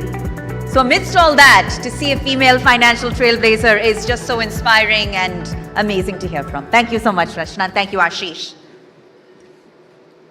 All right, we're going to briefly resume rewards, and that means awards. So, ladies and gentlemen, to do the honors in presenting the next very short set of awards, if I could please invite the President and CEO of the Times Group, Rohit Chadda, on stage to do the honors. Rohit, if you could kindly please join us. Thank you, Rohit. And this next category, ladies and gentlemen, is a very pertinent one, excellence in generative AI. And it goes to Quantum Bot. The winner is Quantum Bot, ladies and gentlemen. If we could please have Sanjay Gondalia, Group CEO and founder, take the stage in receiving the honor. Congratulations, Sanjay. Quantum Bot is setting new benchmarks in AI-driven sales, and Quantum Bot's Sales Bot is recognized as a leading conversational AI voice platform that's empowering businesses to autonomously acquire, nurture, and win customers with unmatched value. Congratulations to the entire Quantum Bot team and to Sanjay in particular. Sanjay Gondalia, Group CEO and founder of Quantum Bot. Excellence in generative AI, ladies and gentlemen. Thank you so much, Sanjay, and thank you, Rohit. We'll ask both gentlemen to please take their seats as we resume with our Power Pack discussions. So now we'll move on to a conversation that's becoming increasingly critical, really, in the context of sustainable growth and responsible business practices. That's right, ladies and gentlemen. So our next fireside chat is aptly titled Closing the Loop, Building India's Circular Economy at Scale. So essentially, as India accelerates its growth journey, the focus is also shifting towards sustainability, where efficiency, reuse, recycling, resource optimization are key to long-term impact. But this conversation deserves more of a deep dive. And to do just that, if I could please invite back on stage, Kalpana Sharma. Kalpana, pleasure to have you amongst us once more. And she's joined by a very special guest. Please put your hands together for the Director of Finsen Ritter Private Limited, Aniket Avasthi. Aniket, welcome. Pleasure to have you amongst us, and we look forward to what promises to be a Power Pack discussion around highlighting how circularity can play a pivotal role in shaping a more sustainable and future-ready India, ladies and gentlemen. With that, Kalpana, over to you. Thank you, Pooja. And you mentioned circular economy, and we somehow have a little limited understanding of what the scope of circular economy is. So before we start and deep dive into your journey, Aniket, I would want you to help us understand the scope of circular economy in India. Sure. First of all, good evening to all. So circular economy, if you want to just have a very small idea, is something that we have something of importance that we use every day. For example, clothing, the food we eat, the fuel we require for traveling, the car or whatever it is. So to produce all of these things, we require, these are the products which are essential for us. But for production of many items, we have certain wastages. So for example, I'll just take you back around 120 years, not 120, 150 years back, when the chemical engineering was actually just developing, and we found oil, and we were refining oil, we were making kerosene, diesel, and earlier refineries. So that time, did you know that kerosene was the most important fuel, because kerosene was used to just light up the houses, because we were just burning lamps so that we have light, and to cook food and for the other purposes. So petrol was a byproduct, because we didn't know what to do about it. It was highly flammable, and it could not be stored properly. It was difficult, and it was a hazard. Then came an innovative engine that is called the Otto cycle or the petrol engine, which transformed everything. Now we have petrol cars. So in that time, the circular economy was that we used that wastage of petrol. Sometimes it was just thrown away in refineries, and it was a hazard actually. And then we started using that petrol for our own purposes, for traveling, and and now we have petrol everywhere. So that was circular economy around 150 years back. So today also we have those products. And I think in Delhi NCR, we face a lot of problems because of these stubble burning, right? Especially during the paddy season, because we require food. And for paddy, we love rice, right? I love rice, because Basmati is from this region. But what to do with the rest of the plant? So farmers will just burn it because they don't have any other use for it.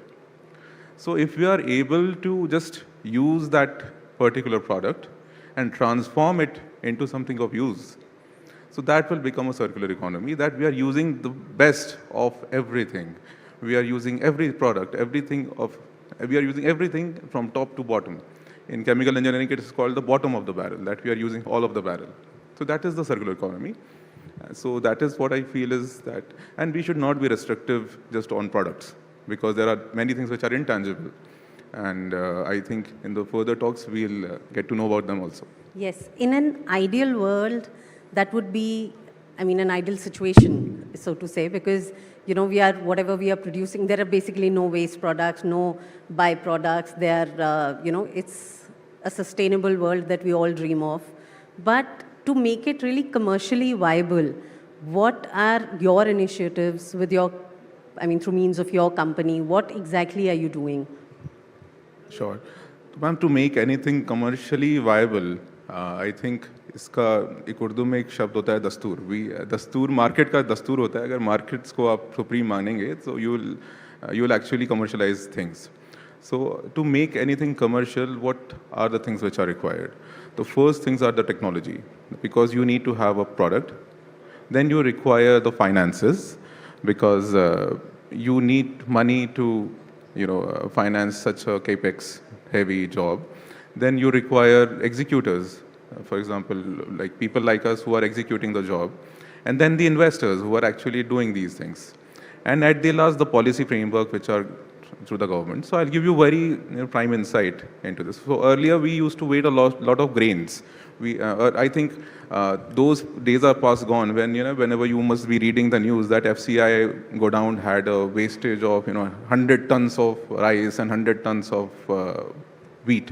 I think nobody is reading such news now, because of the government's initiative to transform these wastage grains into ethanol and mixing this ethanol into fuel that we see in our petrol.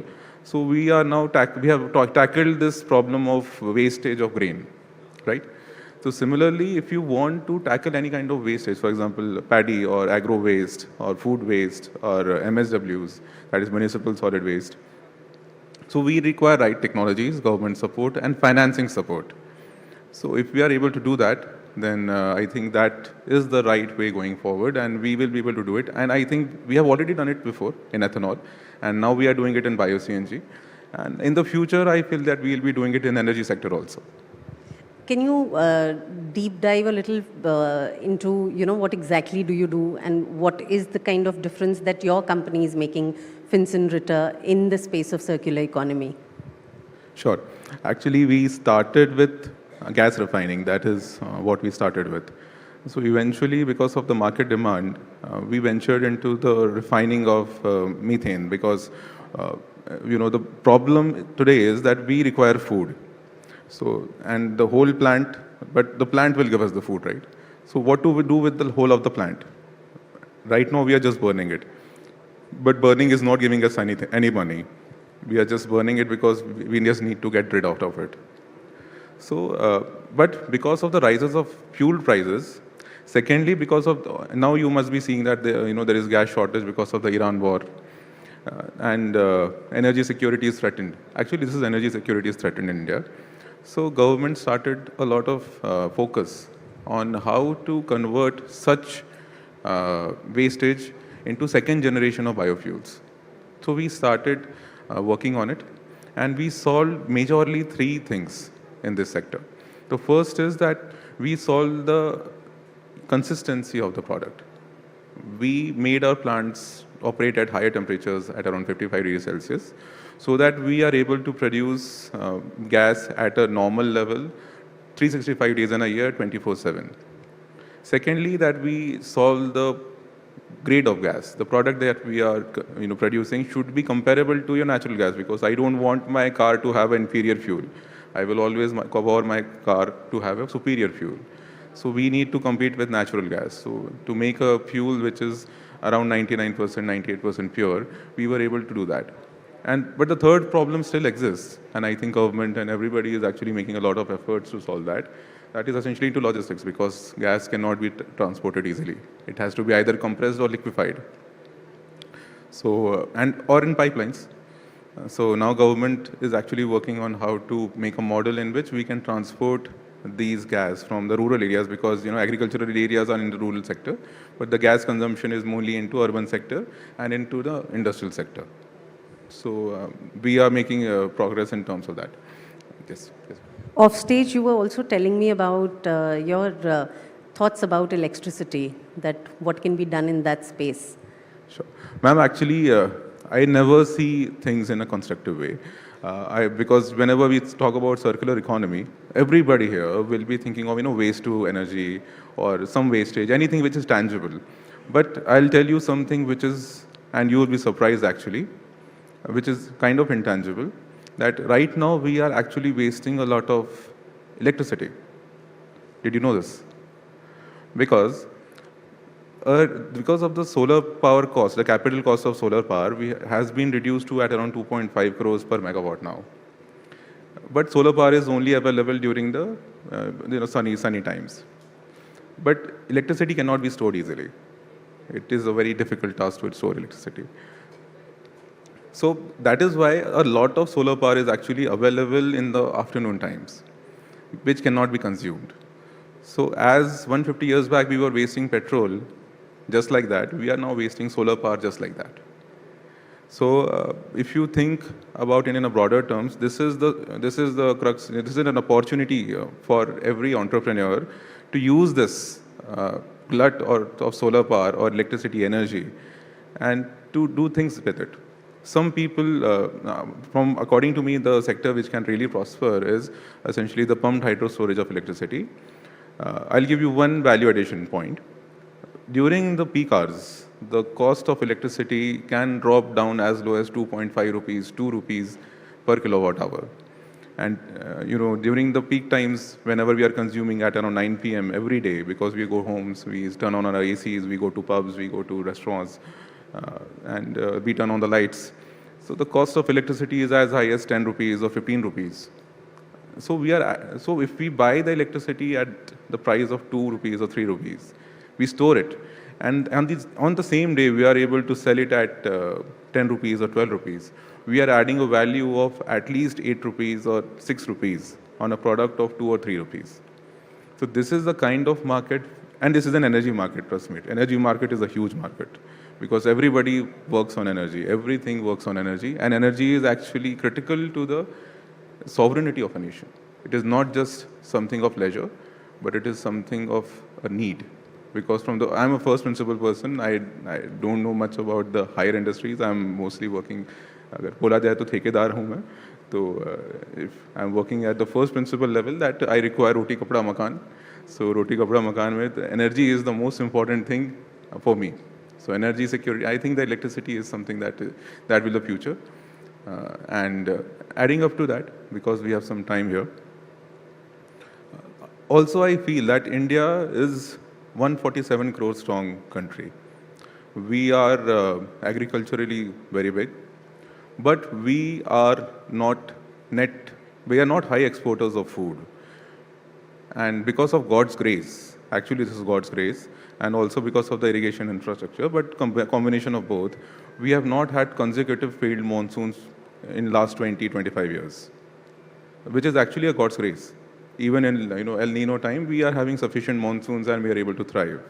And we have sufficient food stocks. But something can happen because of the climate change and everything. And if we have consecutive failed monsoons, what will we do? There can be an energy problem, there's a food problem. And to solve the food problem, what do we require? The basic requirement for cultivation is fertilizer, because without fertilizer, we cannot have good yields. And do you know where is the maximum consumption of CNG? In India? It is not into your transport, it is not into cooking, it is actually just to make urea or to make fertilizers. Around 25 to 35% of all the gas we import is actually consumed into making fertilizers. So essentially, this gas is the crux of our energy security. And energy security is the crux of the stability of nation, because without food security, we will have revolutions. Not we, every country has a revolution without food security. So we should think this opportunity also to solve. Now, how to, because I'm a technocrat, I always think of technology. So I feel that if we are able to use the glut of electricity that we have to produce hydrogen from water, that is green hydrogen, and to use this hydrogen to make urea, so we might have certain food security because we have glut of solar power. We are not dependent on solar power to anybody. So we have low interest rates, and I think there are a lot of bankers here. They are very willing to finance solar power. So, and they are financing solar power left, right, and center. So if we are able to use cheap electricity to make hydrogen from water, and then use this hydrogen to make urea, so we have solved certain parts of our food security, and we are not dependent on the Gulf or any war for our food security. So on a concluding note, if India fully embraces circular economy, what is the biggest change, transformation that you see in the next 5 years, let's say? Ma'am, I feel that in the circular economy, India is heading towards it in terms of energy, because in last 20 years, we have become a major electricity player. Today, we are consuming at around 1,200 kilowatt hours of electricity per capita. If you are comparing with China, that is around 5,500 kilowatt hour per capita. But we are increasing it very fast because of the rapid industrialization. So this is something which I feel will be the core of everything. Energy sector is growing fast. Bankers are financing it well. So this is one thing which I feel will be there in the future, and the government is also putting a lot of money, a lot of policy incentives into it. Thank you so much for joining us, and some very bright ideas. I hope they see the light of day, and all the best to you. Thank you, ma'am. Thank you. Thank you so much. And Kalpana, we ask that you please present our guest a token of appreciation, a memento, our way of saying thank you for being here, sir, at the ETNow.in Business Conclave Awards 2026, ladies and gentlemen. And I think this conversation has really highlighted how circularity has such an important role to play in creating a more sustainable, future-ready India, and some wonderful, tangible, everyday examples.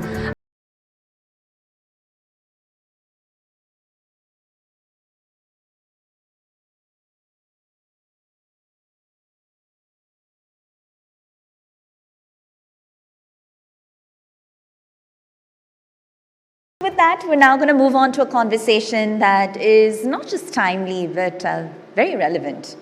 And it's especially because we're going to take a closer look at the future of the Indian workforce. This session is titled Degrees versus Skills. Are we preparing students for the real world? So basically, the fact of the matter is, as industries evolve rapidly, the question, ladies and gentlemen, you'll agree, is no longer just about academic qualifications alone. It's about adaptability, it's about practical skills, and real-world readiness.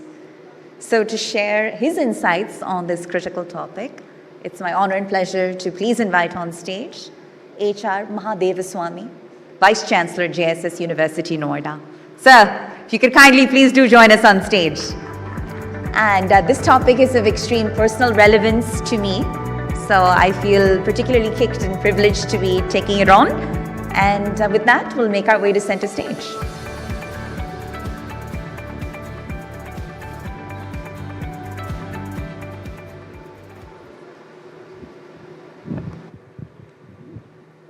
All right, Mr. Mahadevaswamy. At JSS University, you're at universities across the country. All right, we're seeing the implementation of research labs left, right, and center. However, I think the concern in the minds of many is perhaps, is that research largely rhetoric, largely academic, and is it real world ready? Is it even real world relevant? If a gap exists and you admit to that gap, how do we begin to bridge it, sir? Is research as deep-rooted and relevant as it needs to be in the academic setting? Basically, so there's just to, good evening, everyone. Good evening. Yeah, good evening, good evening. So Yeah, relevant question. Relevant question. So basically, when you take a topic, degree versus skills, yeah, both are relevant. So both are required. So degree, if you look at all of us sitting here will agree with us, agree with that. A degree is essential because this is a foundation.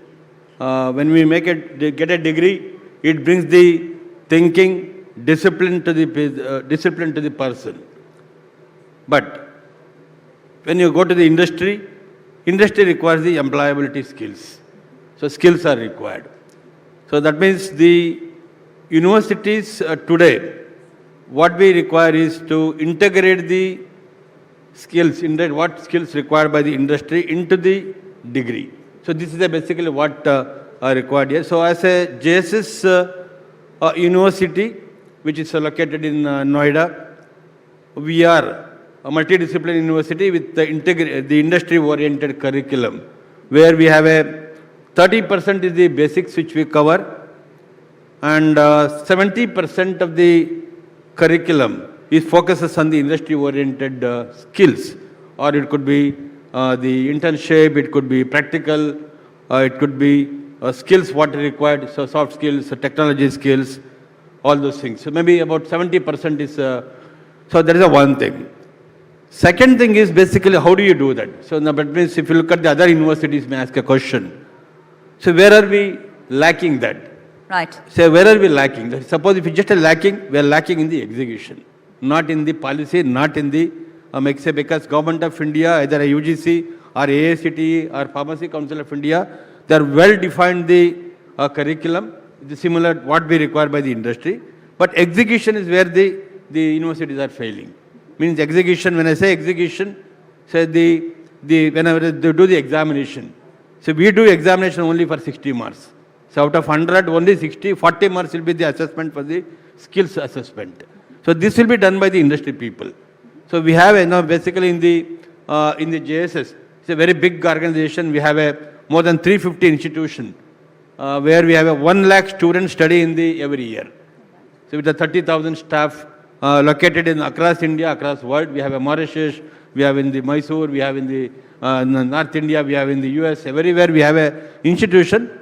So what we are doing is basically integrate what industry required in the curriculum itself. All right. Yeah. Well, Mr. Mahadev Swami, I completely, share your sentiment in that I believe the effort, is an earnest effort. And you're seeing multiple universities do everything under the sun, from institute incubators on campus to mushrooming research labs all over campus to essentially signing MOUs. They're doing everything in their capacity to advance research and build that real-world readiness amongst their relevant student body. But tell me where you believe these institutions are going wrong. So you said the missing piece of the puzzle is execution. In tangible terms, where are they lacking? What specifically leads them to miss the mark in an execution context? Yeah, so very good, valid question and very good question. Basically, most of the university, for example, take our own university, JSS University, we have a research labs. So research, basically, one is the applied research and the fundamental research, that is separately which are run. So second is we have the MOU signed with the companies, where we establish the Center of Excellence or Center for Learning, where the industry relevant, the use cases or the problem statement will be taken by the university, and the students and faculty together. They run that particular, solve the problem, either maybe a research, it could be a solution, or it could be innovation. So this is one. Just to add to that, so how are you doing it? Now in the university, in the top board, to any other the board, we have all the industry people. So for example, in the governing body of our university, we have a topmost industry people. So chairman of the Bharat Ford Limited Pune, Baba Kalyaniji, is in the board. Dr. Sudhamurthy is in the board. Dr. A.S. Kiran, so all industry people. That means we track what research is required. Interdisciplinary research or multidisciplinary research, students are involved. So basically we have student clubs, the innovation centers which they run in Institute Innovation Council, where they are given the industry problems. The professor is sitting here. So we are partnered with the Bharat Ford Limited. We are setting up the AI innovation center for manufacturing. So where they give the use cases of the problem which the students and the faculty will solve. They deploy in the companies which they are working. Very heartening to hear that, sir. And as we take a closer look at JSS, I think the institution really prides itself on outcome-based learning models. All right?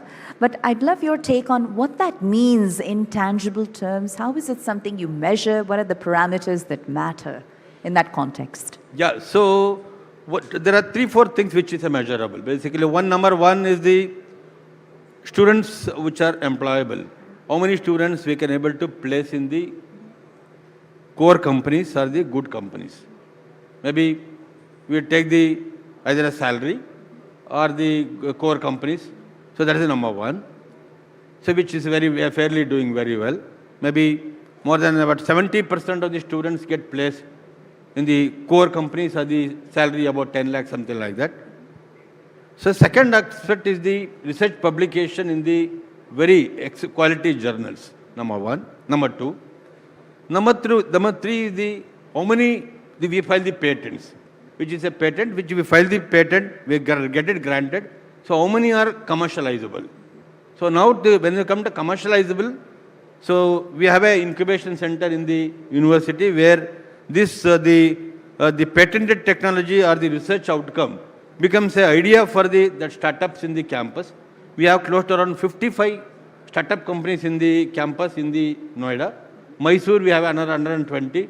Bangalore, we have another 100 plus startups in the campus. That means the measurable items are the patents, the placement of the student, and the publications. So then how much is the commercializable ideas? How much money generated by the selling the patent? So maybe right now, let me be honest in that, so very few patents are sold. Maybe 1 or 2. We are just maybe small amount which is generated. Maybe we have a optimistic that maybe next 1 or 2 years we reach that level. Yes, everything starts with a small step. I agreed. And so, look, all improvements in technology and infrastructure and curriculum and pedagogy aside, are we facing a bigger cultural problem perhaps within the context of our education ecosystem wherein the institutions or society itself is training the next generation to be job seekers rather than job creators that are focused on real world problems that frankly require solving that's long overdue? Yeah, so maybe just taking a question, so instead of job seekers, job creators. We are, this JSS University, earlier it was a college, we are here for last, the 1998. Just let me give you a figure. So we are almost 221 companies are, incubated, graduated. That means the generation of close to around 10,000 jobs are generated, only by one incubation center, which is in Noida. Maybe, I don't remember exactly, about 400 to 500 crores is the amount raised by the startups, by the investors, for their capital what required by the thing. And similarly in Mysore, which is a very 45 years old incubation center, more than about 700 companies are incubated and more than 350 or 375 companies are graduated, means they're in a revenue stream. So more than about 10,000 jobs are generated. So this is basically job generated by each of the companies in the incubation center. All put together, we have a 5 incubation center in the India. So which maybe now today, if you look at today's average, maybe we generate close to 1,000 plus jobs in every year. So it's very heartening to hear. And I want to touch on one other reality, amongst the Indian cultural fabric, which is even middle-class families and, of course, upper middle class to more privileged families. They kind of nurture this aspiration of sending their children abroad for higher studies. Okay, the brain drain in this country is very real, sir. All right. So if we were to even attempt to reverse the brain drain, the brain drain, sir, as in the losing top talent to our foreign counterparts, rather than them choosing to study and build a career here on home turf. Right? So my question is, sir, if we were to reverse that trend and make India the leading global education hub, much like people perhaps view the United States or even the United Kingdom for that matter, what's required to change in your view at a micro level, at a macro level, and how long will it take? Yeah, maybe that thing morning somebody asked a question, similar question to someone, some panelist or something. But the people going to US or other country, maybe I think people are also agree with me here. Maybe from the top IITs or top NITs, people will go. The one who, maybe most of the companies in India who are working here are from the Tier 2, Tier 3 colleges. Maybe today ISRO, they launched many Chandrayaan is done by the average students. Maybe basically students from the Tier 2 or Tier 3 colleges, maybe degree colleges, engineering colleges, something like that. But say, if my experience in the JSS, in past, yes, when I studied, maybe 80s, 90s different. But 2010 onwards, the people who are going to US or other countries for higher studies and settling there, maybe percentage of that is less in these universities, especially JSS. Because most of the students who study in Noida campus, either they prefer to stay close to their house. They don't want to go outside, number one. Number two, maybe 2 to 3% of the students they opt for the public service jobs, maybe UPSC or railways or the other jobs which they prefer. Maybe very few, maybe 0.5 to 1% of the students will go abroad in our case.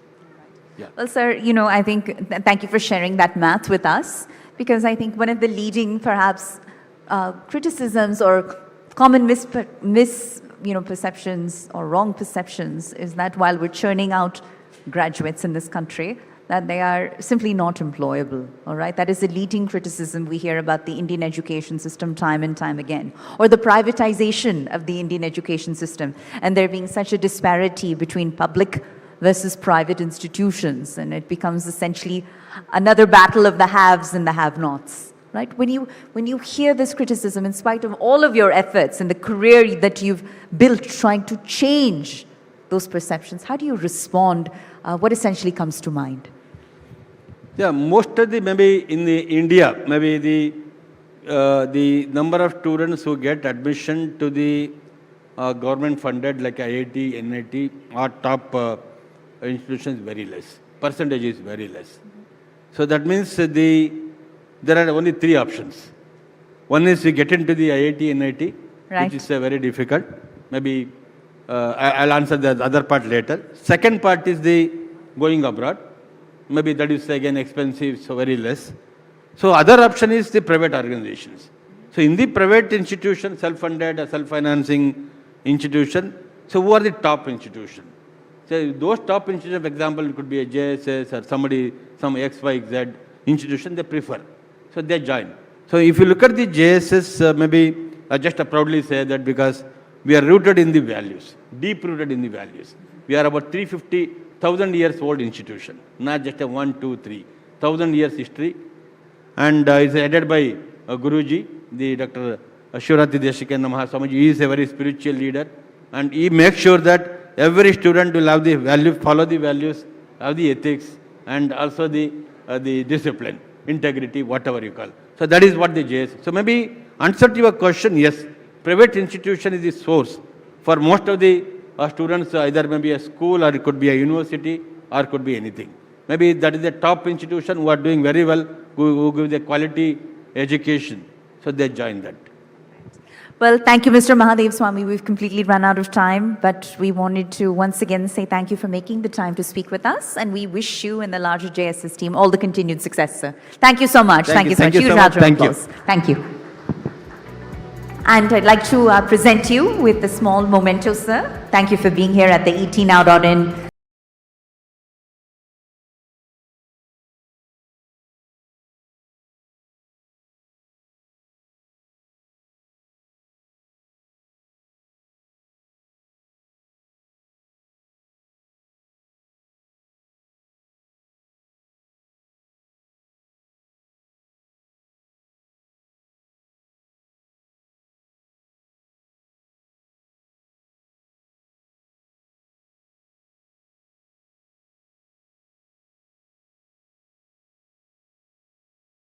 Ladies and gentlemen, with that, we're going to move on to our next fireside chat. It's focusing on a sector we haven't touched on yet. That's critical to national strength and self-reliance, and especially relevant in the current moment. Ladies and gentlemen, this session is called Defense Tech and National Power, Building India's Strategic Edge. So to moderate the conversation, may I please invite on stage news anchor and principal correspondent of the Times Network, Ashish Parikh. Let's have you back on stage, sir. And joining him, we've got the Managing Director and CEO of Samtel Avionics, Puneet Kaura. Welcome, sir. Welcome. Thank you for being here. And we can't wait to see the direction that this conversation takes. Gentlemen, it's over to you. Thank you, Ashish. Thank you once again, Pooja, for that introduction. Of course, national importance is what we would like to call it, the defense sector. And of course, India for the longest time was known as a very solid major importer of defense equipment. But over the last few years, thanks to government policies and also our local manufacturers and innovation, we are slowly turning the tide. But there's still a long gap between us being globally competent and also us being globally dominant. And what will it take to bridge that gap is what we'll explore in this session. And also, of course, how domestic manufacturers are making all the difference. So, Mr. Puneet, let's start with the most basic question. There's a lot of manufacturing happening in India when it comes to defense products. We are looking at a lot of innovation as well. But when you compare it to what the world needs right now, we of course know the sort of era that we are in right now, everything that's happening around the world, there will be a lot of need for defense equipment. Do you think Indian companies are up there? Are in terms of quality, in terms of technology, are we right up there to compete with global players? First of all, thank you for having me over and to speak here, Ashish, and thanks to the ET Now team. Coming to your question, I think if you first of all go back and look at what's going on in the world today, actually we have quite a disturbed situation. We have multiple wars happening in different parts of the world, and just was talking to somebody and somebody was saying it's the new normal, and I was like, it's not a good normal to be with. But coming to your question, which is focused towards the defense, which actually comes right at the heart of all this. I think when you look at the companies in India, we have a mixed bag. So let's look at the slightly helicopter view and slightly overall what's going on as far as innovation is concerned, since you touched upon it. When you talk about innovation, we are talking about developing capabilities within our country. Actually, if you look at the global index, we are not doing so well as a country. We are at about 0.2% of our GDP that we spend on defense, not sorry, defense, but innovation. Global average is about more than 5%. So, and that 5% of the GDP is being done by countries which are already developed in terms of technologies, not only in defense, but many other areas. We can talk about, IT, you can talk about healthcare, overall electronics, many, domains. That's the kind of a big picture. When you come to defense, I think we have a mixed bag, like I said. We have some companies which are doing path-breaking work on developing technologies. And there are few which are, already we keep on hearing from. Recently, CDS was talking about technologies being imported and we should stop, especially in the area of drones. We hear a lot of, just white labeling happening or maybe very little value add taking place, which is what we want to stop. I think basic question that we need to answer is, if we really want to see a Viksit Bharat 2047, till we don't have a very strong ecosystem of developing technological capabilities within the country, we'll never achieve that goal. And I think from that perspective, we at least play a small role in that domain. We serve the Indian Armed Forces with products which are completely indigenously developed and manufactured. So the technology is totally developed by us. And I think, as I said, as far as industry is concerned, we have some players who are also doing similar, quite exemplary work, but we have a long way to go. Right. For the longest time, defense manufacturing was done by public sector undertakings. Now, with a lot of these private companies like Samtel, Avionics also coming in, do you think innovation has also come in? Just help us understand the kind of work you're doing at Samtel. Let's say, for example, which was not possible 10 to 15 years back before all of these private players came in. What is the sort of innovation you've been able to do because you're a private player and you've got a very clear vision? I think we basically have been an electronics company. We've been around for more than 50 years. So we picked upon the area where we were strong in, which was the electronics domain. We partnered with Hindustan Aeronautics way back in 2007, 2008, and we developed capabilities. So a lot of products that were flying during the Operation Sindoor were actually using electronics and products made by Samtel and the Samtel HAL joint venture. That was a very proud thing for us. But coming to your particular question, yes, the sector was dominated primarily by public sector players. But what has happened is, over the last many years, the new defense production procedures that have come out and the more kind of Make in India push, especially in the last 10, 12 years under Prime Minister Modi, I think is transforming this sector quite a bit. And private sector is obviously coming up in a big way. We now hear about projects like AMCA, which is the advanced, the next generation aircrafts, which will not go to actually HAL. It will go to private sector. It's very clear now. So government is very clear. They want to build an infrastructure in the private sector, and there is an ecosystem that needs to be built along with it. If we have aircraft manufacturers, we need system integrators, electronic manufacturers, actually a fighter aircraft, for example, or even a fighter helicopter. A significant part of it is electronics and software, 25 to 35%. That's where companies like us come in. Most of what we do used to be all imported.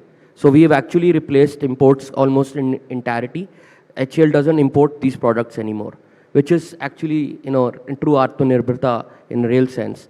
And I believe that we have set a path, not only for ourselves, but in our country we see many more examples, just coming to your first question as well, where we see these center of excellences helping India becoming more and more Atmanirbhar. We've actually seen this pattern before.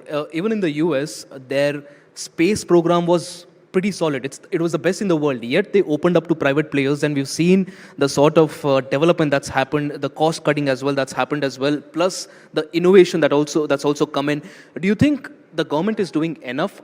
Just help us understand the support that you're seeing, because you told me you've been in the business for a very long time. Just help us understand the sort of support you're getting from the government and also the sort of innovation that you're able to do, like you said, able to contribute to the whole ecosystem.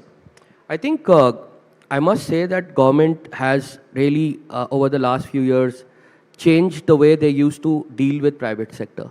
And I can see the openness, the kind of meetings we have with all stakeholders, whether it's the armed forces or MOD, even the PSUs, of course.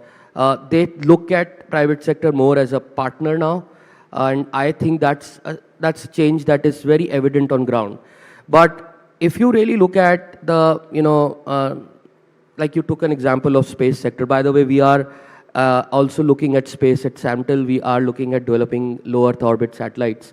And we are looking at, that's a very vibrant space around the world with what's going on. And we feel there's a huge opportunity there. But and aerospace and defense and space actually are quite interlinked. But coming to, again, your question, I think, yeah, I feel that there is definitely a lot of good work that's going on, but we would probably need more hand-holding in terms of still at the early stages, especially the startups, although there is a huge startup drive and we have IDEX and we have a lot of programs that support the startups and we see a lot of examples, but then a lot of them we hear also perish very quickly. So I think that hand-holding has to be slightly more structured. In terms of how do you look at the ecosystem and you develop it, not just at the initial phase, but maybe phase 2, phase 3 as well. And I think that's where we can probably do some more improvement. Absolutely.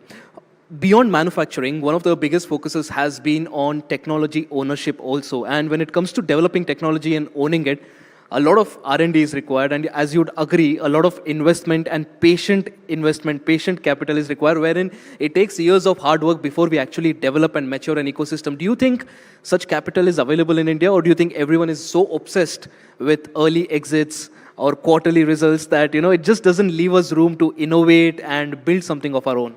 I think capital in this sector has started to come in a big way. I mean, if you look at just look at the stock market, look at the defense stocks. Market has been falling, defense stocks don't fall.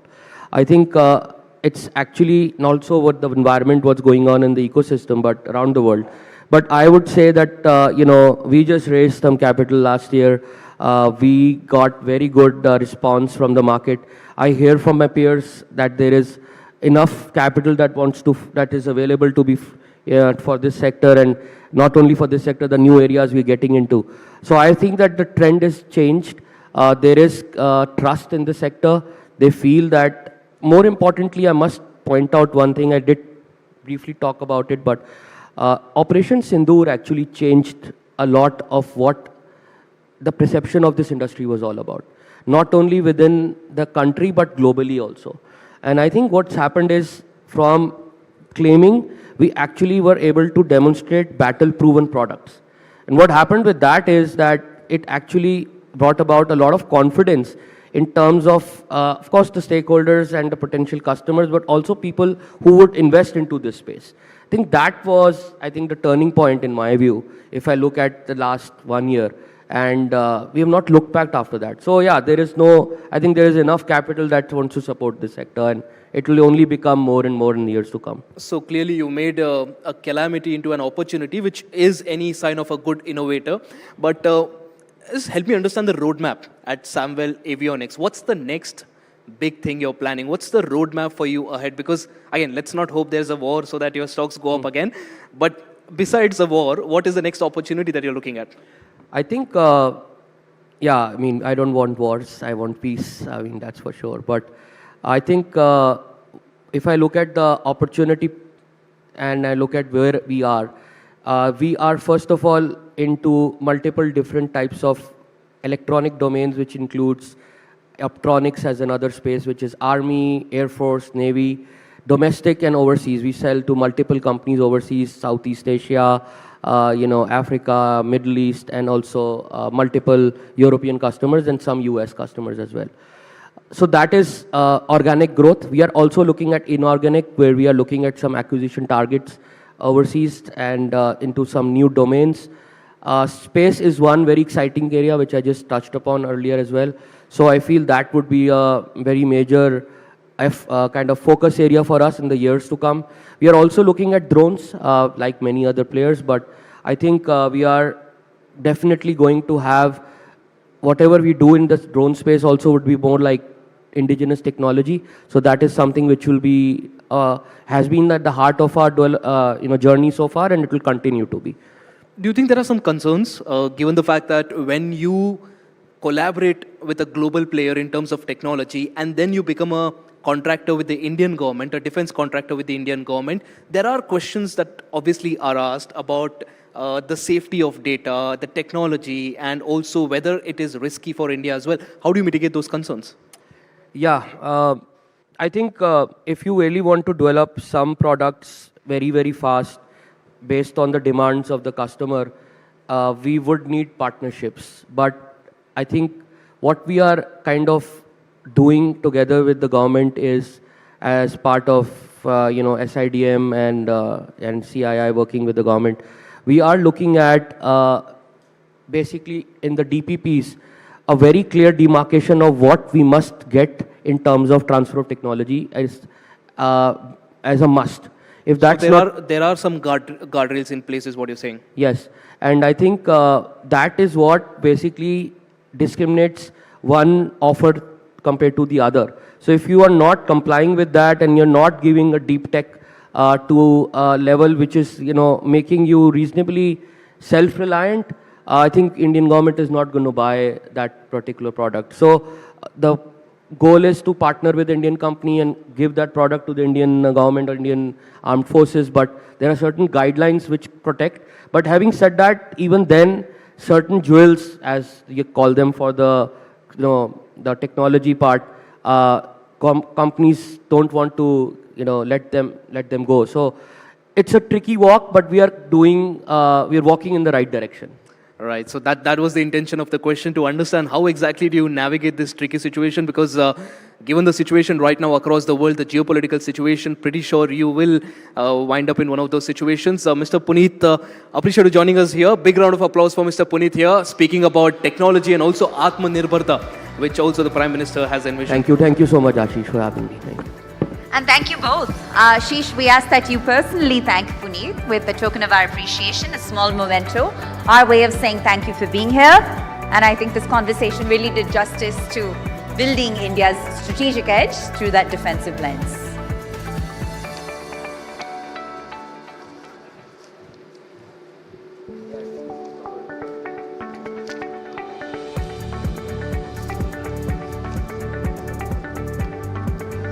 Thank you so much, Puneet, and thank you, Ashish. We're going to resume our rewards briefly now, ladies and gentlemen, before continuing with the thought leadership component of the evening.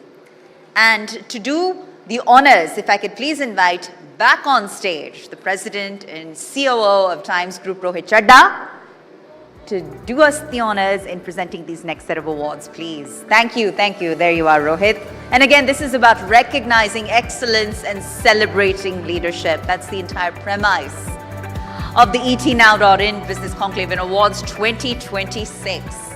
So, the few categories that we'll be presenting next. Let's start with excellence in scalable AI infrastructure deployment and upskilling. A highly coveted category, ladies and gentlemen, and this goes to Global Info Ventures Private Limited. Let's have Abhishek Agarwal on stage and team in receiving this highly prestigious honor. Abhishek is the founder and the CEO of Global Info Ventures Private Limited. With the Excellence in Scalable AI Infrastructure and Deployment and Upskilling Award, we are celebrating his and his team's leadership in driving AI innovation and global collaborations. Once again, huge congratulations to Abhishek Agarwal and team with Global Info Ventures Private Limited. This is the Excellence in Scalable AI Infrastructure Deployment and Upskilling Award, ladies and gentlemen.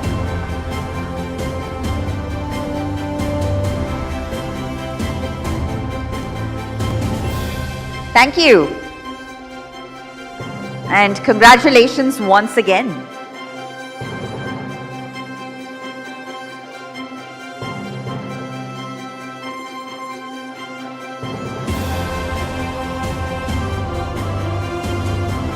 Ladies and gentlemen, a lot more ahead, including the special guest you've all been awaiting, whose arrival you've all been awaiting with bated breath. So bear with us as we get to it. With that, we'll move on to our next category, ladies and gentlemen, which is Excellence in Premium Commercial Real Estate Development. And the winner for this category, Excellence in Premium Commercial Real Estate Development, is Galaxy Magnum Projects Limited for its Magnum Global Park project. So let's please have the team on stage to receive this incredible honor. Congratulations, and it's under the strategic leadership of Mr. Rajiv Podar, Galaxy Magnum Projects Limited, that it's delivered a Magnum Global Park. It's a strong example, ladies and gentlemen, of premium commercial development and modern business infrastructure.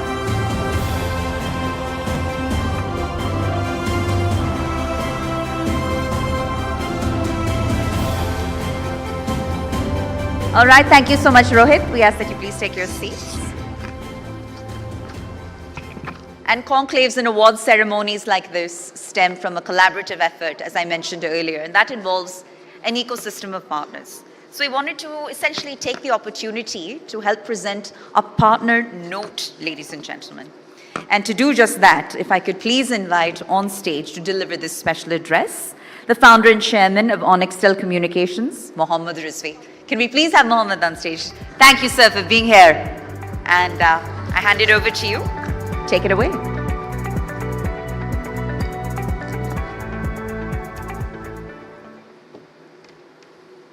Good evening, everyone. Respected dignitaries, industry leader, distinguished panelists, and our valued partner, and the entire team behind this remarkable initiative. It is a truly privilege to be here today at the ET Now Business Conclave in association with Onextel Communication Media, a platform that has grown into a meaningful forum for dialogue, recognition, and collaboration within India's business ecosystem. What makes this platform particularly special for us is the journey behind it. Our association with Times Network has been long and meaningful. Over the year, we have worked together on several initiatives and summits across sectors. In fact, Onextel Communication had the privilege of being associated with the very first initiative of ET Now Business Conclave Award. And it is a truly inspiring and see how that initiative has evolved over time, from its early chapter to multiple successful state editions across the country. The conclave has steadily grown into a credible platform where business leaders, policymakers, and innovators come together to exchange ideas and celebrate excellence. And today, witnessing the second national chapter is a reflection of the success and impact this platform has created. At a time when India is emerging as one of the world's fastest growing major economies, platforms like this play a vital role in bringing together leadership, ideas, and collaboration that shape the future of our future business ecosystem. At Onextel Communication, our vision has always been clear: to bridge the gap between credible platform, meaningful stories, and the right audiences. Across industries today, many leaders are building remarkable business, creating extraordinary impact, yet their journey and insights often remain unheard. And this is exactly the gap we aim to address. Today on this platform, we are delighted to introduce a new thoughtful leadership initiative, X Equity. X Equity is a publishing and thoughtful leadership platform for founders, innovators, and industry leaders. Through this initiative, the distinguished leaders being recognized today will have the opportunity to become founding authors, sharing their journey, their insights, and their experiences through published stories. These narratives will be digitally amplified and distributed across platforms so that their knowledge and leadership can inspire a wider professional community. Because when leaders speak, they inspire entrepreneurs, guide professionals, and shape the next generation of innovators. And that is how strong ecosystems are built. Before I conclude, I would like to sincerely thank the Times Network, our partners, our sponsor, and the entire organizing team for creating such a powerful platform. At my heartfelt congratulations to all the award winners and participants today. Your leadership and innovation continue to strengthen India's entrepreneurial and economic journey. Thank you, and I wish everyone a very insightful and successful conclave. Thank you.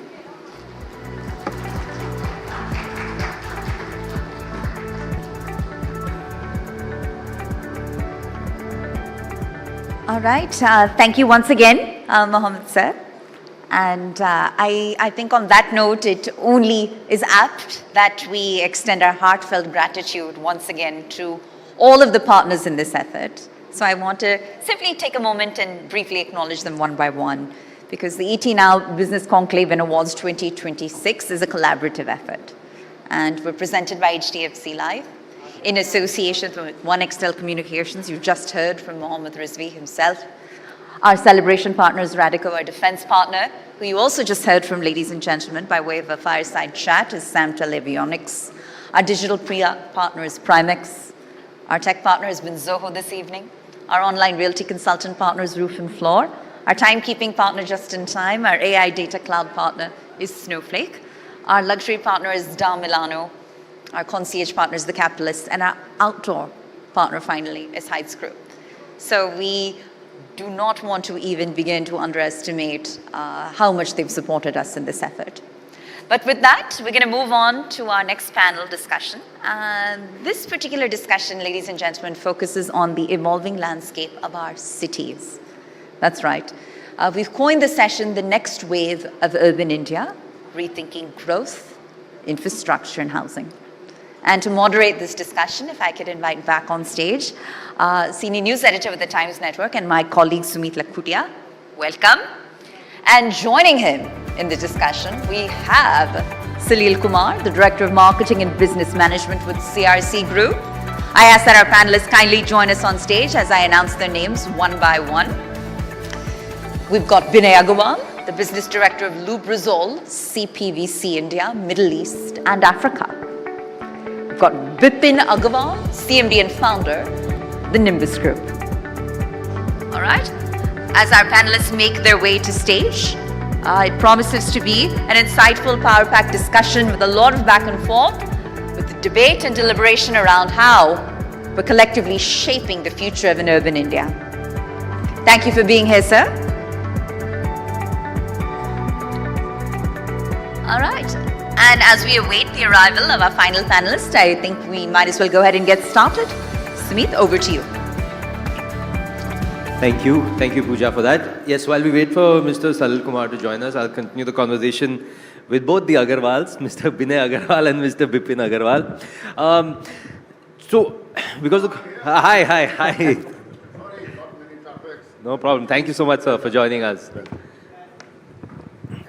Right, so completing our panel. Of course, like Pooja said, we're going to be talking about the next wave of urban India, infrastructure, more about real estate, of course. Real estate, most important. Everybody needs a home. People need second homes, investments. All of that we'll be covering. Most importantly, about how things are changing. So actually, I did want to start off with you, Mr. Salil Kumar, sir. So to start off with you, a lot of your projects are in the Noida, Greater Noida area. You're seeing those areas develop.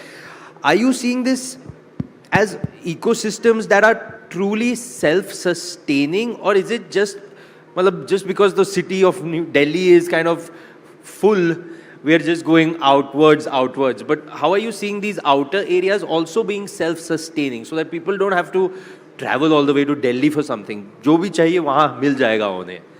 Just wanting your thoughts, sir, on how are you seeing Noida, Greater Noida develop? Yes, good.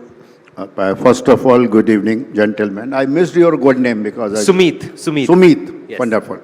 Sumit, I mean, this question has a very long answer, but I will like to be very brief. Yes. See, the thing is, I started my living in Delhi way back 1988 and did wonderful projects in Gurgaon too. I spent many times in Gurgaon and did housing, commercial, and various other projects, townships, everything. And finally, decided my karma bhumi as a Noida. See, the thing is, when I visualized the entire master plan, studied the master plan, so the infrastructure, now the second term is sustainable infrastructure. Yes. To the load, one is infrastructure, sustainable infrastructure compared to the load which is coming on the infrastructure, which I found Noida to be very, very appropriate. Right. You have a large expressway, then you have a service road, then you have a large green belt, then you have 100 acres of big parks and world-class education institutes, world-class now because sky lounges are the need of the new generations, good school, good education, and plenty of other things, whatever the system you need, good walking parks, and many other things. You need your grocery shopping, one of the best doing retail space, which is more than 2 million square feet, is in Noida at the moment. And the footfall is amazing. It's close to the like 90,000 people per day on an average. And that many other projects are also coming up. You have world-class campuses, you have office spaces.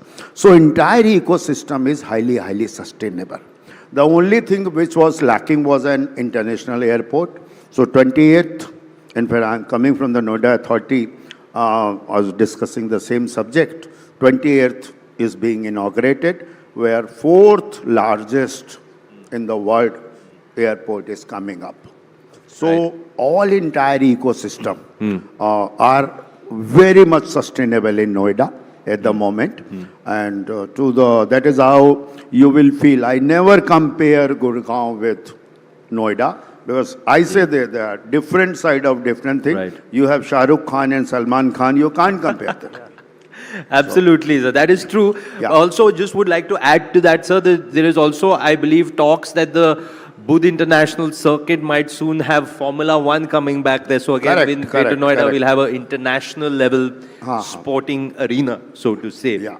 So that's why I say the Generation Z demand, where you require many big size appropriate housing. So Noida will definitely scoring in the ecosystem across the entire India, not only in NCR. Right. Yeah. Thank you. Thank you. Binay, I'll bring you in on one point what Mr. Kumar spoke about on, sustainability. And he spoke about the importance of, for example, in Noida, Greater Noida, being sustainable. I want you to take this a little ahead by talking to us about, so see, in India now, the Green India mission is a priority. Building materials, what is the role that they can play in ensuring that the projects that the building materials go in are green, and how they strengthen the country's long-term global footing also as being green projects, green industry? No, thank you for that question, and good evening all. Not many of us realize, but India is a leading country in terms of sustainability. Our green building market is almost $36 billion and growing rapidly. We are number 3 in number of building projects which are LED certified. Now, I'll give you an example. Today, when we are in an energy crisis, we realize the importance of using less energy for building material. I spoke to a plumber, what kind of pipe they use, right? Earlier in India, and this is only happening in India, everywhere plumbers are using PPR pipes, metal pipes, which requires high amount of energy. But India is the only country we have switched to CPVC pipes, where you don't need any energy. That's how you are reducing the overall energy consumption for a building and making it more sustainable. The simple definition for sustainability is how do you make more using less, so that there is less demand on resources and on earth. And India is moving towards that. The other example I wanted to share is how do we become self-reliant, right? Sustainability is also about having your own resources to support your development, because construction in India accounts for 10% of our GDP. Now, if I look at multiple building material, be it tiles, dependent on gas. We know today because of gas shortage, the entire tiles industry in Morbi is shut down, right? So that will have an impact on our building sector. We can talk about wire and cable, right? Every building needs wire and cable made out of copper. India doesn't have enough copper. And same with plastics made out of polymers. Again, India is highly dependent on polymers. And the next stage for India is to have these products made in the country. That's how you reduce your dependence on imports and ensure your economy continues to grow. Absolutely, and that will also help the local domestic industry grow. Again, like you said, a reduction of dependence on products from abroad and on imports. Bipin ji, आपसे एक बात पूछना चाहूँगा. देखिए, आपके भी projects Noida में काफ़ी सारे हैं जी, लेकिन मैं आपसे एक चीज़ पूछना चाहूँगा कि रेगुलेटरी फ्रेमवर्क, रेगुलेटर का रोल ऑफ कोर्स बहुत इंपॉर्टेंट है, रह रहा है, which is helped all over the country. But आपको क्या लग रहा है और क्या किया जा सकता है ताकि ये और भी ट्रांसपेरेंट हो? देखिए, ताली दोनों हाथों से बजती है, तो अगर कंज्यूमर के लिए, जो ग्राहक है, जो घर खरीदना चाह रहा है, उसके लिए भी बेटर हो, बिल्डर के लिए भी बेटर हो, ताकि तभी हाथ में हाथ मिलाकर ही आगे चला जाएगा. Yes, yes. Thank you for participate discussion. And RERA, our regulatory in this industry is doing very perfect, significant role. If you see the before RERA comes, then everything is mess actually. There is no transparency, there is no mechanism for the utilization of the RERA account. How can we actually, where can we see the things, what is actually developer is doing the right things. After RERA, everything is uniform and good, significant and strong actually presence in the market in our industry. Like compulsory registration and complete information in the site, RERA site. So customer and buyer can we see the actually what is the position of the developer. And compulsory mechanism account, escrow account is there. You can utilize whole the money 70% in the construction. So all parameter is comes after RERA. This is the good significant in the industry. If you see the buyer, this is good for the actually legal protection is there. If you see the developer, trust has to be developed after comes the RERA. So एक चीज जो we were talking earlier, sir, before the discussion about RERA. और क्या कर सकती है? What more can the regulator do to educate the users? Because मतलब जैसे 2-3 सेशन पहले रचना राणाडे का सेशन था with my colleague Ashish Parekh and he spoke to about mutual fund. क्या अभी भी म्यूचुअल फंड सही है? My point is कि जो कैंपेन एम्फी सेबी ने चलाया था म्यूचुअल फंड सही है, वो अब आपके जहन में है. आप हाँ, अच्छा ठीक है, किसी ने म्यूचुअल फंड में इन्वेस्ट किया ना किया वो दूसरी बात है, बट वो सुना हुआ होगा. क्या रेरा ऐसा कुछ करना चाहिए? Of course, in the regulatory part, some innovation should be there. Like RERA should be good campaigning through the prop shop, जो उनके हमारे जो कस्टमर को जो एजुकेट करना है, वो आपका जो हमारे ब्रोकर्स होते हैं, जो रजिस्टर्ड होते हैं, उसके थ्रू आप उस प्रोजेक्ट के बारे में उनको एजुकेट कर सकते हैं. This is very innovating things for the buyer. And also digitalization is also required. All actually builder buyer agreements, whatever the actually developer with the buyer should be all digitalization होना चाहिए, जिसकी वजह से कोई भी उसके अंदर कोई मैनिपुलेशन या कोई भी आदमी मतलब डेवलपर ना कर पाए. और उससे क्या होगा कि जो बायर है वो लीगल प्रोटेक्शन महसूस करेगा और डेवलपर को भी एक ट्रस्ट आपस में बनेगा कि उसको कैसे प्रोजेक्ट को मतलब जो कंसीव करे, कंप्लीट करे. जी जी.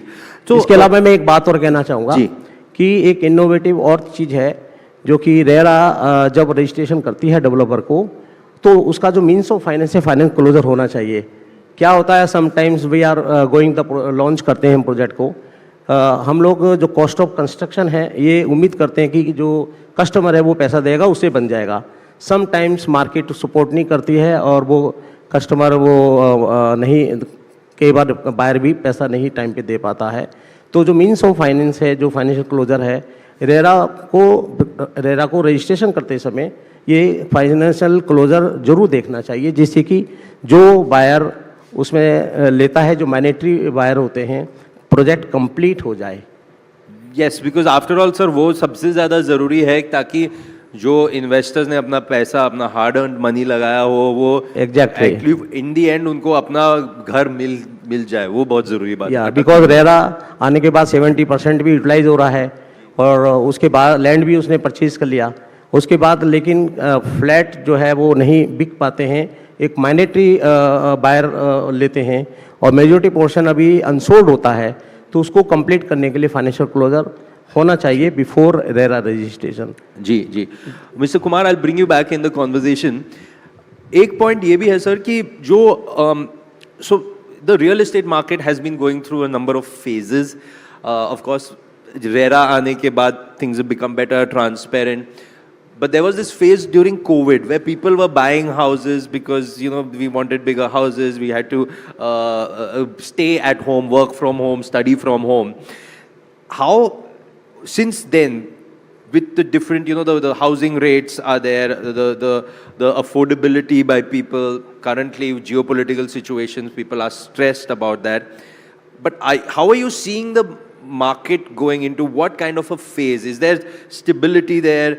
Is there more approachability by people who are saying, let's still look at different houses? Or what are you seeing as the real estate sector, the way ahead for the next 1-2 years? मैं आपकी बात को 3 step में cover करूंगा। पहले जैसे sir ने बोला, रेरा में बातचीत हुई स्टार रेटिंग सिस्टम की 1 स्टार to 5 स्टार, पर वो अभी इम्प्लीमेंटेशन स्टेज में नहीं आ पाया है। तो मेरी गुजारिश है कंसर्न अथॉरिटीज़ से, जनता से, कि सभी लोग इसको रेटिंग सिस्टम में लाएं तो क्लैरिटी हो। मे बी दुबई में शायद आ गया है या आने वाला है। तो रेटिंग सिस्टम क्लियर, जैसे आप यहाँ पे बैठे हैं ताज पैलेस में, तो आपको बहुत क्लियर है, मुझे एक सर्टेन ग्रेड की एमिनिटीज़, एनवायरनमेंट, परफ्यूम, वॉशरूम, सब कुछ एक मिनिमम सिस्टम, मतलब लेवल 5 स्टार लेवल का मिलेगा आपको। करेक्ट। तो वो चीज़ आनी चाहिए, ठीक है, डेफिनेटली आनी चाहिए। और दूसरी, हम अपने भाइयों से मैं गुजारिश करता हूँ कि परचेज में ना, जब ये आता है नया प्रोजेक्ट आने वाला है, हम हड़बड़ा जाते हैं कि शायद बहुत बड़ी बस मिलने जा रही है, 1 का 2 हो जाएगा, 1 का 2 हो जाएगा, आवाज़ें आती हैं बाजार में 1 का 2, और लोग चले जाते हैं। तो रश ना करें, एनालिसिस करें, अच्छी करें, उत्तेजना में ना खरीदें कि यार आज हम कर ही लेंगे, 1 का 2 कर लेंगे। तो ये जो सिस्टम है, आप बहुत अपनी गाढ़ी कमाई की जमा पूंजी घर में लगाने जा रहे हैं, 2 करोड़, 3 करोड़, 4 करोड़, 5 करोड़, आज 10-15 करोड़ भी आम बात हो रही। तो आपको बहुत सेटल्ड होके डिसीजन लेना है। इंटेंट ऑफ द डेवलपर पे जम के काम कीजिए जनाब, उसका क्रक्स निकालिए। जैसे हम एक किसी जीएम लेवल की भी हायरिंग करते हैं तो उसका सीवी पढ़ते हैं, 4 लोग इंटरव्यू लेते हैं यार, क्योंकि वो यार एक इम्पॉर्टेंट आदमी और ये तो मेरी जमा पूंजी है, उसमें हड़बड़ा के हम लोग इन्वेस्ट कर देते हैं। बिल्कुल। तो यहाँ के लिए भी एक सिस्टम होना चाहिए कि जैसे आपकी पूरी सीवी है, एनालिसिस है, आप करें, मैं कस्टमर को बोलता हूँ आप करें, उससे जो अच्छे डेवलपर है उनको फायदा आने वाला। दूसरा, आपने एक सवाल पूछा था सस्टेनेबिलिटी।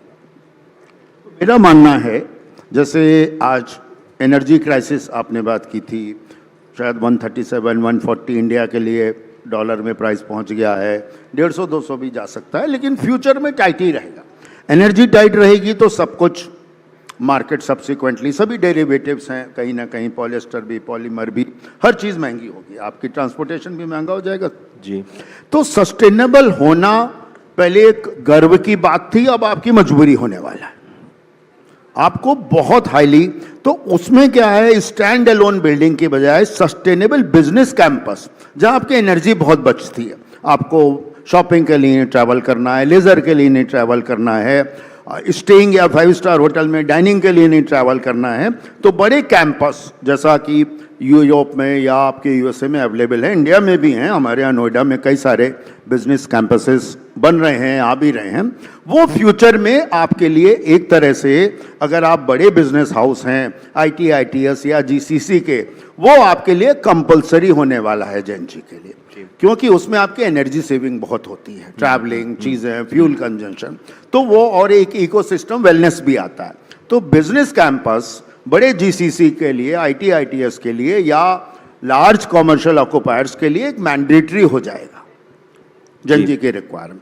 अब मैं आपकी बात पे आता हूं, जो आपका क्वेश्चन था इंडिया के बारे में। तो मेरा ये स्ट्रांग मानना है, कोविड चांस की बात है कि उस समय ऐसी चीजें आई, लोग बड़े हाउसेज में शिफ्ट हुए कोविड के बाद, पर सर फैक्चुअल ये है कि मेरा भारत 1970-65 से चल के 2020 के आसपास ना 2 ट्रिलियन के आसपास डगमगा रहा था, और फिर देखें आप अगले 5 साल में 2 से हम 4 हो गए, आज 4 से 8 हो रहे हैं, 8 से 16 हो रहे हैं, 16 से 25-26 पहुंच रहे हैं, 32 नहीं हो रहे हैं ऑफकोर्स जो आज के हिसाब से।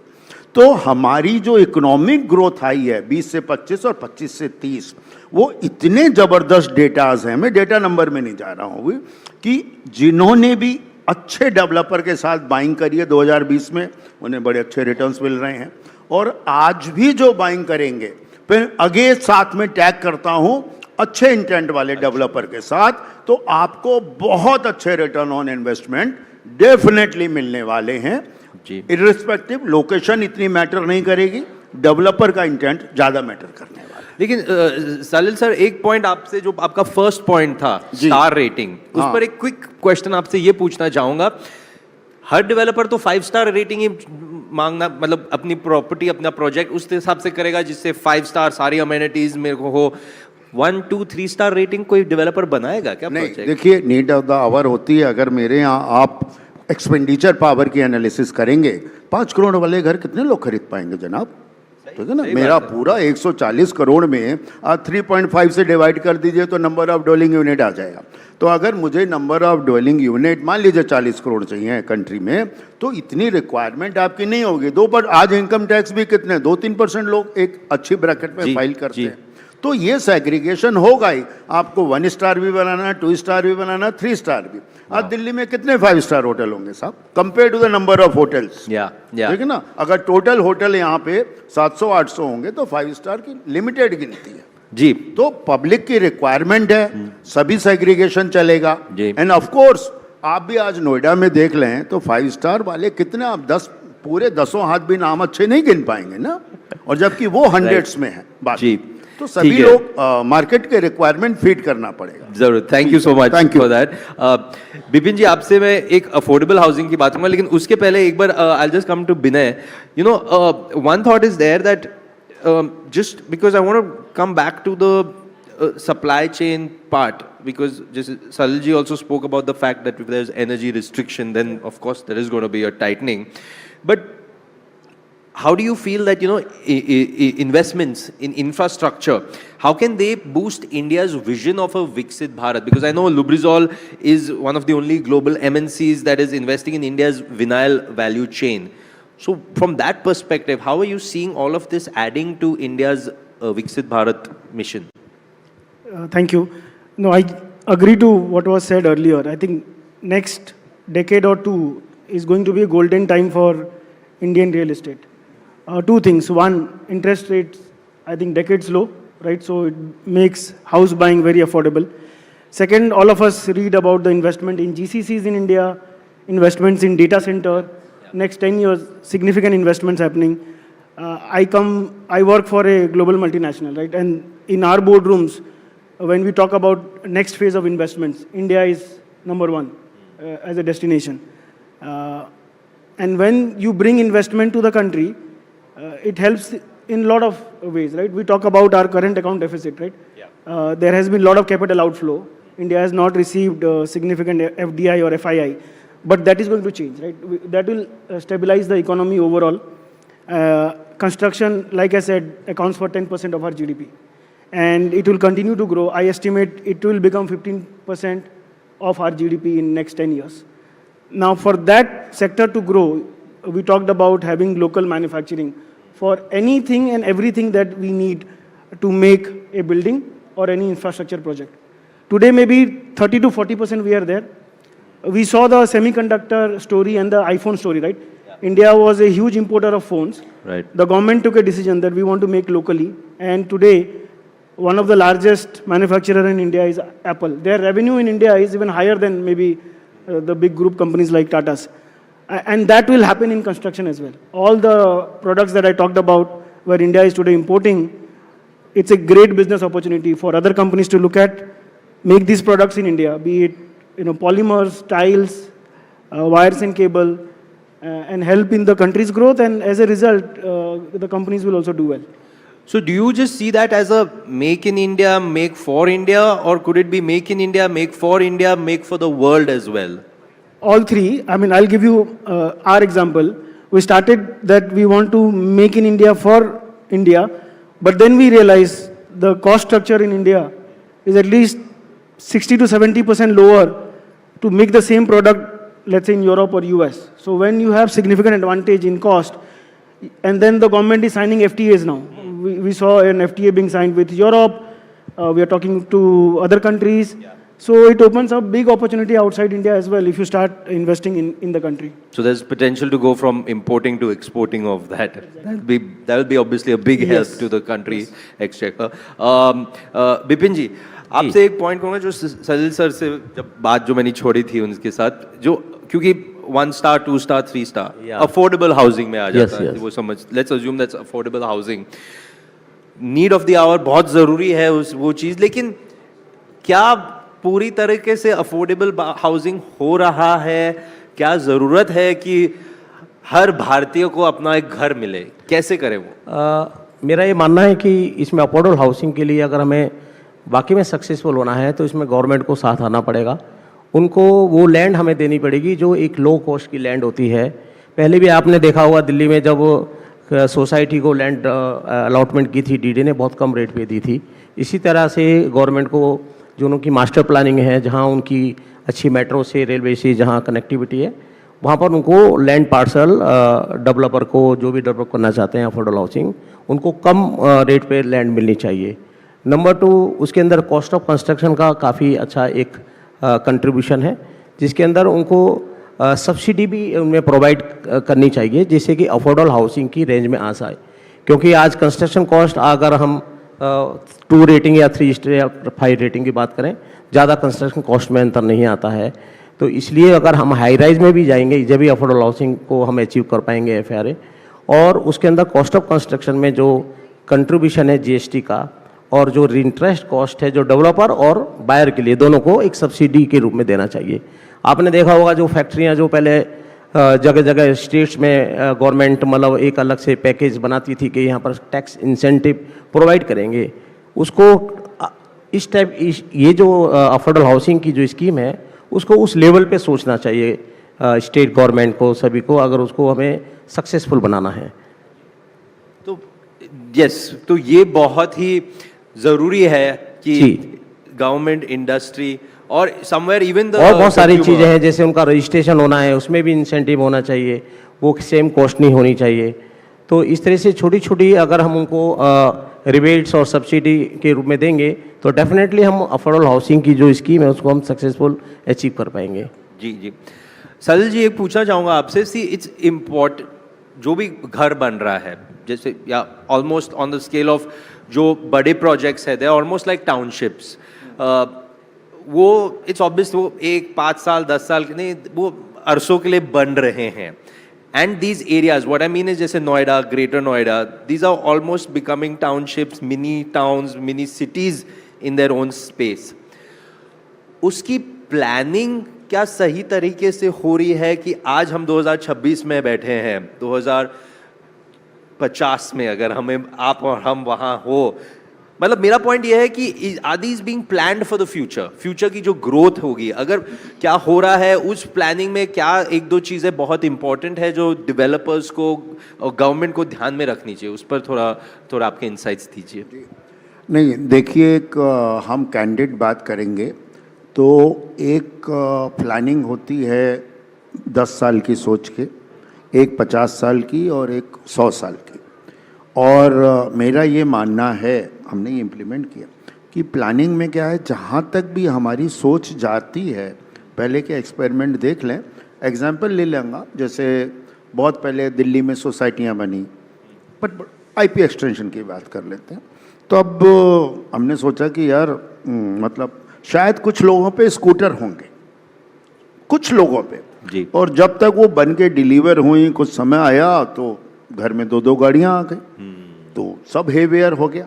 राइट. तो ये एक ऐसी चीज़ है कि आपको जहाँ तक आपकी सोच जा रही है ना, उसके कम से कम 30-40% बियॉन्ड, जहाँ तक मेरी सोच है, उसके 30-40% बियॉन्ड जाऊँगा, तब जाके मैं रिसर्च करके यार आगे की जनरेशन क्या चाहती है, तो तब हम शायद अचीव कर पाए.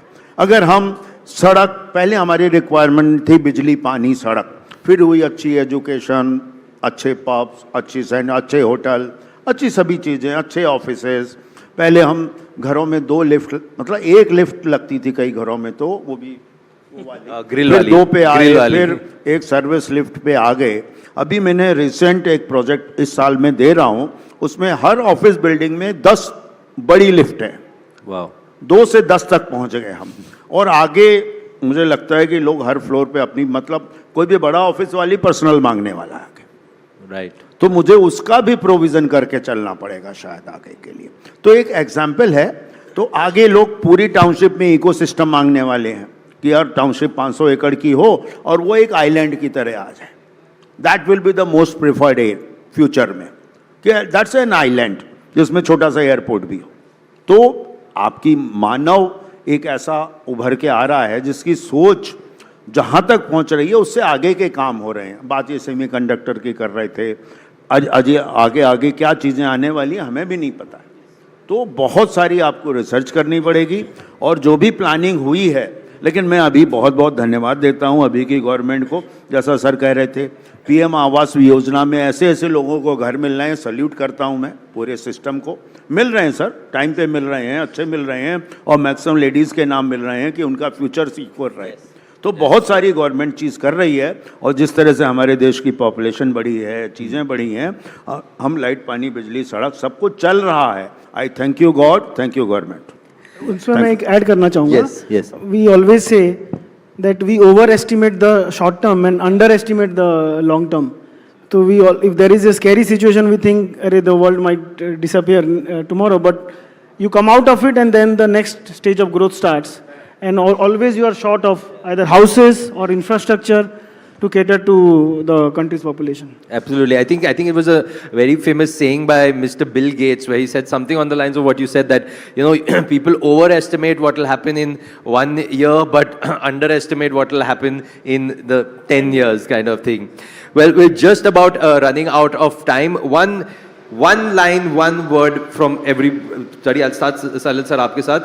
एक सेंटेंस में प्लीज आपका लास्ट थॉट, ऐसी एक चीज जो पॉलिसी मतलब गवर्नमेंट चेंज कर सके या पूरी इंडस्ट्री चेंज कर सके जिसकी लॉन्ग टर्म पॉजिटिव इम्पैक्ट आपकी इंडस्ट्री पे हो.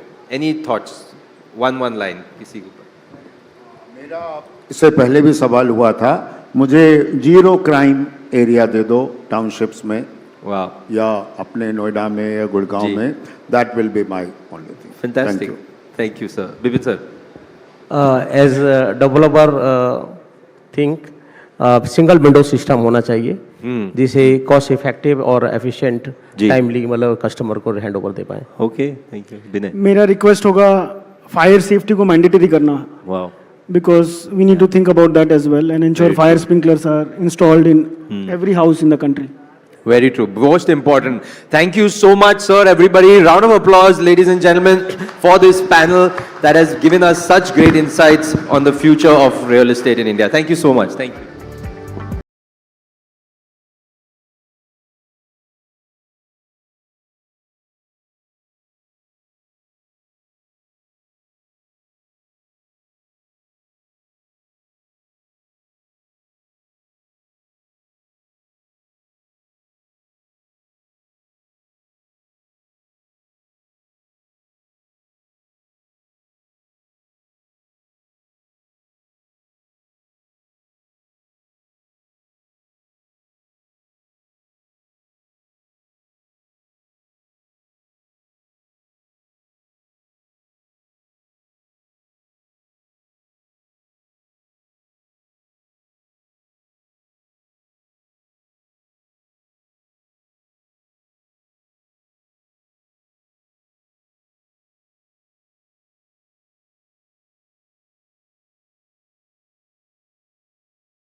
Of topics we've touched on, from digital economy and AI to infrastructure and manufacturing to the financial ecosystem, new age investors, talent, education, and the future of work.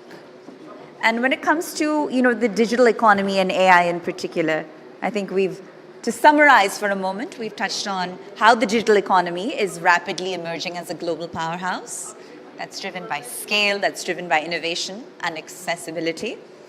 And essentially, when it comes to infrastructure and manufacturing, infrastructure, and I'm stating the obvious here, it remains a cornerstone, really, of India's growth story. It's acted as a powerful enabler across multiple sectors.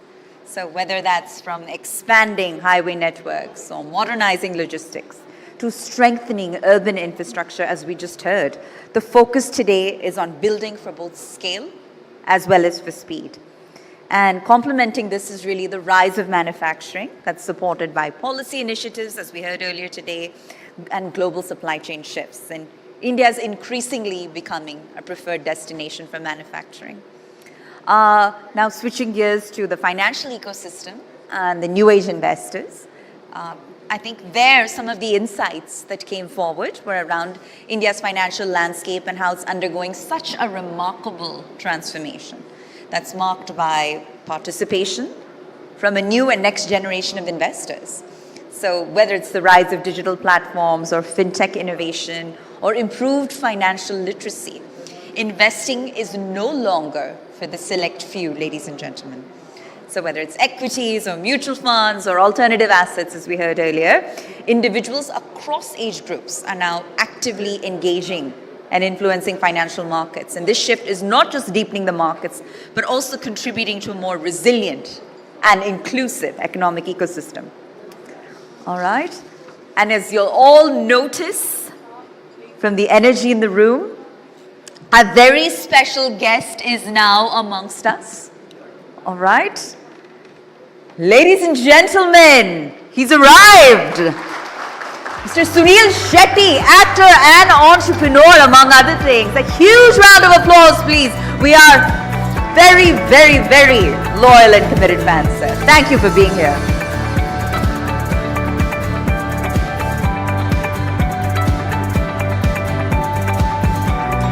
All right, so ladies and gentlemen, we're going to move on to a session that promises to be insightful and inspiring. So whether he's dominating the big screen or making strategic moves in the business world, our next speaker has more than successfully bridged these two universes that couldn't be any more different.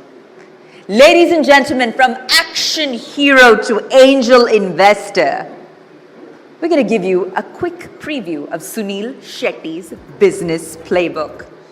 And to moderate the conversation, if I could please now invite back on stage my colleague and editor with Times Network Digital, Kalpana Sharma.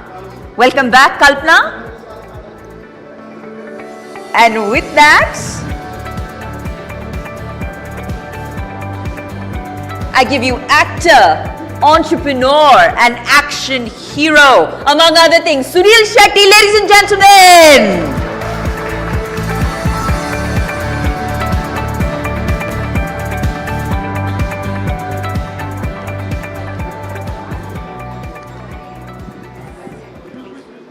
Kalpana, it's over to you. Thank you, Pooja. And I don't think you need an introduction.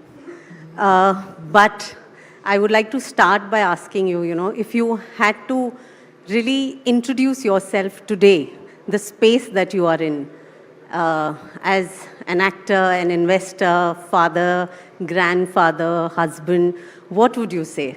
Grandfather. I love that. I love that title because it has a double impact.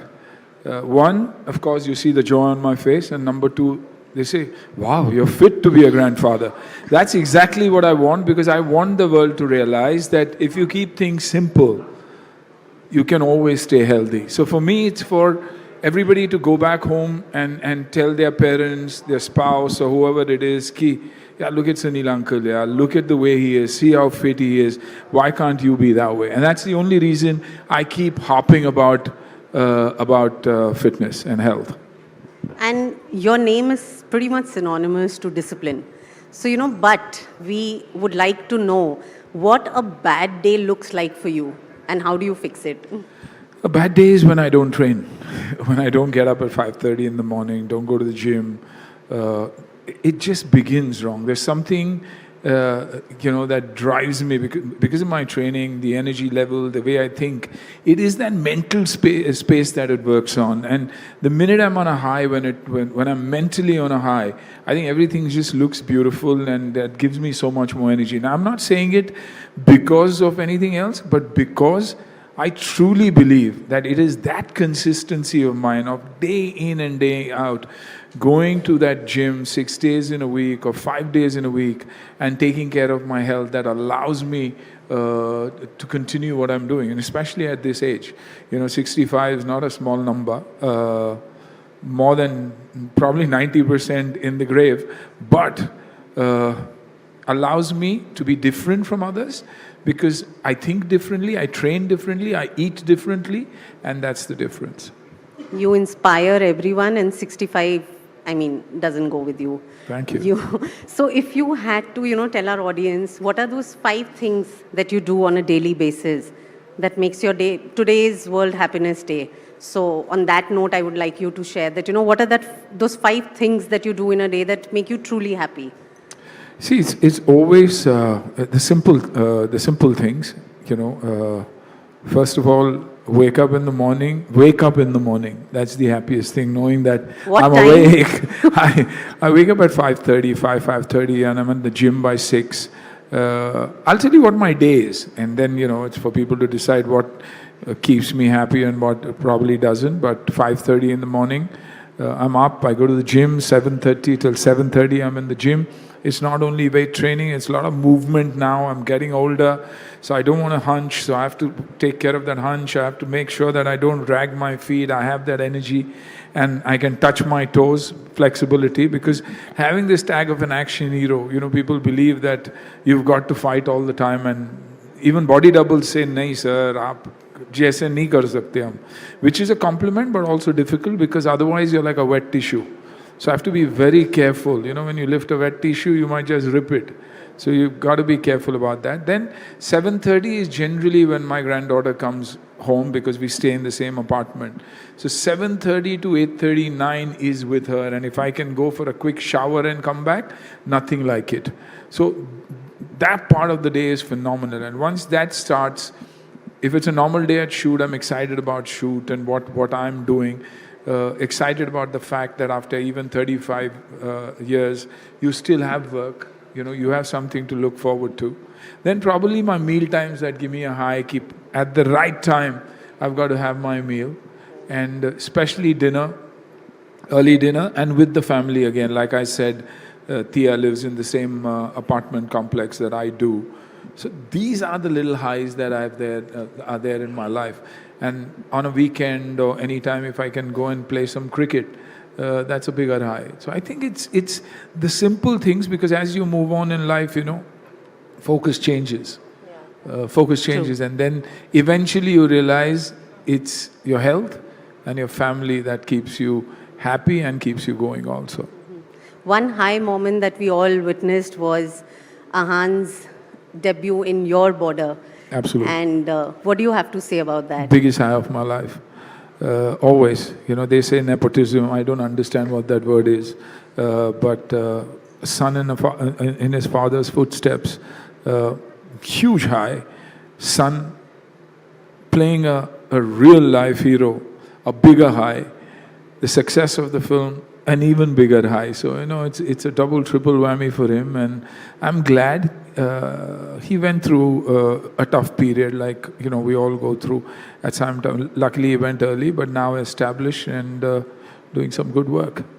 It was a big high for us also as an audience. We loved it. Anything about India, I think, is a high today, which is beautiful. I don't think we ever had this feeling about being Indian, being proudly Indian, and wanting to show that off. Yes. And in fact, we have heard you speak a lot of times about that you're, this action hero and you're very strong in situations. But when it comes to your family, somewhere you find yourself falling weak. Why do you say that? Because I guess that's a mother's role. She's the stronger one. A woman is always the stronger one. And when it comes to health and even when the kids were little and something happened, I couldn't handle it. Even today, I can't handle it. Even in my own action, I can do any kind of stunt. I've done stunts that are, when I think back, I say, holy cow, did I actually do this? And why did I do this? What was I thinking? But if I saw a stuntman or a double do that, I won't see it. I've never seen a stunt in my life. Once it's done, I would turn and just go hug the individual and congratulate him or thank him if he's doing my double for that. I don't know what it is. I think men are weaker there. They can take on the world, business, stress, everything, but when it comes to health, 99% of the time it's always the mother, the woman who is the one who has a very, very strong heart. I guess because of what they go through. Yes. That 9 months of pregnancy, having that baby. I see Thea and I realize that it's unbelievable. And I think even for me personally, the day Mana delivered and I was there in that delivery room, I think that's the day when I realized that being a woman and what being a woman means and why are they worshipped the way they are is because of what they go through, and I think that changed a lot in my life. You always hold your mother at that pedestal in life, but suddenly I had my wife who had taken her place, or with her, and that's amazing. That's absolutely amazing. And how have you seen Athia change after becoming a mother? Oh, so responsible, so loving, so affectionate. I see a little Mana in her, and Mana has been an absolute brilliant wife and mother, and I see that in her. I see that in Thea. That's so beautiful. And then from an action hero, you actually moved to backing real-life risk takers.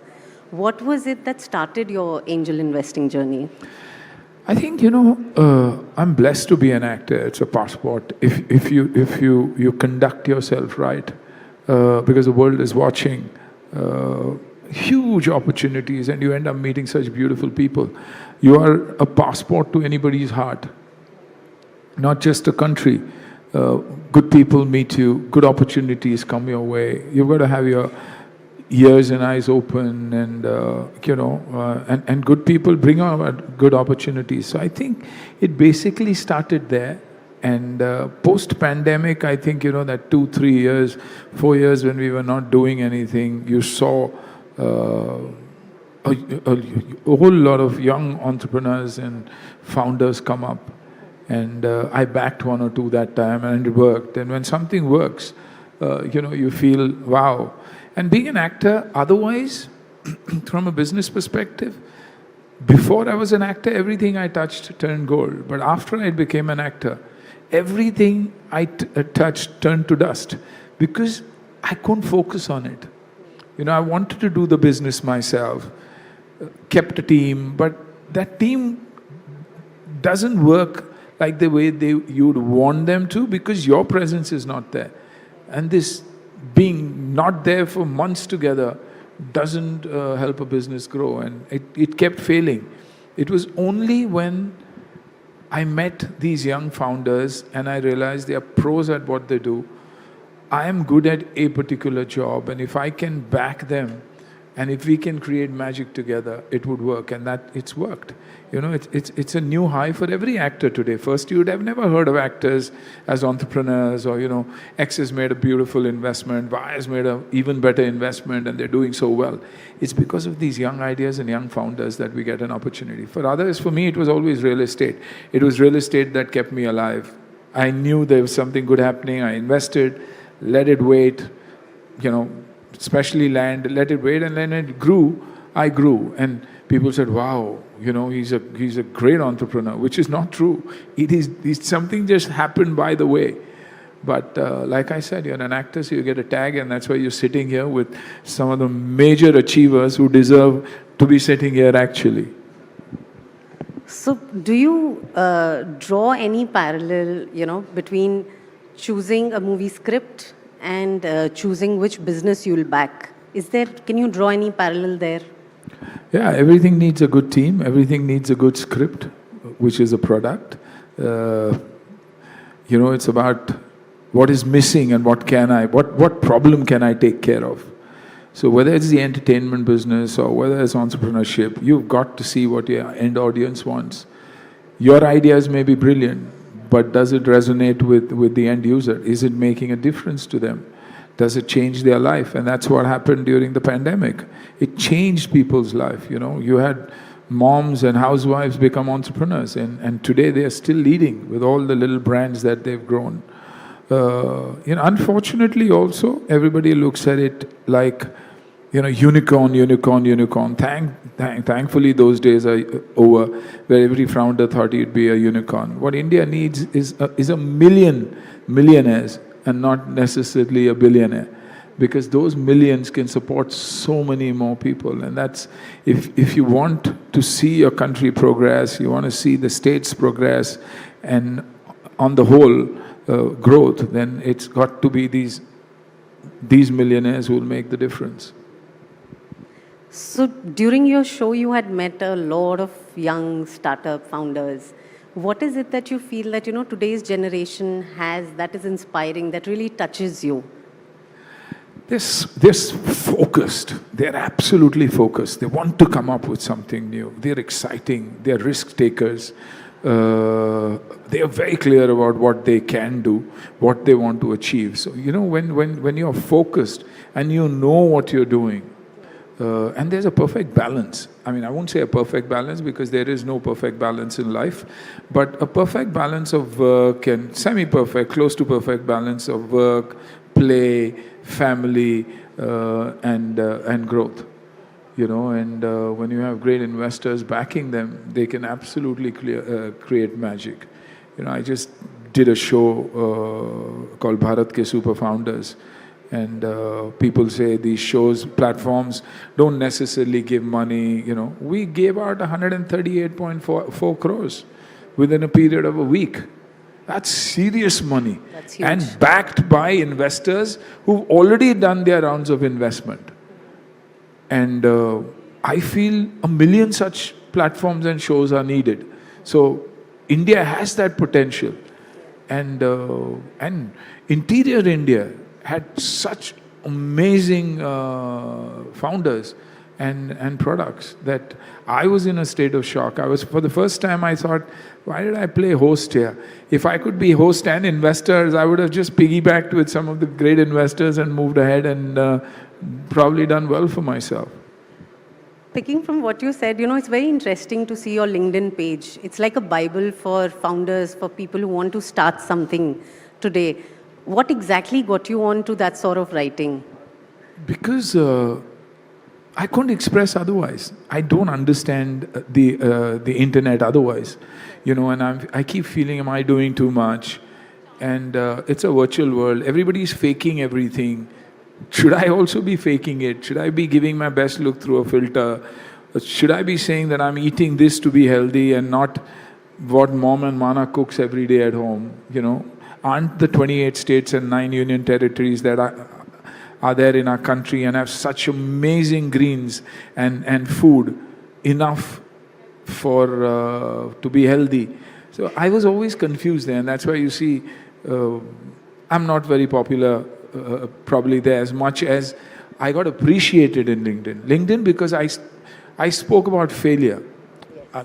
Every time, even today, it's about what is important and how do we, by the end of our journey, realize what is important. Can we understand that earlier in life, which I see a lot of the younger generation, and that's why I salute to them. Can they manage a certain balance? For me today, it's family and it's health.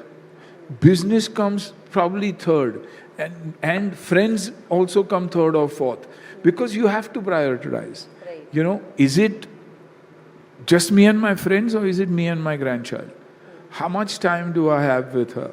What can I missed a lot of Tia growing up because I was on the set. Can I watch her grow up? How does she grow up? did she just stand up and walk? And a lot of fathers actually don't know that. If asked questions, a lot of us are, because we are trying to make it in life that time. So I want to enjoy this part of my life more than anything else. And also again, going to one of your LinkedIn, referring to one of your LinkedIn posts, you had written that, failure somewhere taught you how to be a good investor. Absolutely, which is true. Which is very, very true, because you learn what the mistakes that you've made. अरे ये नहीं करना चाहिए था, ये ठीक होगा, ये product ही गलत था, या launch ही गलत होगी, timing गलत होगी, जैसे film. आज धुरंधर release हुई है, it's hitting every show out of the park. Any other film that comes during this time will be trampled. So it's not that the other film is probably a bad film. The timing would be wrong. जब tsunami आ रही है तो आप बाहर बिना कपड़े के घूमने की कोशिश कर रहे हो तो आप भी उड़ी जाओगे ना. तो I think everything is about timing. Everything is about understanding, the market and then playing it. So, 3 advice if you had to give your kids, like you're talking about how you wish that there were few things you knew early in your life. So, today's generation as well as your kids, what would those 3 things be? I think consistency. Everybody says discipline, discipline, discipline. I say consistently.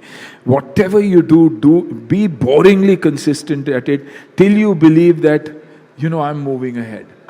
Then, of course, always discipline. Then your passion and intent. For me, today, it's not about presentation. It's about people. It's not about an idea. It's the impact. So the minute I start thinking that way, I know I'm doing it for the good, for myself and for the people. We all have our minuses, but we've got to understand what do I need to cover and what do I need to put out. Because you can't live 2 lives together then. So I think little things that matter. And we love you for how you present yourself, and tell us about your upcoming projects. That would be interesting to hear. I've got I just finished the show Bharat Ke Super Founders, which I'm super excited about because I feel we've made an impact, and I met some amazing founders and some amazing investors, tycoons as we call them on the show. So much to learn from them, how strategic investment is very, very important. I'm finishing a show called the series of Welcome, called Welcome to the Jungle.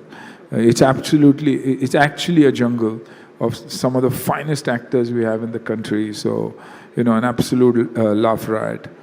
I start another film and a very, very interesting show that I was supposed to start by the end of this month, but because of the situation in the Middle East, they've pushed it a little bit. It's called The Falcons of Majlis, which is a show on about investors and startups, but in the UAE part of it.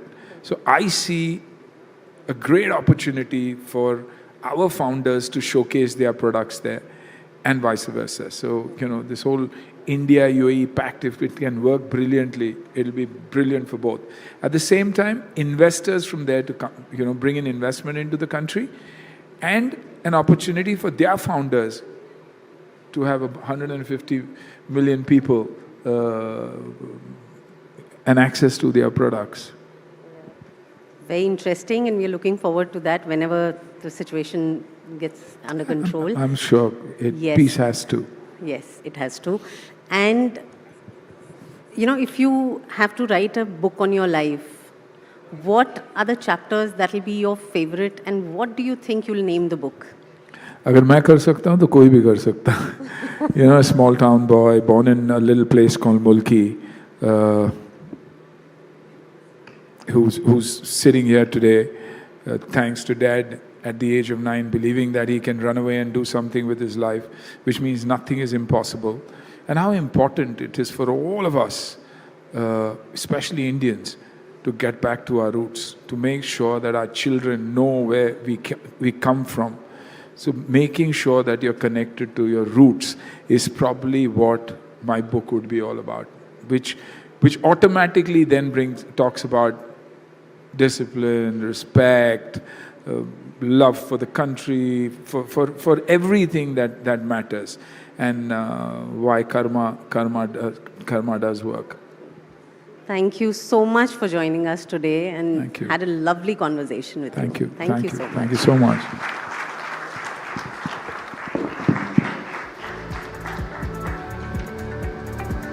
Okay, thank you so much, Kalpana. And ladies and gentlemen, I believe you all agree with me in that so many of us know Sunil Shetty, the persona, and not necessarily Sunil Shetty, the person. But I think this last conversation truly did justice to that perception. And thank you so much for being here, sir.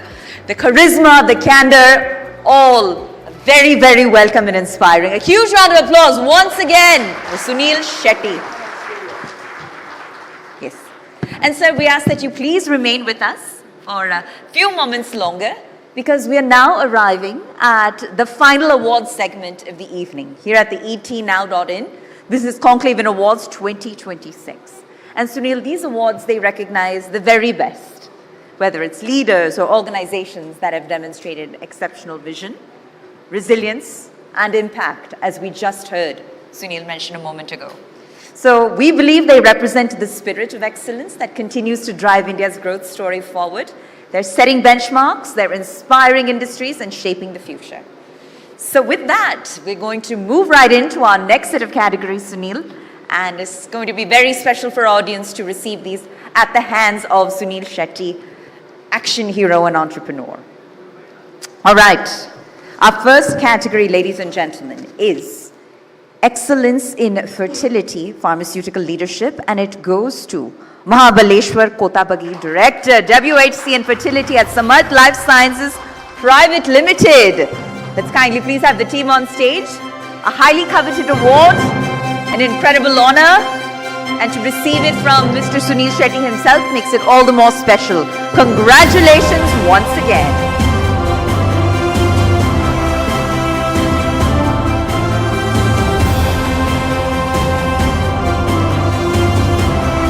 All right, and with that, we move on to our next category, ladies and gentlemen.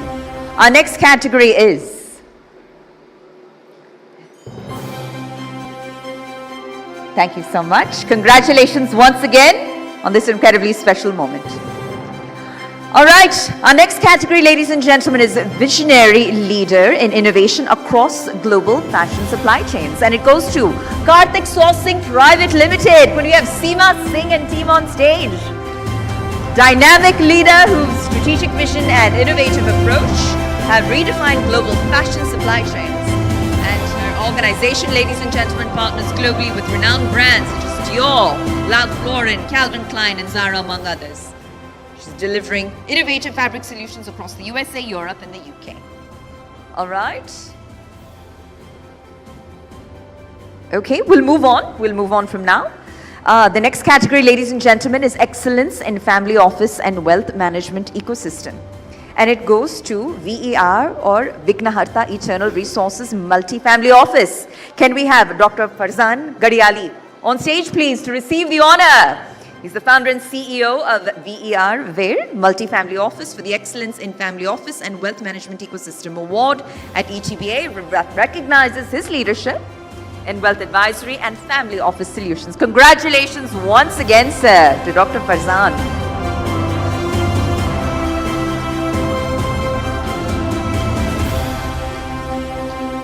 All right, with that we move on to our next category, which is Excellence in Strategic Leadership, and it goes to Dr. C.S. Balaji.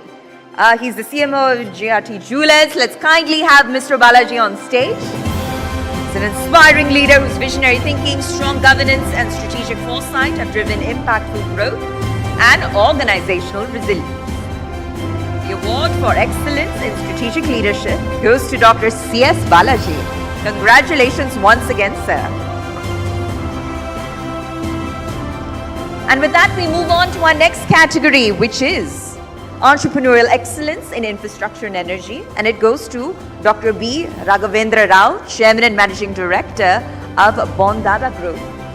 Let's Kindly have Mr. Rao on stage to receive the honor. This again, ladies and gentlemen, is entrepreneurial excellence in infrastructure and energy.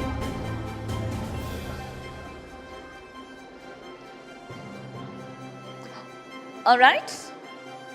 Okay, we'll move on to excellence in fertility pharmaceutical, and that goes to Samarth Life Sciences Private Limited. Let's have the team on stage, please, again. That's right, this is the entire Samarth Life Sciences Private Limited team, an incredible honor for them. Excellence in fertility pharmaceutical. From Sunil Shetty himself.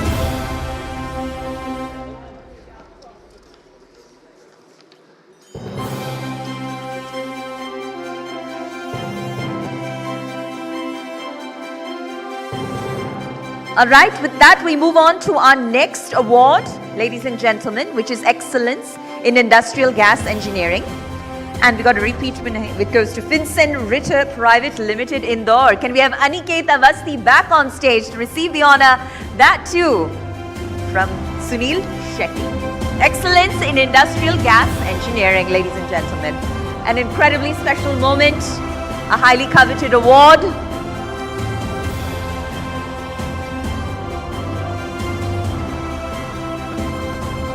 With that, we move on to our next category, which is holistic wellness.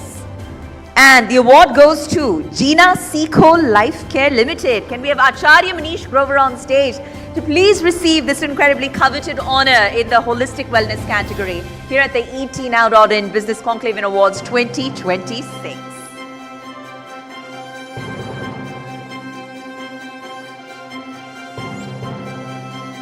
Congratulations to our holistic wellness winners. And with that, we move on to our next category, which is excellence in luxury interior craftsmanship.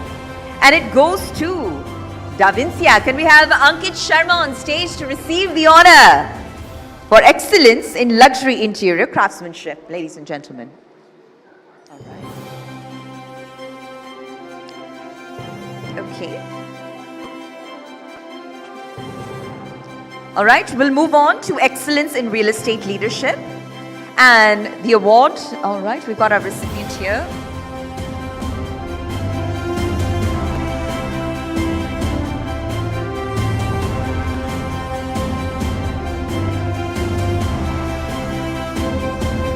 All right, our next category is excellence in real estate leadership.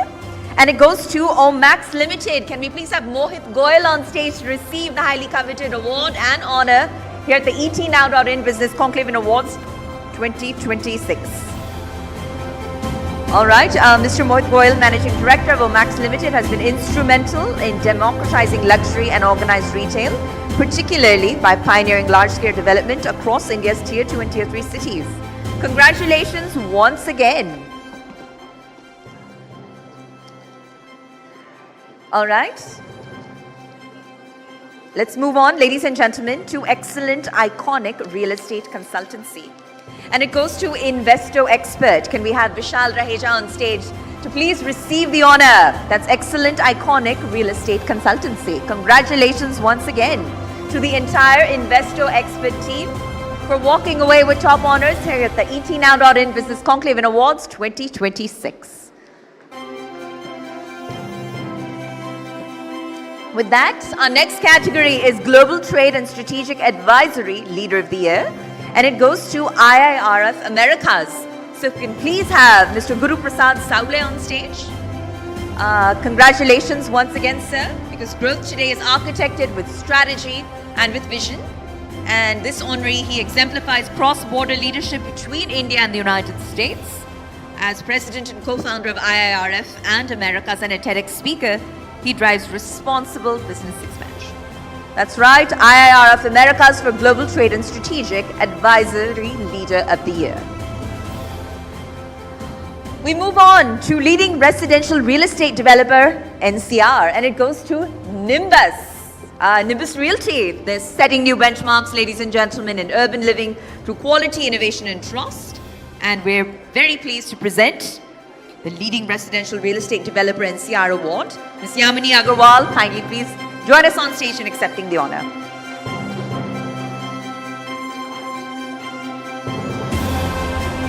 With that, our next category is Excellence in Fashion and Interior Design College, and it goes to Indian Institute of Fashion and Design Private Limited. We could have Miss Vimmi Bansal on stage to accept the honor from Sunil Shetty himself. A huge congratulations, the Indian Institute of Fashion and Design Private Limited, for the Excellence in Fashion and Interior Design College Award. Congratulations.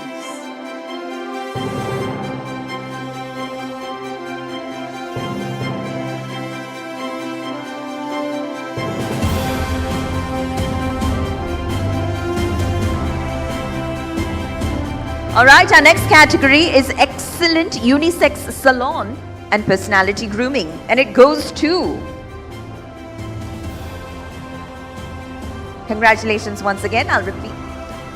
So here at the ET Now.in Business Conclave Awards 2026, our next category is Excellent Unisex Salon, Personality Grooming, and it goes to Bon Temps Salon. So if we please have Reema Katiyar on stage to kindly accept the honor from Mr. Sunil Shetty. That's right, this is the category Excellent Unisex Salon, Personality Grooming. Congratulations once again, our heartfelt congrats. And with that, we move on to our next category, which is Excellent Residential Luxury Project of the Year. And the winner in this category, Excellent Residential Luxury Project of the Year, is Ambience Projects and Infrastructure Private Limited. So let's please have the team on stage to receive the honor. Congratulations once again. It's a highly coveted category and a special moment.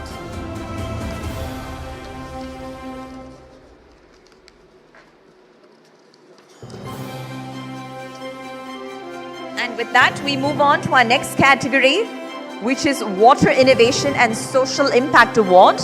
And the winner in this category, Water Innovation and Social Impact Award, is Avionics Water Filters. So we'll present it to them, and they are obviously transforming lives, ladies and gentlemen, through advanced and accessible water solutions across India. A huge congratulations once again to the entire Avionics Water Filters team.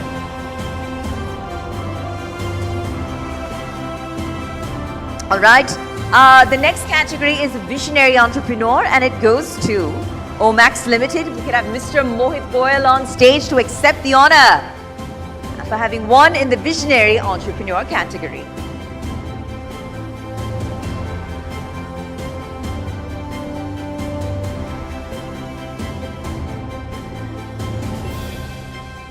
And this category, ladies and gentlemen, recognizes a leader who looks beyond traditional residential blueprints to shape the very infrastructure of tomorrow's India. As the founder of Omax Dynamic New Vertical, Be Together, Mr. Mohit Goyal is doing exactly that. All right, with that, we move on to our next category, which is Excellent Sports and Retail Integrated Project, and it goes to the Omax State. So if we could please have the team back on stage, they're clearly a repeat winner tonight. And, I think Mr. Mohit Goyal is actively restoring investor trust by taking over and reviving stalled real estate projects while simultaneously pioneering massive public-private partnerships. All right, with that, we move on and back to the Omax stage for a moment. It's spanning 50.4 acres in Dwarka, New Delhi, and this groundbreaking development is being built under a PPP model with the DDA. It will be India's first true 5-in-1 integrated destination. With that, we move on to the next category, which is a token of acknowledgement for the strategic association and valued contribution. And this goes to Mr. Mohammed Rizvi. If I could please have Mr. Mohammed Rizvi from the Onextel Communication Media team kindly join us on stage in receiving this special token. All right. With that, we'll move on, ladies and gentlemen, to our next category, which is Excellence in Gated Community Low Rise, MRG Crown. And it goes to the MRG Group. Can we have Rajat Goyal, founder and managing director, on stage to kindly receive the coveted honor from Mr. Sunil Shetty. This is once again, ladies and gentlemen, for Excellence in Gated Community. Congratulations, sir.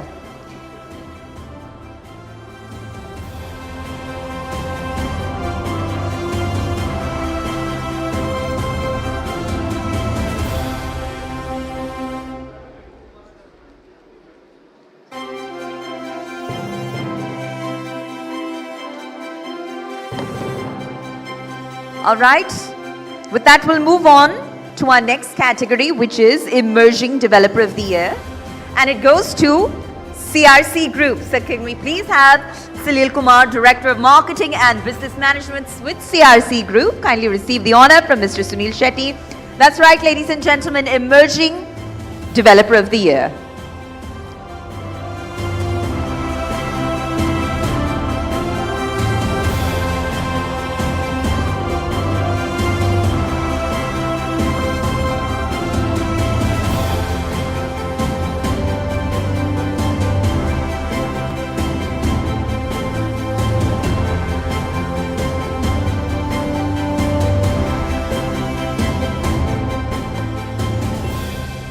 With that, we move on, ladies and gentlemen. All right, and this is Excellence in Career Guidance, and it goes to GIDEAI. So if we can please have Abhishek Gupta, founder and CEO, on stage to receive the honor. This is again, ladies and gentlemen, for Excellence in Career Guidance. All right, we'll move on to our next category, which is Excellence in Global Intellectual Property Transformation. And it goes to Trexo Global. So if we could please have Mandeep Vaveja, co-founder and CEO, on stage. And Trexo Global, ladies and gentlemen, is redefining the future of intellectual property through its AI native platform and proprietary technology, June, which is one of its kind, and it's doing so globally. By digitizing and automating complex IP workflows, Trexo transforms IP into a powerful strategic asset, trusted by leading law firms and global innovators everywhere. It delivers speed, precision, and intelligence at scale. Moving on to our next category, which is Visionary and Integrated Real Assets Development. And the winner in this category, Visionary and Integrated Real Assets Development, is RMZ. So let's please have Raj Mehta and Manoj Mehta on stage, Chairman, Supervisory Board, and co-founders of RMZ. The team has played a pivotal role in shaping the firm into a leading alternative asset platform. Congratulations once again to the entire RMZ team. And we now move on to the next category, which is Emerging Plot Developer of the Year, South India 2026. And it goes to Vision Properties. If I could please have Kiran Barta on stage. Thank you, sir. Congratulations. The CMO of the brand, he's receiving this prestigious honor, which celebrates Vision Properties' rapid scaling and strong expansion across Tamil Nadu and the southern region of India.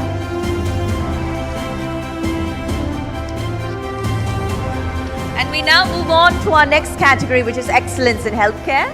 And it goes to Dr. Satinder Paul for his commitment to medical excellence, compassionate care, and improving patient outcomes.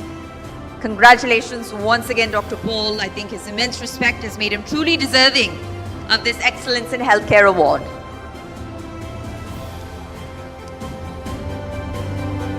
And we move on to our next category, ladies and gentlemen, which is Excellence in Premium Retail Destination, and it goes to the Pavilion. So can we have the Pavilion team on stage? They are driving excellence in premium retail experiences, and their commitment to creating world-class shopping destinations is setting new industry benchmarks.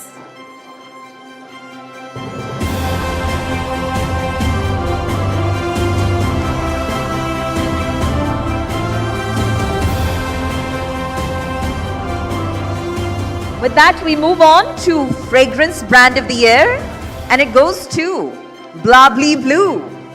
Congratulations to the entire team. This is a brand that has redefined the fragrance space with exceptional scents and remarkable consumer love, becoming a favorite in just 6 months of launch. Founders are with us, Palash, Rajat, Kushal, and Durgesh. Here's the Blably Blue team. They take it home tonight for Fragrance Brand of the Year. With that, we move on to our next category, which is Excellence in Technology, Skill Development and Certification. And it goes to eTrain Education Private Limited. Can we have Gaurav Kapoor on stage, please, to receive the honor, and the entire eTrain Education Private Limited team. They're very much driving technology-led skill development trainings and certifications. We honor them for excellence in technology skill development and certification. And with that, we come to our next category, ladies and gentlemen, which is Workplace Excellence Award. And it goes to the TRB Group. So the TRB Group, let's kindly have them on stage to receive the honor. This is a global conglomerate, ladies and gentlemen, with a rich legacy since 1962. It's grown from bicycle and auto components into a diversified powerhouse across steel, cement, EV, mobility, cycle spare parts, FMCG exports, real estate, EPC, chemicals, and more, with 40 plus brands across 13 countries, driven by a people-first philosophy. Congratulations once again to the TRB Group. And now we come to Excellence in Real Estate Advisory.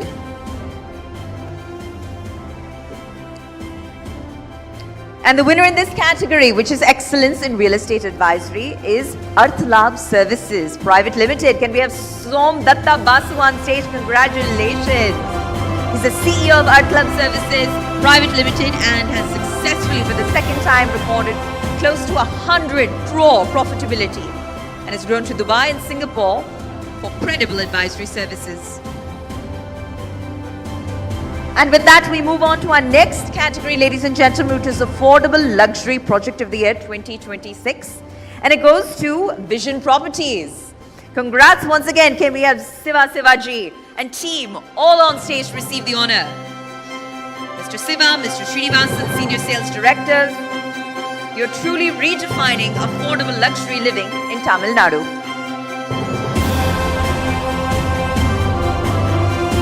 And with that, we come to our next category, which is AI Product of the Year Excellence Award.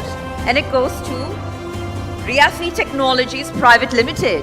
So let's please have John Matthew, co-founder, CEO and head of AI, Neeraj Manoharan, co-founder, director and COO, and Joseph Basu, co-founder, director and CMO, all on stage. That's right. They're founded in 2013 by 6 engineers from Kerala. Realty Technologies has built a strong AI foundation serving 125 million users globally. Its enterprise platform R10 powers real-world business operations for leading brands. And with that, we move on to Eminent Healthcare Specialist as our next category, ladies and gentlemen.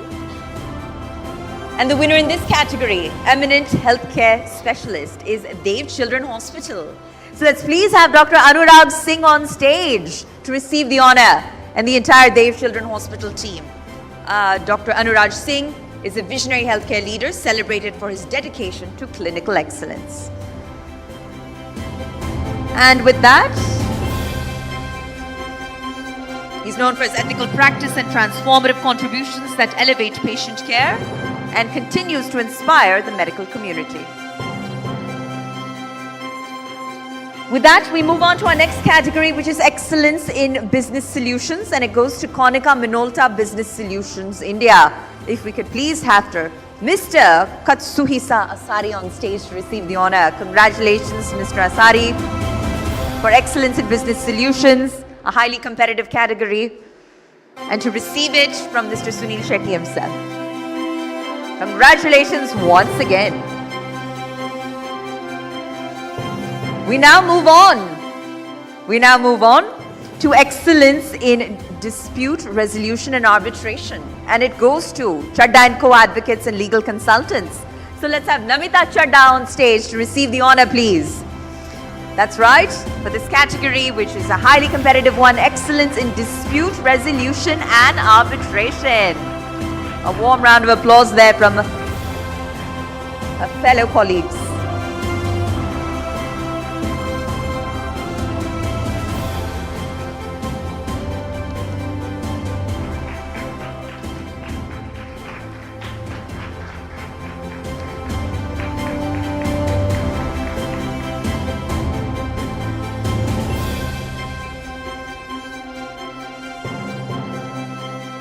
All right, we'll move on. The next category is Emerging Startup in Skin and Beauty Care.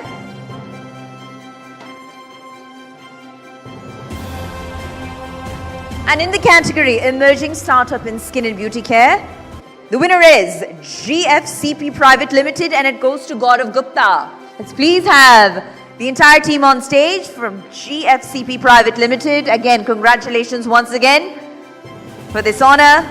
That's right, they take away top awards in emerging startup in skin and beauty care. Gaurav Gupta and team, congratulations.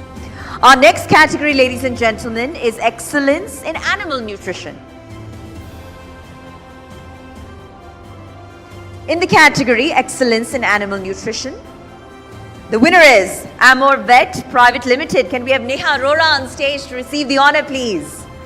And a huge congratulations to the entire Amor Vet Private Limited team for top honors in excellence in animal nutrition.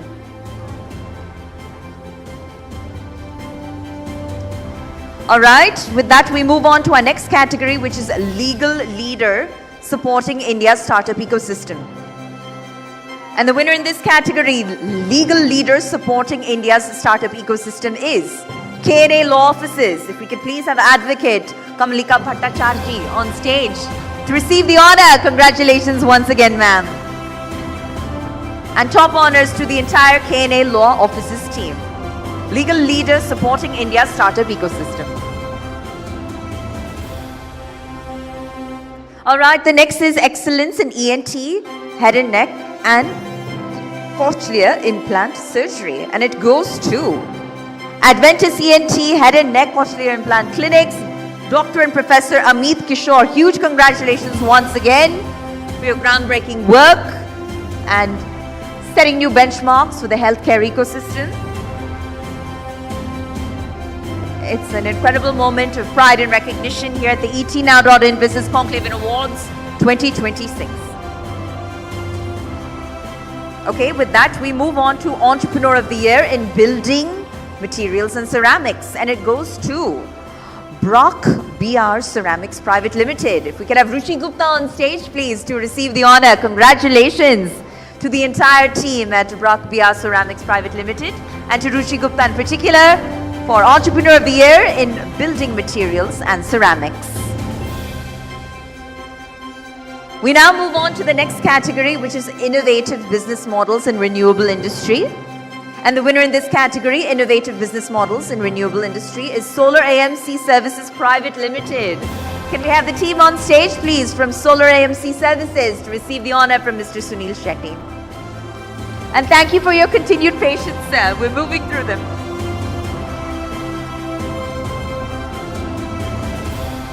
All right. Our next category is Excellence in Technology, Media and Knowledge Platforms. And the winner in this category is Electronics for You Group. Can we have Sri Ramesh Chopra on stage to receive the honor?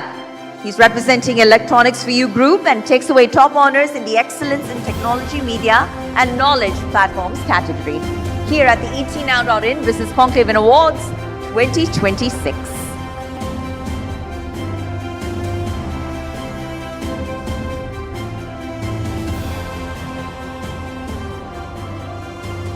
And we now move on to fast-growing D2C footwear brand of the year, and it goes to Chups. So if we could please have kind of Duggal back on stage to receive top honors from Mr. Sunil Shetty, who's representing Chups. And once again, ladies and gentlemen, this is fast-growing D2C footwear brand of the year.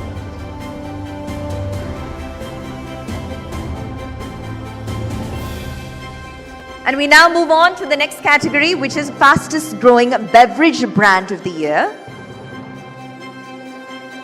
And the winner in this category here at the ETNow.in Business Conclave Awards 2026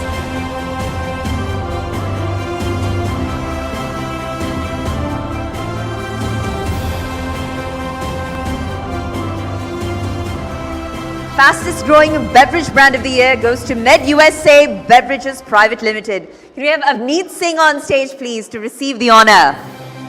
He's representing the entire Med USA Beverages Private Limited team and walks away with top honors in the fastest growing beverage brand of the year category here at the ETNow.in Business Conclave Awards 2026.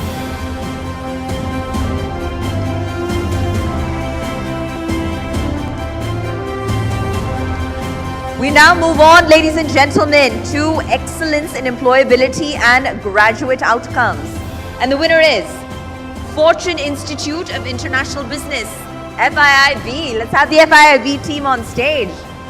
So with a career that spanned over 25 years in consulting, investing, entrepreneurship, and current academic leadership, Dr. Radico brings a wealth of global exposure, fostering a broad mindset and international business expertise. Her commitment to gender equality is evident in her transformative leadership of FIIB, positioning it as a women-led organization. With that, congratulations once again. We move on to excellence in warehousing and logistics services, and it goes to SSBC Global Logistics Private Limited. Can we have Anil Bijlani and team on stage to receive the honor? He's representing SSBC Global Logistics Private Limited and walks away with top honors in the excellence in warehousing and logistics services category. Congratulations once again.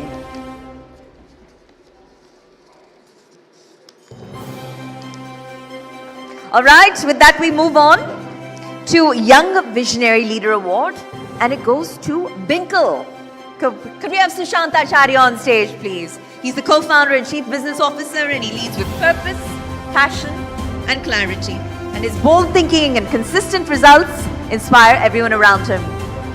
Mr. Sunil Shetty just talked about being boringly consistent, and I think this is someone who's gotten it right. Sushant Acharya with Binkle, ladies and gentlemen. Young Visionary Leader Award. And with that, we move on to Excellence in Diwali and Christmas Decor 2025-26.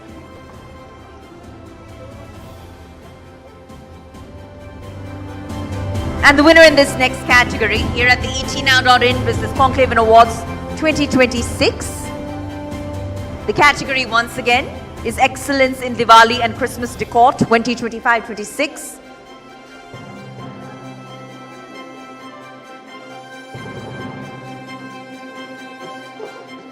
Excellence in Diwali and Christmas Decor 2025-26. The winner is Delhi International Airport, where I travel this morning. Many of us travel regularly, and this airport, it's representing truly for its spectacular festive decor. It's blending vibrant Diwali artistry and a unique Christmas showcase that celebrates Indian art forms all year long. With that, we move on to Emerging Creative Agency of the Year, and it goes to Decode Design Studio Private Limited. Can we please have Supreet Khokar on stage, please? This is the award for Emerging Creative Agency of the Year. It goes to Supreet Khokar, and it's presented to Decode Design Studio Private Limited for recognizing its innovative approach and rising impact in the creative and design landscape. Supreet Khokar and team, all the continued success. Congratulations once again to the entire Decode Design Studio Private Limited team.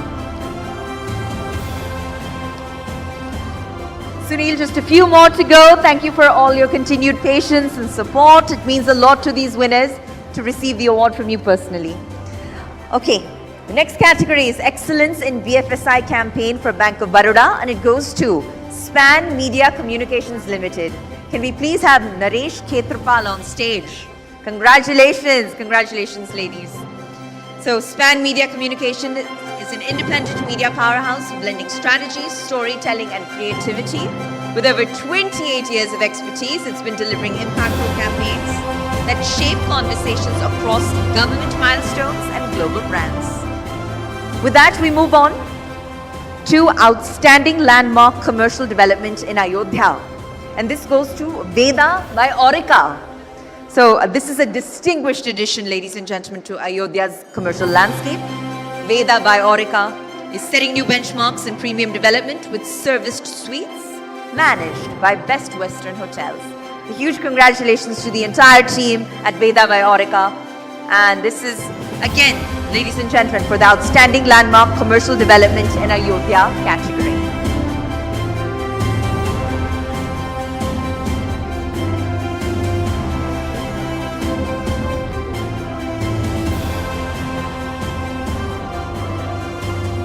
Okay, can we please have Puneet Kaura on stage with Samtel Avionics to help deliver and present the next set of awards alongside Mr. Sunil Shetty. Thank you so much. Thank you, Puneet.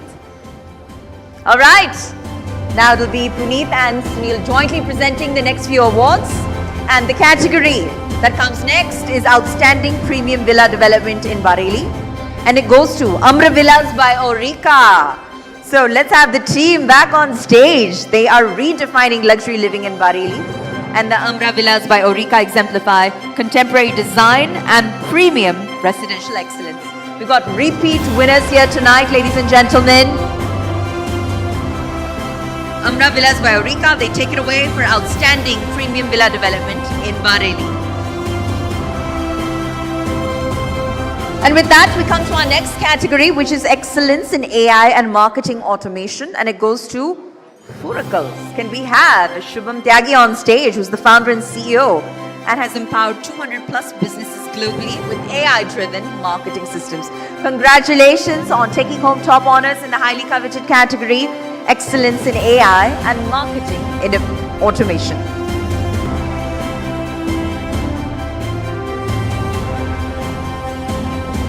Okay, our next category, ladies and gentlemen, is global excellence in PR services. And in this category,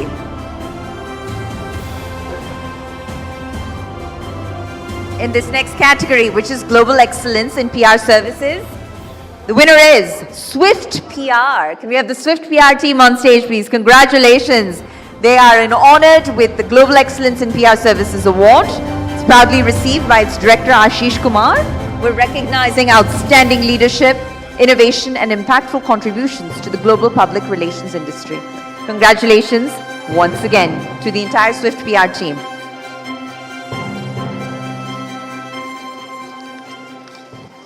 All right. Okay. And our next category, ladies and gentlemen, is entrepreneurial excellence in infrastructure and energy.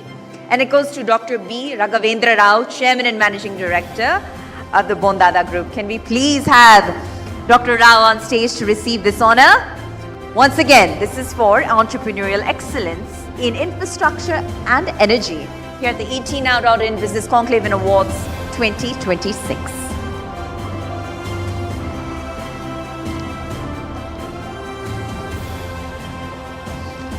And with that, we move on to our next category, which is excellence in luxury interior craftsmanship.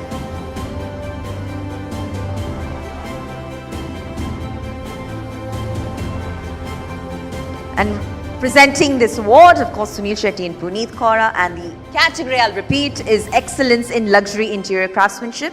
And it goes to Davincia. So you can have Ankit Sharma on stage to kindly receive the award on behalf of the entire Davincia team. This is again for excellence in luxury interior craftsmanship. Congratulations, hearty congratulations for all that you're doing for the industry and beyond. And with that, we move on to our next category, which is excellence in real estate leadership. And the winner in this category, excellence in real estate leadership, is Omax Limited. Can we have Mr. Mohit Goyal on stage to kindly receive the honor? Congratulations, Mr. Goyal. He's representing the larger Omax Limited team. And once again, this is for excellence in real estate leadership.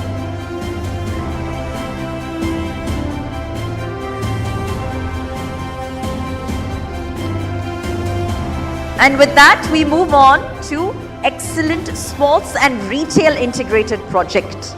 And the winner in this category, excellent sports and retail integrated project, is the Omax State. Can we please have the team on stage to receive the honor? Congratulations once again. Clearly a repeat winner in the house tonight. A lot to be proud of.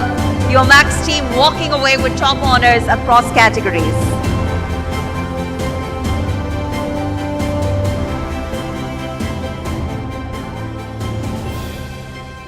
All right, and now we'd like to present a token of acknowledgement for the strategic association and valued contribution of this particular partner.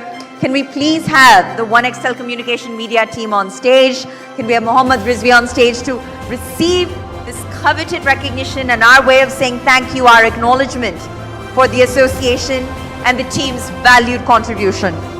Congratulations once again to Mohammad Rizvi and team at Onextel Communication Media.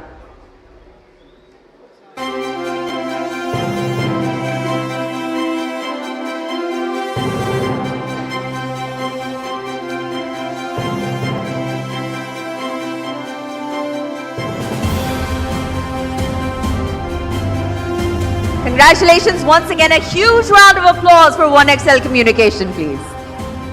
All right, with that we move on to our next category.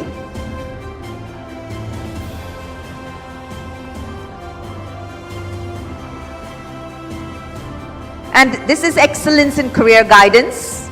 And it goes to GIDEAI. Can we have Abhishek Gupta, the founder and CEO, on stage to receive the honor, please, from Puneet and Sunil. That's once again for Excellence in Career Guidance.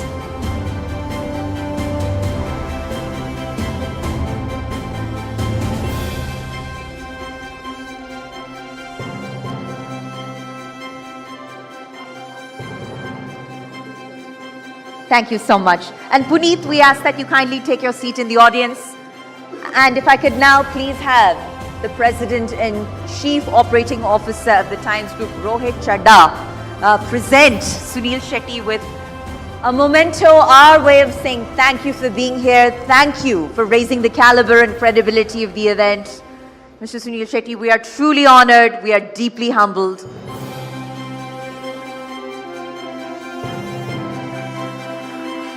Huge round of applause, please. It's deeply deserved.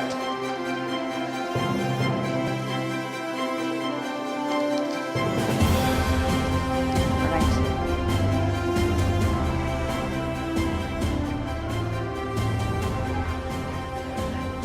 Thank you so much, Mr. Sunil Shetty. Huge round of applause once more.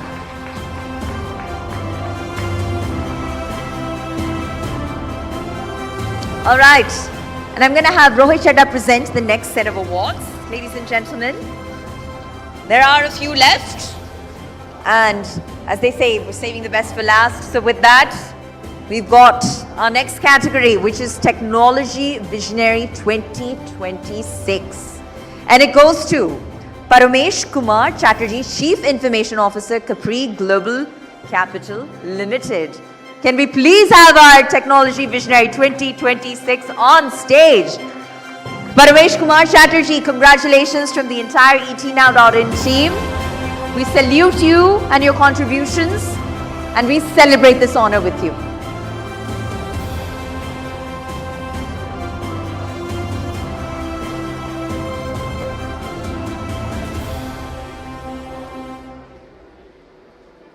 These next set of awards are very much futuristic in nature. So with that, I'll announce the next category, which is Technology Visionary 2027. And it goes to Raghubir Singh, the Head of Information Technology at Relaxo Footwears Limited. Congratulations, sir. We join you in celebrating this moment and this coveted honor of Technology Visionary 2027. Raghubir Singh, Head of Information Technology at Relaxo Footwears Limited. With that, we move on to our next category, which is Technology Visionary 2028. And it goes to Sunil Pandey, Chief AI and Digital Officer, HFCL Limited. Let's kindly have Mr. Sunil Pandey on stage as he walks away with top honors as a Technology Visionary 2028.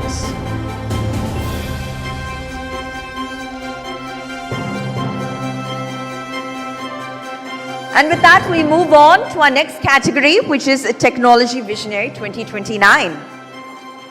And the winner, our Technology Visionary 2029 is Tarun Kapoor, Senior Vice President, IT, CIO of Akums Drugs and Pharmaceuticals Limited.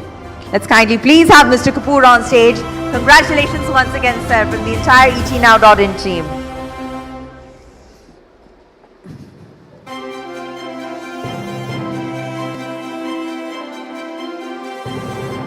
And with that, we move on to our next category, which is Technology Visionary 2030.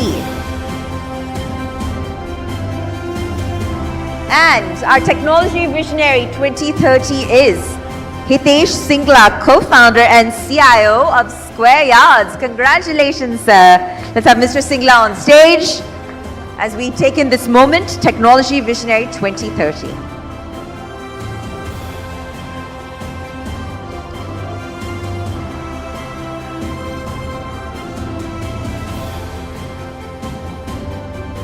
With that, we move on to Technology Visionary 2031.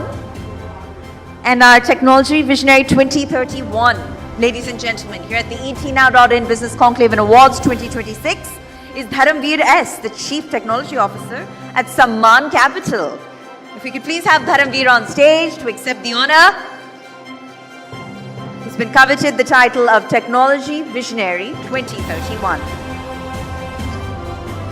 We'll move on to our next category, which is Next Gen Technology Achiever, and it goes to Rishabh Arya, the Vice President of Centricity Wealth Tech. Let's have Rishabh Arya on stage as he walks away with top honors for the Next Gen Technology Achiever category. With that, Technology Visionary 2033. And this honor goes to Sudhir Sharma, Chief Information Officer with Somani Ceramics. Can we please have them on stage to receive the honor? Congratulations once again. CIO of Somani Ceramics, Sudhir Sharma, is our Technology Visionary 2033.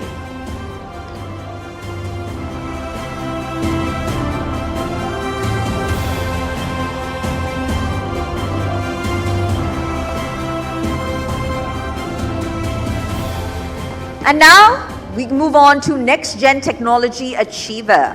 And Next Gen Technology Achiever goes to Anirudh Singhal. He's the lead data platform at Centricity Wealth Tech. We've got a repeat winner. That's right, ladies and gentlemen. Next Gen Technology Achiever was Rishabh Arya and Anirudh Singhal. All right. Well, with that, Rohit, thank you so much for being here and for joining us in doing the honors as we celebrate excellence and leadership here at the Business Conclave Awards 2026. So ladies and gentlemen, with that, we're now going to quickly conclude the ETNow.in Business Conclave Awards 2026 as we reflect on a day filled with powerful ideas, meaningful conversations and inspiring achievements thanks to all of you. And events like this are made possible through months of planning and collaboration and the relentless efforts of dedicated teams that are working behind the scenes. A heartfelt thank you to everyone who made this platform come alive. I'd like to extend our gratitude to our esteemed partners, and I'll mention them once again. The ETNow.in Business Conclave Awards 2026 is presented by HDFC Life in association with Onextel Communications. Our celebration partner is Radico, defense partner Samtel Avionics, digital PR partner Primex, tech partner Zoho, online realty consultant partner Roof and Floor, our timekeeping partner Just in Time, AI data cloud partner Snowflake, our luxury partner Milano, concierge partner The Capitalist, outdoor partner Heights Group. And of course, to all of our speakers, our partners, our attendees, thank you for being a part of this journey. And a special thanks to the entire production team that's out the console, backstage, interfacing with guests, with winners, with speakers. I'm going to name them personally, whether it's Jyoti Gupta or Anuya Yadav, or Krishna Arora, or Samir Avasthi, or Sumit Yadav. Huge round of applause for all of them. If I've left any names, please know that your accomplishments and your contributions are certainly not going